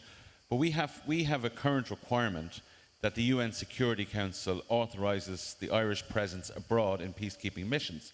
And that's really challenging at the moment because Russia, of course, has a veto on the Security Council. So does China, so does France. France has never been a problem. But we're now removing that requirement to have a UN Security Council mandate. That is a challenge arising from the world order, getting into difficulties, but it's also a signal that we want to do more on our own, in accordance with international law, in accordance with basic principles, as I said, of peace and protecting ourselves, protecting our democracies. But this is a challenge that we all face at the moment. Toute dernière question avant de donner la parole à la salle. Final question before I hand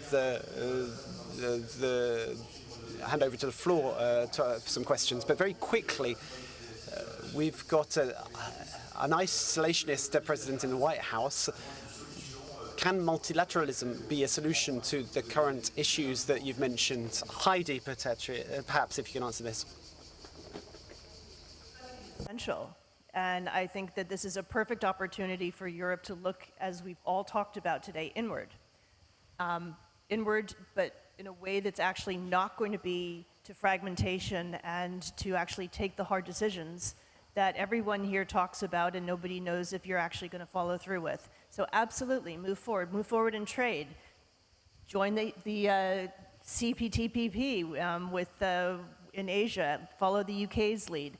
Conclude the agreement with Mercosur, conclude the trade agreement with India. Go and create a better hedge.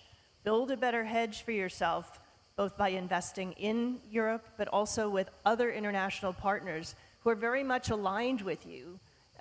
The choice is not binary between the US and China. There's a whole rest of the world out there that has a combined GDP that you can be incredibly powerful with if you actually just go there. Alors on va voir comment la France justement qui s'apprête à prendre la présidence. So we'll see how France, which is going to chair the G7, might be able to offer solutions.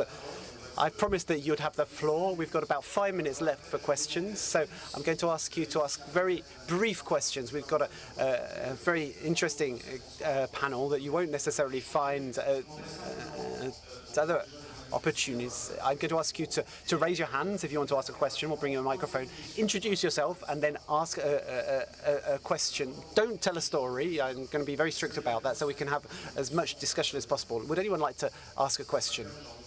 If you haven't got any question, I've got loads of other ones, but I wanted to hand over to you. That's what the Rencontres et NEETS are all about. Every year we have the opportunity to discuss things. The gentleman at the front, let's bring you a microphone. I might be able to give you mine. That might be the easiest thing. Yes, it's over to you. Thank you very much. My name is Philippe Herrera from the Safran Group. I've got a question for Heidi. The challenges we face coming from China. During the French presidency of the European Union, we developed in particular the anti-coercion instrument, which allowed us to protect, if it was activated, the EU and our EU partners against Chinese coercion, and this was triggered by pressure on Lithuania. Today, the debate in Brussels is whether we trigger the anti-coercion instrument against the United States in the context of the tariff wars.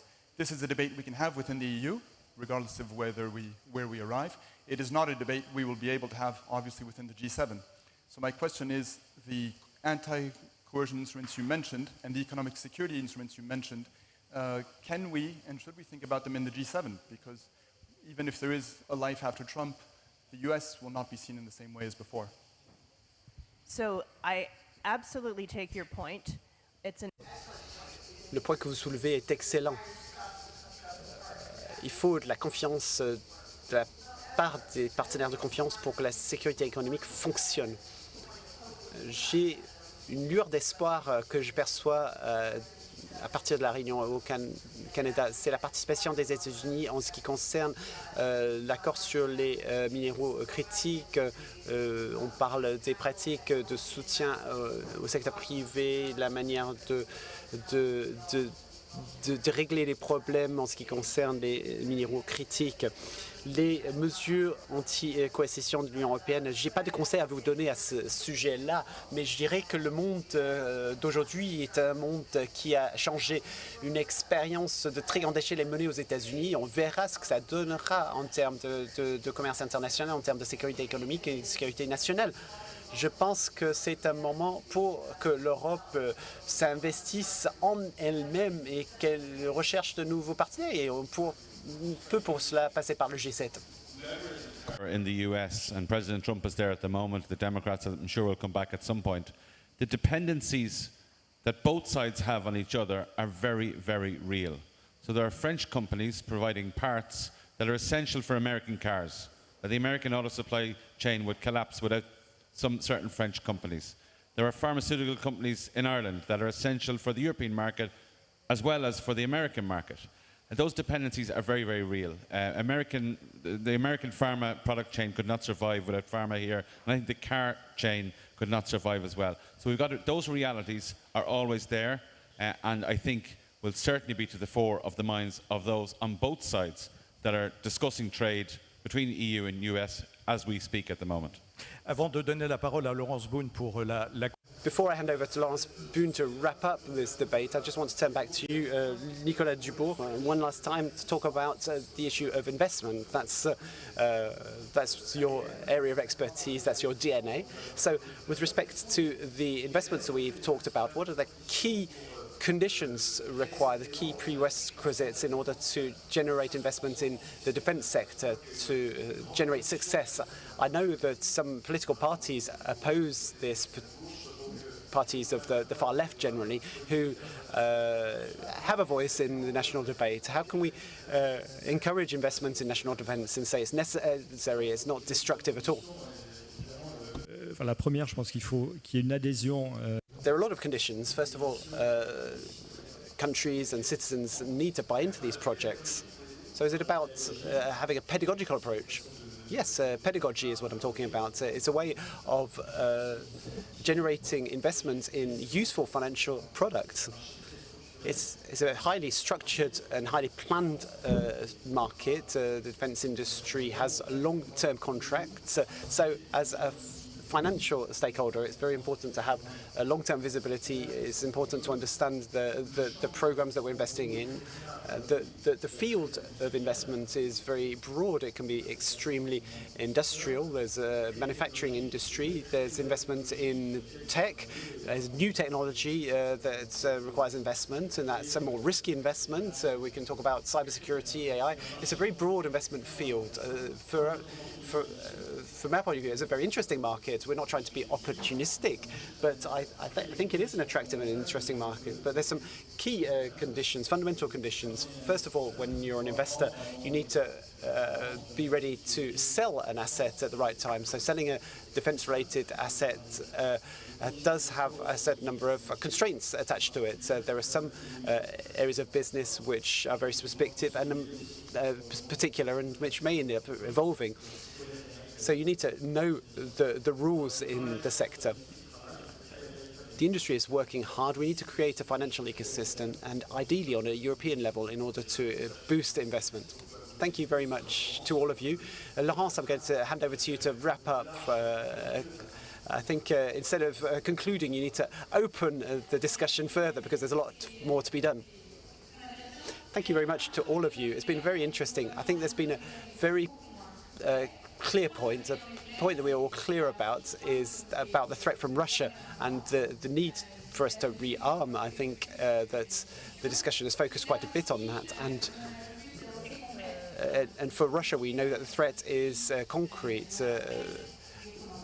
We have finance, we have an industry, and we've almost got orders coming through the pipeline. So I think we're fairly clear about what we want: drones, space technology, quantum technologies, and AI. We need to make progress in this field. Where we're a bit less clear, and I think Heidi pointed this out, is about the threat from China. China controls a lot of the raw materials and components that come into the things we've discussed, whether it's energy provision, defense-related hardware, electronic chips, and the relations with the US are a bit unclear at the moment, so it's difficult to find alignment within the G7 in order to place sector-specific agreements between different countries. So on this issue, the USA has placed a contract with India for chips for cars and washing machines and things like that, because the Indians know how to do that. It's not being made in Taipei, and it's helping the USA move away from a dependency on Taiwan and Taipei. The concrete question that Heidi asked is whether we in Europe are ready to do the same thing. I think we're not clear about that, because when the Americans vote through an Inflation Reduction Act, or when they threaten us with tariffs, there's always a bit of reticence. Thank you very much. We can give a round of applause to all our panelists. Thank you very much. Thank you to all of you. Thank you everyone who's been here. We're coming to the end of the day, but there are some more sessions tomorrow, and I'll say goodbye to those who are watching us behind their screens at home. This has been the 25th Rencontre in Aix-en-Provence. We're going on one more session this evening and again tomorrow. Thank you very much.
Hello, everybody. Good evening. Thank you for being with us, in spite of the fact that it's time to have an evening drink. So this panel is devoted to a subject which, according to some economists, should become the obsession of our public policies. The situation of NEETS in France. The NEETS are young people between the age of 15 and 29, neither in employment, education, or training. My name is Frédéric Hoffmann. I'm a correspondent for the German public television, ARD, in France, and I've been covering French politics for 5 years, and I hear about elderly people, retirement, employing older people, but we hear a lot less about young people. And yet 1.4 million young people in France are without employment, education, or training.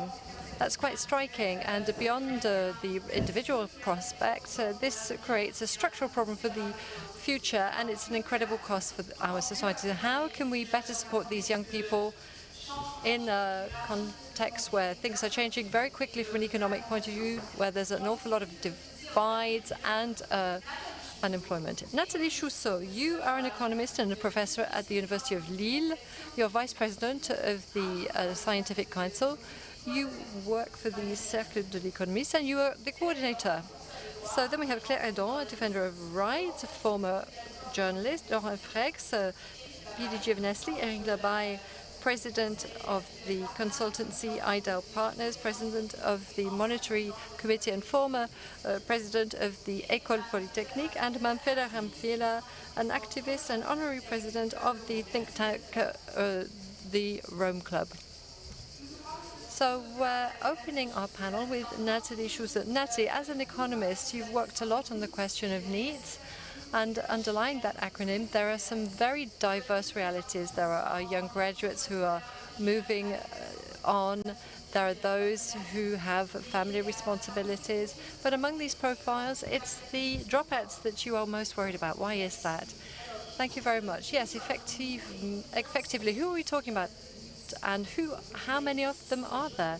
They are 15 to 29-year-olds who are neither in employment, education, or training. Just to give you an idea, at the end of 2024, the figure corresponded to 12.8%, which is much higher than the European average, 1.5% above the European average, representing 1.4 million young people.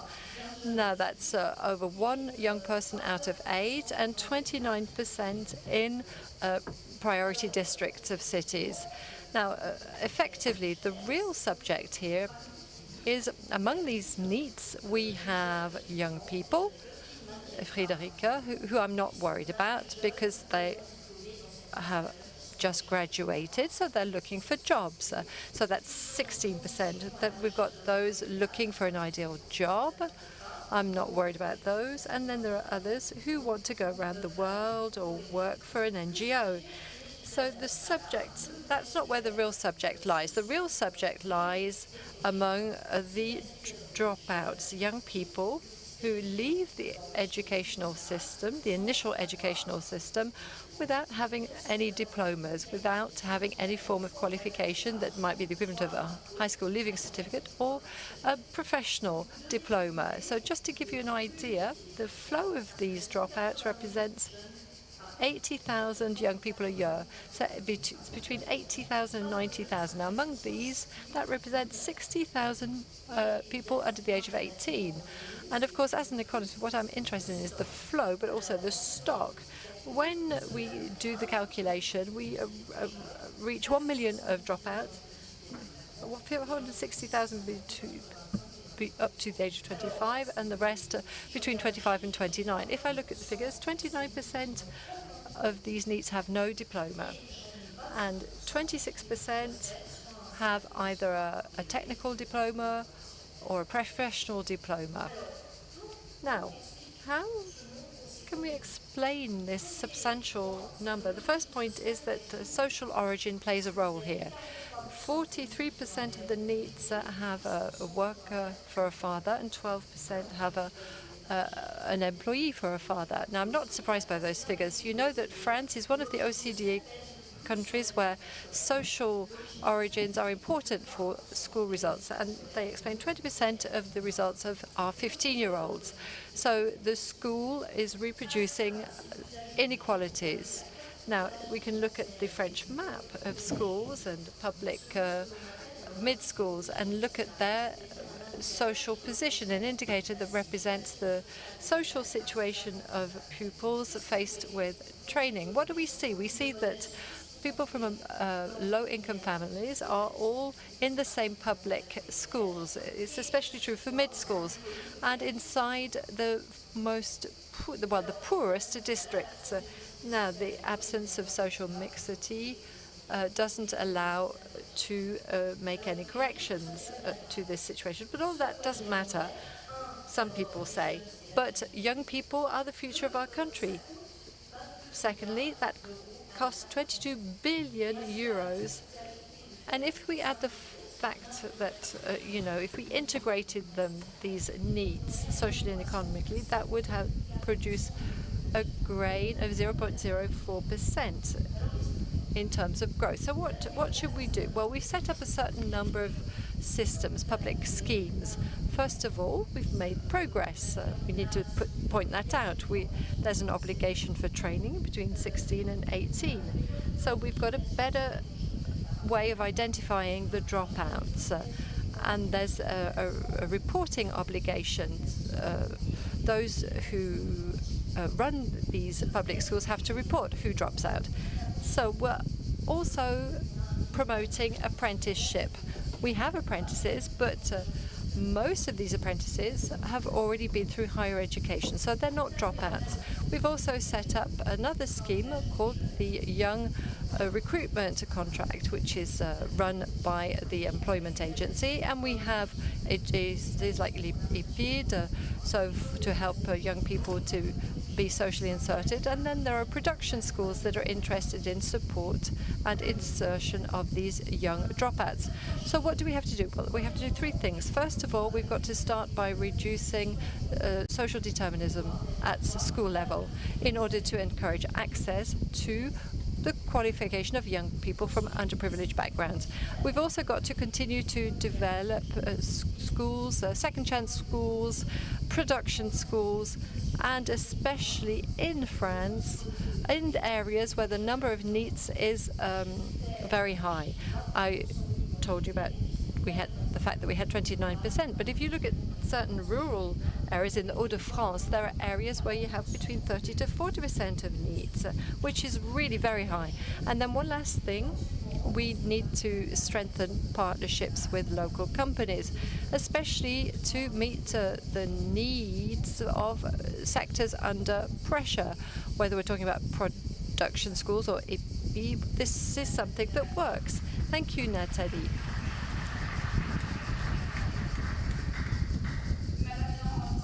Now, Mrs. Edon, as a defender of rights, you are especially engaged in questions of equality. Now, the figures, we heard the figures from Nathalie.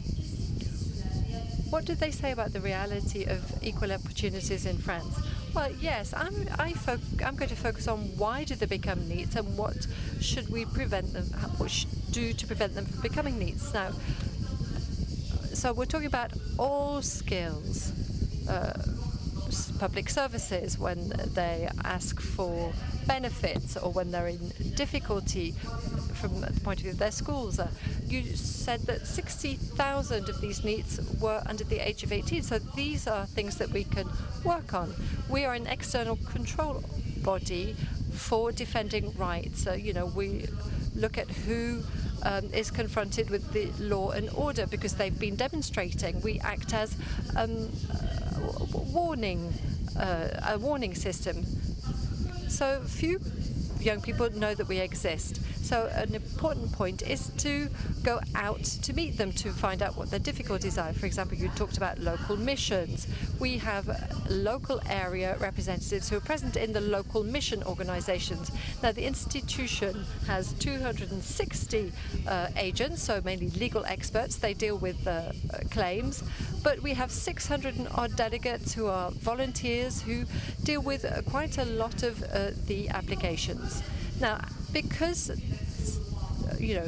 people have difficulty accessing rights, but we don't see that in the claims. The defense of rights is part of the Constitution, and that's because of the reform in 2008 and 2011 that defines our missions, our skills, and our authority. So what we have to do is protect rights. So this involves protecting skills and the acquisition of skills, but not just for individuals. We have to make sure that rights are also respected. So there are two examples that show how we work with NEETS. So there are secondary school students, for example, who don't have a secondary school. We were told in the 2018 about children who didn't have a secondary school. So we went out, we did a survey. We were created alongside Justice. So we don't have any, we are not allowed to impose anything, but we can do a lot of surveys. So how many young people admitted to the A levels are affected by this process? In fact, national education had never put together the figures at national level. We're talking about 18,000 young people in 2022, 22,000 in 2023. We're continuing the survey, and we're going to be asking to continue it next year, and 26,500 in 2024. So at the end of October, they all have a school to go to. But can you imagine? They're allowed to go to A levels, but they can't go to school. Symbolically, that's really quite terrible, and that tells you where my role is in society. So it tells us about needs. If you've missed 2 weeks, a month of schooling, and you can't recommendations. One was to take on board the young person, even in their mid-school. That's something that was applied. We asked the FLNet to do something, to do some rounds. The next one will be at the end of August. So there are still young people who don't know which school they were going to until the 2nd, 3rd of September. So we can do a lot of surveys, but we can't impose anything. We're just trying and convince the minister, so the Minister of Education. Now, the other job that we have done concerns careers guidance, because there are young people who we meet and we're struck by the difficulties links to careers guidance. And that's quite striking. Let me just give you a quick summary. I said I only had 5 minutes, but too many pupils are subjected to their guidance, whereas it's part of education laws, but rights are not very well known or guaranteed. So it's important to make sure that guidance is a driver of emancipation. These inequalities are social, but they're also land or territorial. And this is something that we're seeing, the same as you. There are big difficulties in rural areas and in underprivileged areas. And what's quite impressive, well, when we started to look at the problem, the responsibility is shared between the state and the region. A psychologist working for national education for 1,200 pupils, that's obviously not enough. You'd need to have more than that.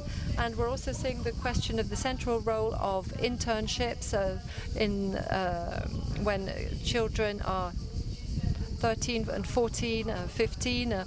Parents often don't have a network to help with that. And then there are councils, juries that are biased. So we've drawn up a number of recommendations. So we need to have a careers guidance counsellor. It's part of the law, but a lot of things are not being done.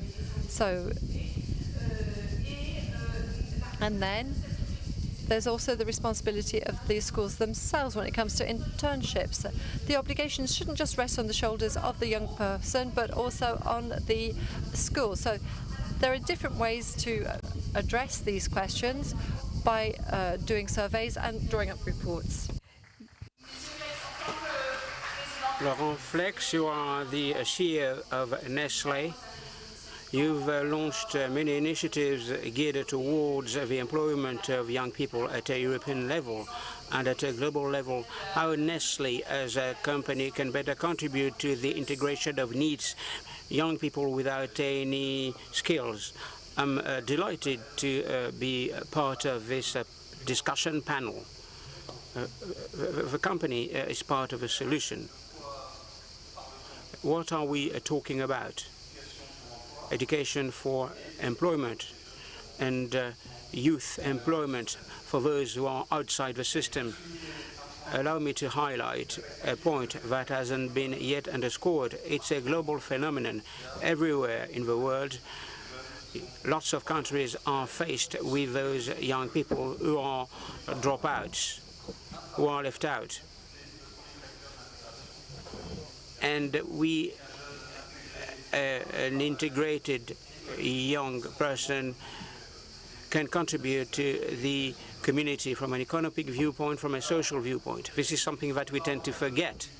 We've been talking about education, employment, and the corporate world should provide some solutions. So during the crisis in Europe, we drew the lessons from what happened. There were many young people outside the system. It was a genuine issue in a context whereby Europe is aging and Europe has to integrate young people. Otherwise, this is a time bomb, and a time bomb that might explode very shortly, especially if you look at the dire situation in some neighborhoods and districts.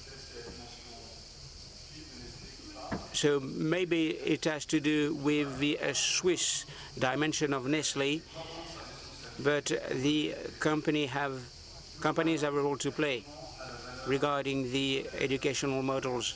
We believe in apprenticeship.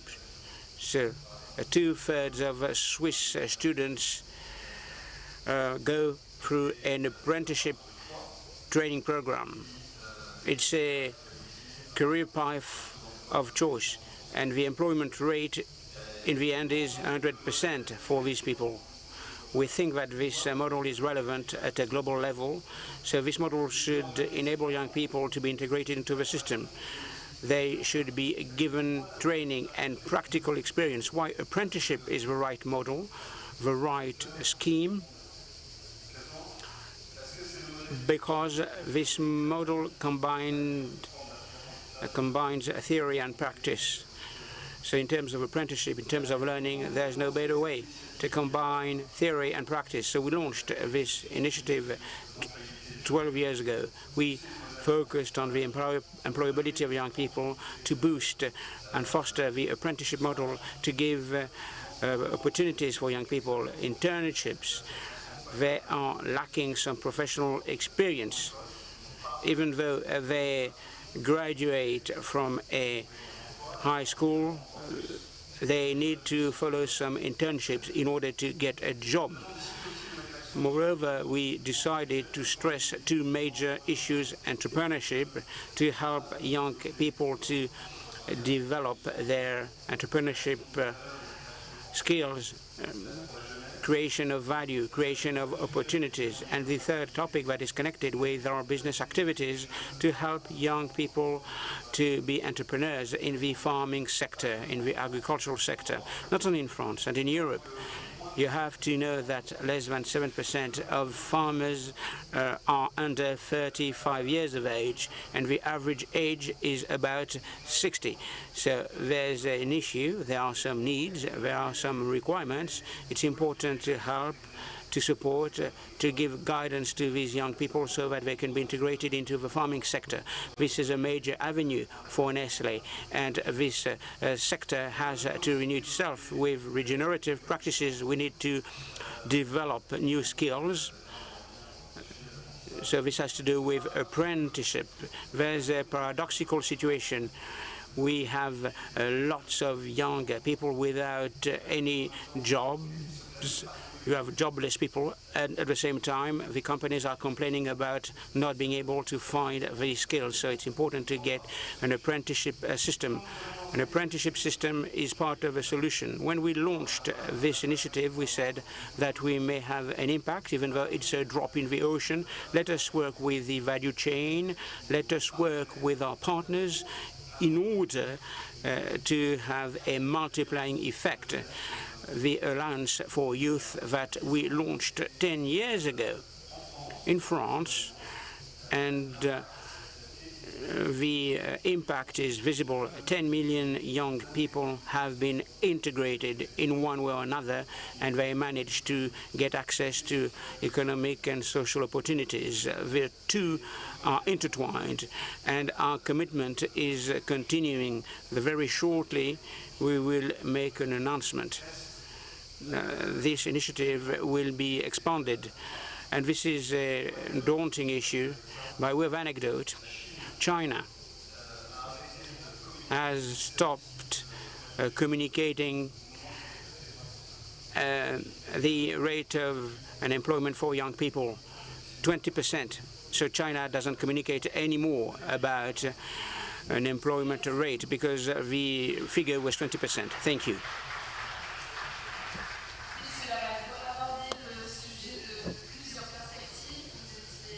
So, Mr. Labai, you were the president of Polytechnic School, the co-founder of Génération France. In order to boost access to employment in France, there are lots of initiatives designed to improve the situation. But what are the key success factors if you want an initiative to be successful and fruitful?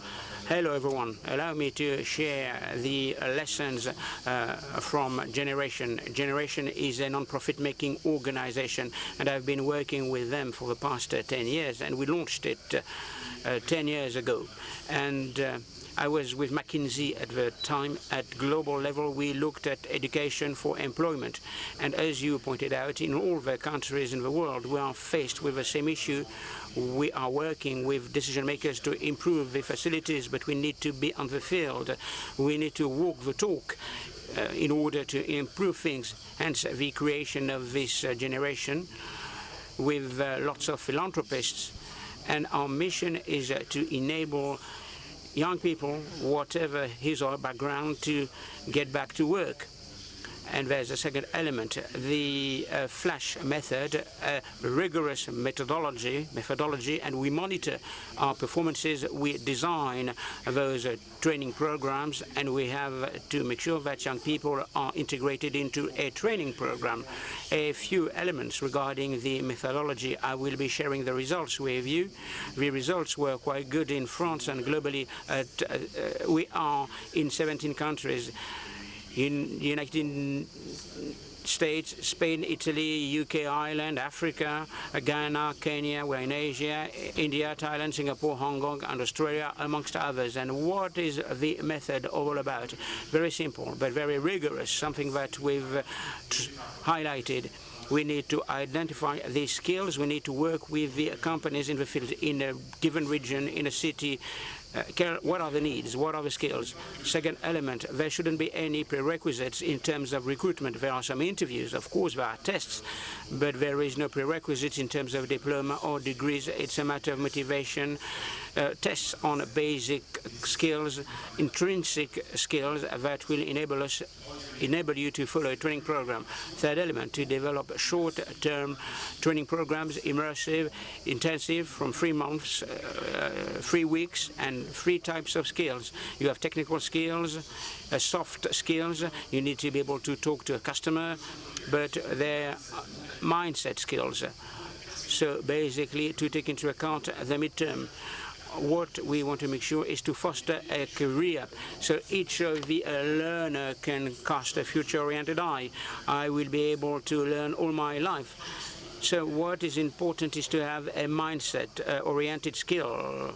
So we are talking about assistants, customer relationship managers, jobs in the green tech, repairers of bicycles, installers of photovoltaic panels, solar panels.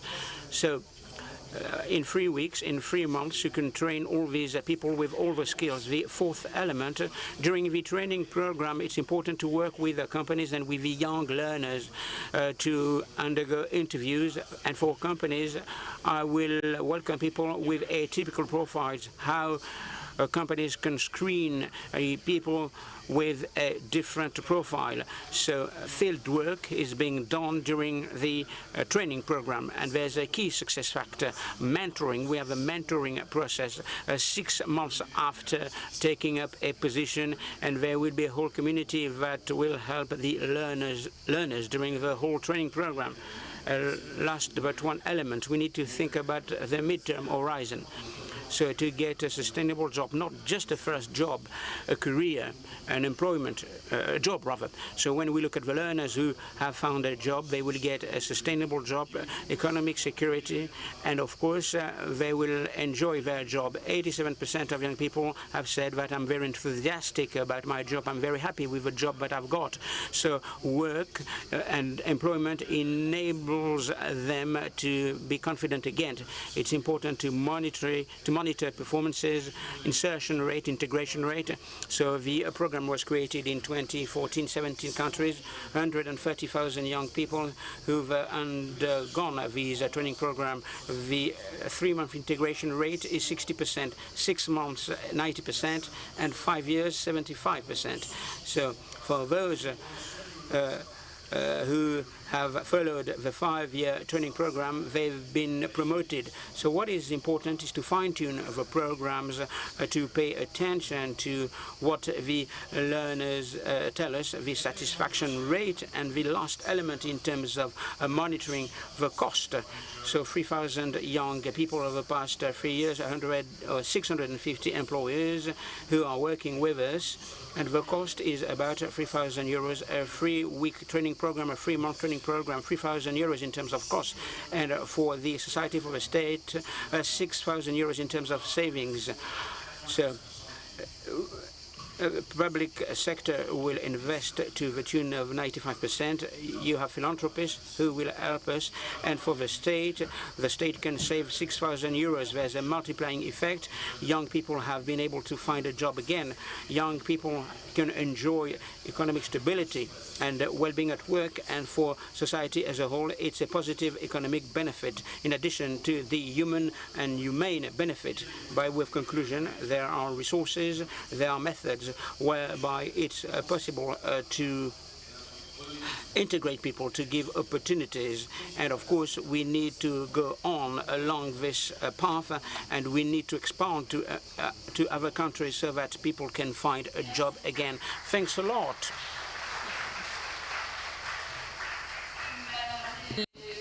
Mrs. Ramphel, the NEETS phenomenon is not just a French phenomenon, it's a global phenomenon. What does it tell us about the way our societies work? And I'm sorry, she took the microphone away from her mouth. I didn't hear the last question. Thank you very much for including me in this panel.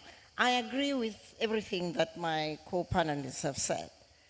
But it begs the question, what's the cause? What's the root cause? Why is this NEET phenomenon a global phenomenon? From my health perspective, you cannot actually do justice by treating someone with a problem without understanding the source of the problem. And I believe that what the NEETS phenomenon, which is a global phenomenon, is doing is to hold a mirror to the face of the world, that our socio-economic and political systems are not fit for purpose for the 21st century. They are based on a post-industrial revolution model, which was about extraction. It was about winner takes all. It was about linear thinking. It was about me, myself, and I.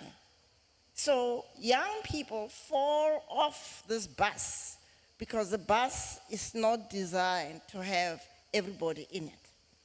So all of what my colleagues have said is valuable in the interim. But what do we do in the long term?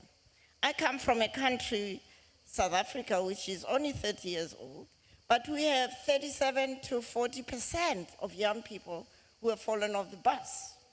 And so my first point to make in terms of action is, let's change the narrative. It's not a narrative about inserting young people into a system that's failing.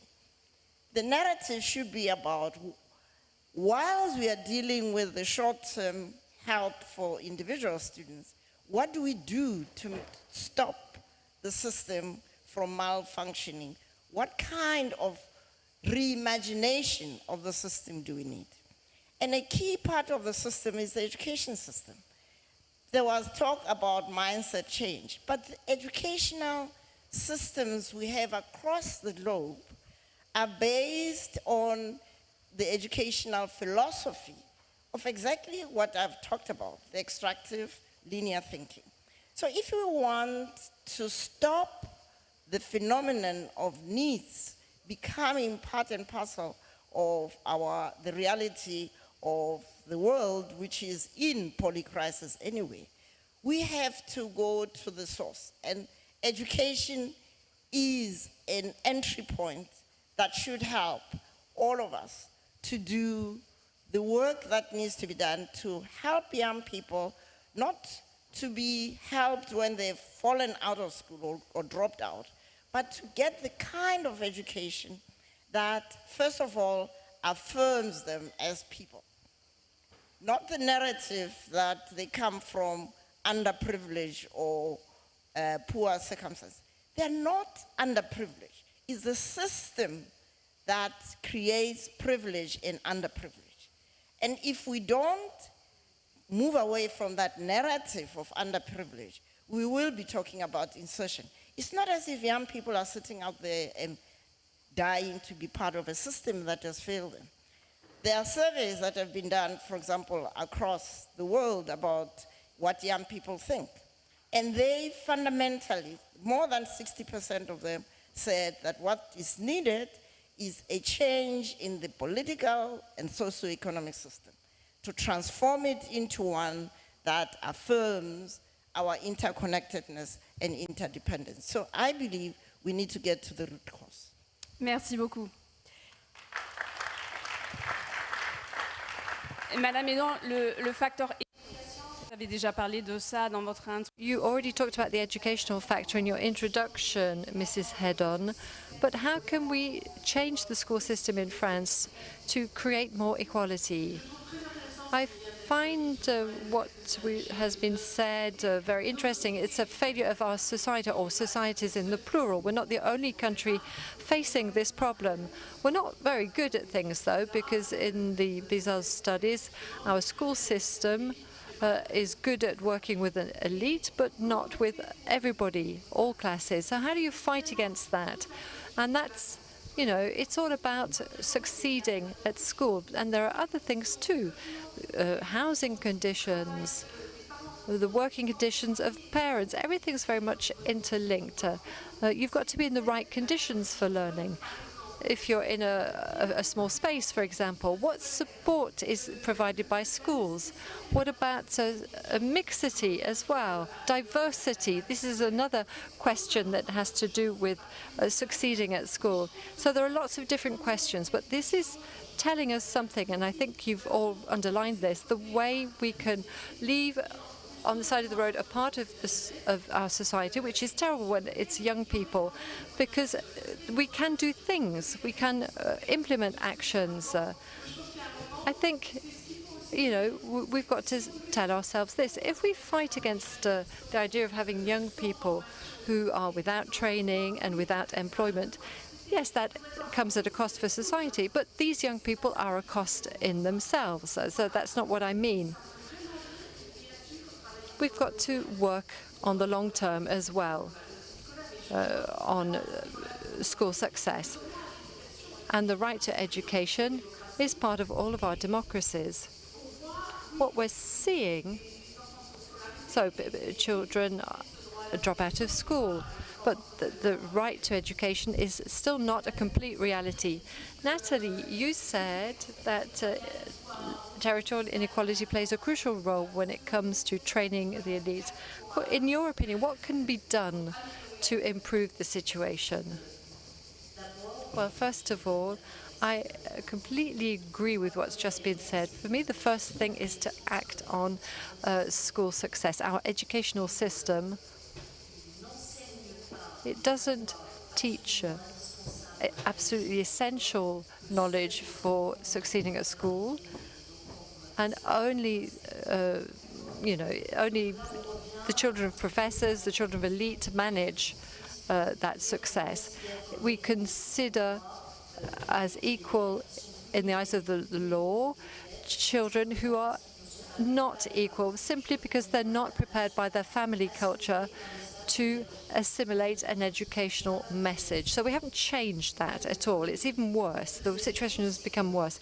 The second thing is that, well, there's social diversity is important at school, fewer pupils in classrooms, but we need to have policies for supporting children, especially those who come from low-income families, and where there are lots of children.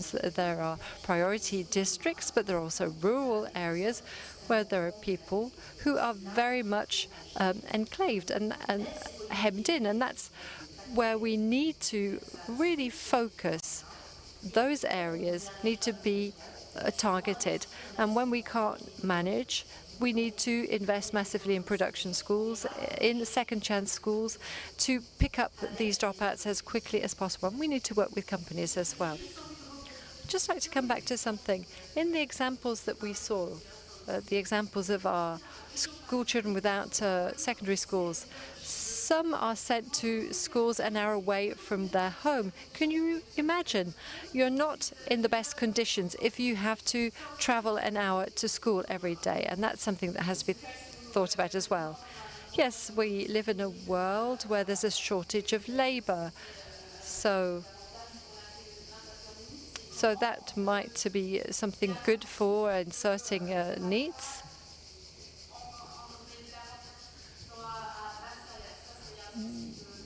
So another concern is those who come from low-income families. The techniques are, well, technical jobs are not necessarily low-income jobs. I think the problem is, what is the educational model? Is it to make sure that 80% of a certain generation does A-levels, or is it to find a balance between those who want to become doctors, those who want to become lawyers and engineers, and then train enough plumbers and farmers and others? So that's where it all starts. So the success model is the university-based model. And I'd like to come back to the Swiss example.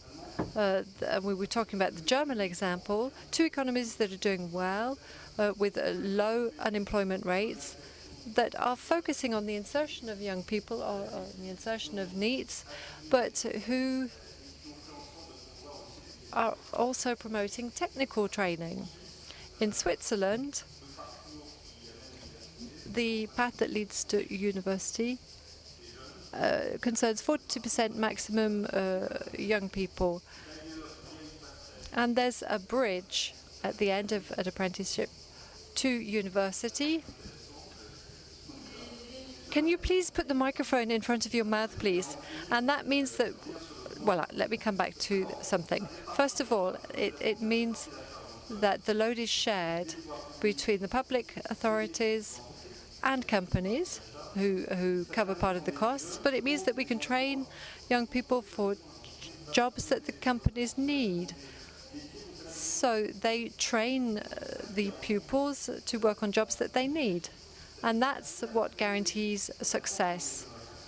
So finding a balance between those who go to university, and we need young engineers, lawyers, and doctors, and those who follow more technical training, by making sure that they know that they're important as well for our social fabric and for social and economic development. This is something that seems absolutely critical, and companies need to be convinced that they have to take part.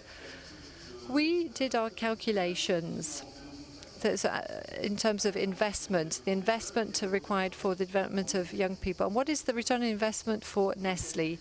Now, our calculations say that €1 invested brings in 1.5, 1.6 according to the calculation for Nestle. So the return on investment is great. So it's 1 to 5, the ratio, in terms of developing human capital, economic and social development, and integration and stability in terms of the social fabric. Mr. Labaye, the French education system is often said to be elitist. You are president of one of the best schools. In your opinion, how can we bring the academic elite closer with concrete realities? So I'll talk about the initiatives that we have in our school.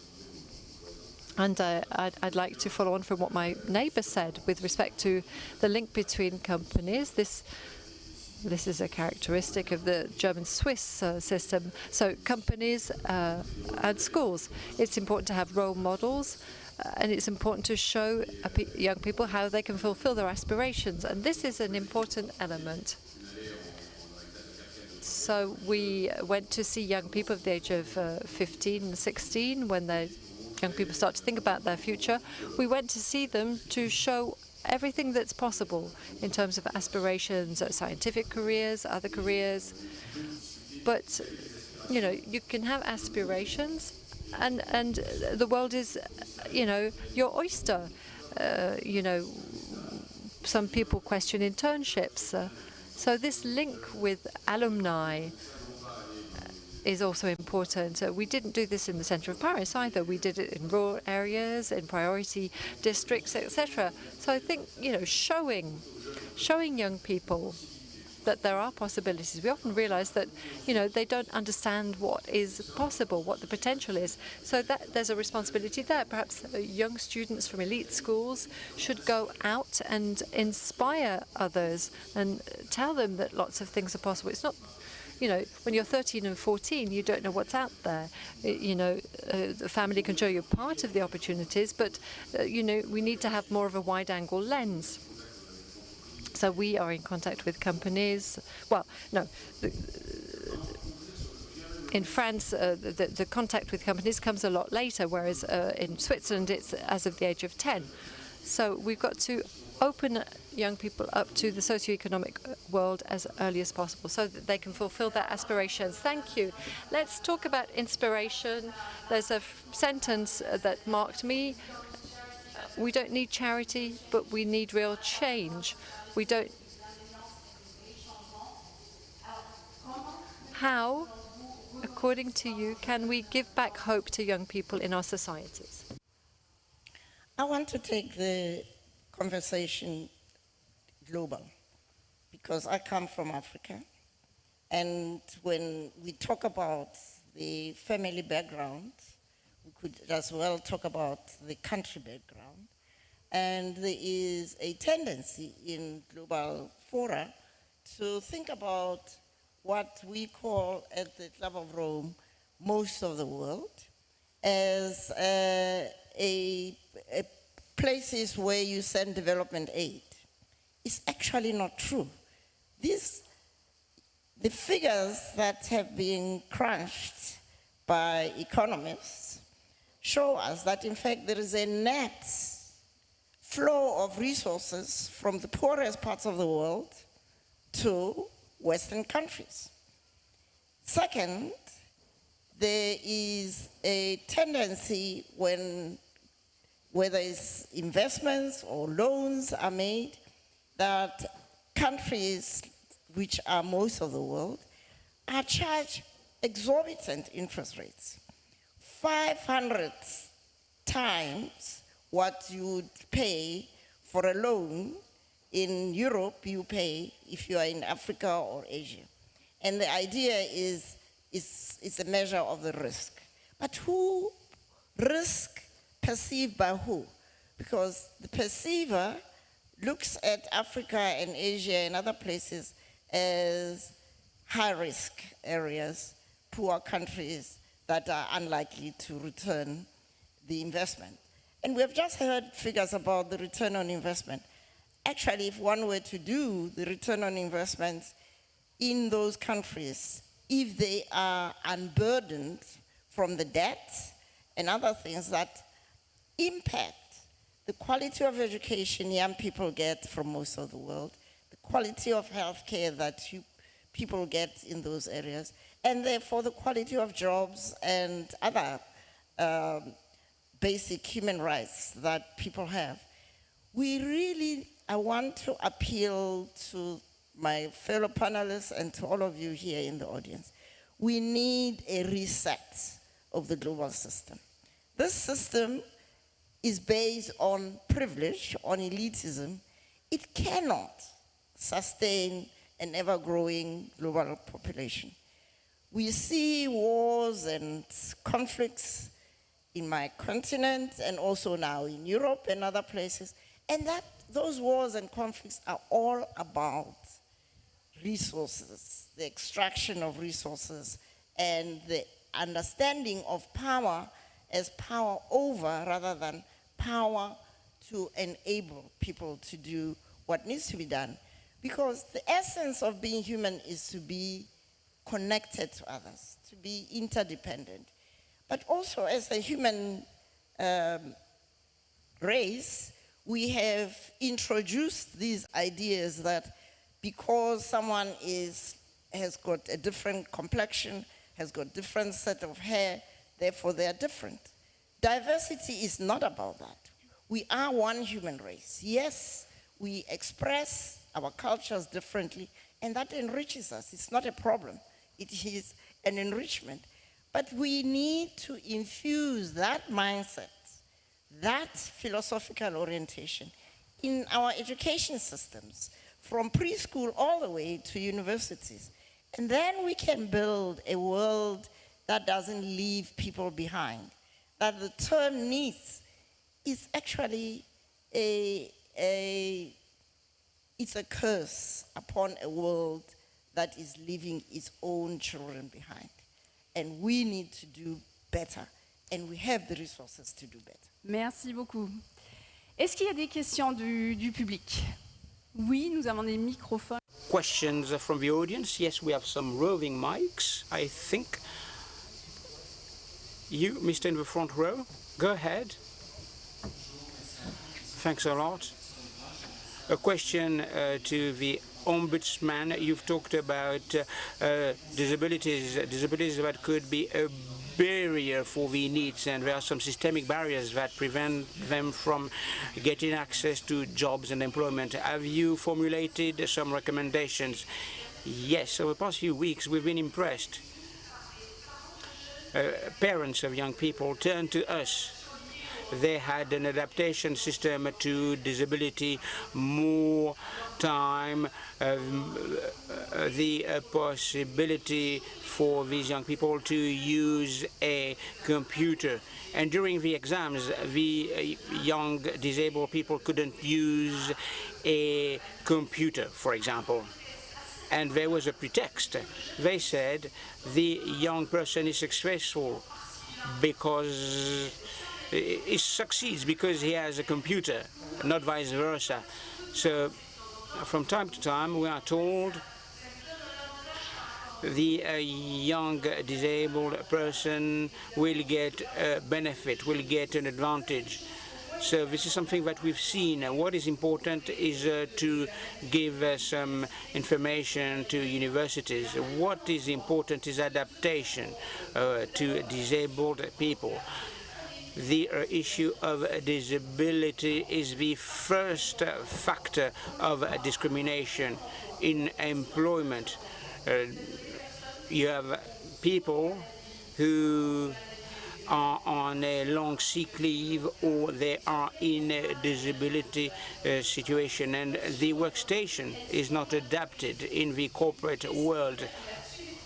And public authorities can help, can support. What does it mean, reasonable adaptation? We have in mind a physical disability, which means wide doors, but what is important is to adapt work time. If the companies have done whatever it takes, I wouldn't have seen those problems. And basically, people will be urged to resign. Young people, disabled people will be urged to resign. So it's a huge loss for these people and for society. What can businesses do? A good practice could be to focus on one type of disability.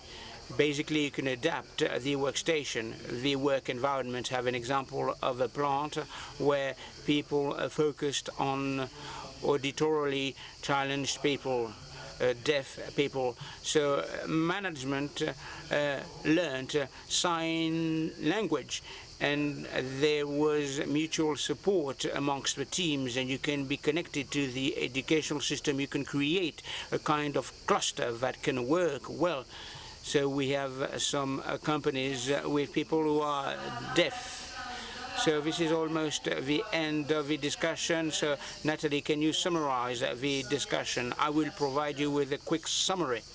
So what are the lessons? I mean, the NEETS, this is a global phenomenon. We are not good, but this is a global phenomenon.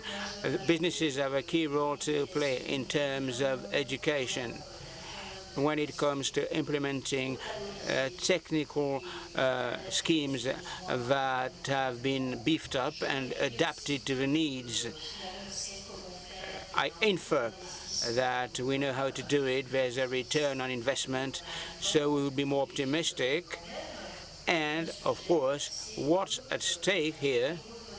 The role model, this is something that is important to open the field of what is possible. Young people didn't realize how capable they are, that they have some skills, to give trust to them.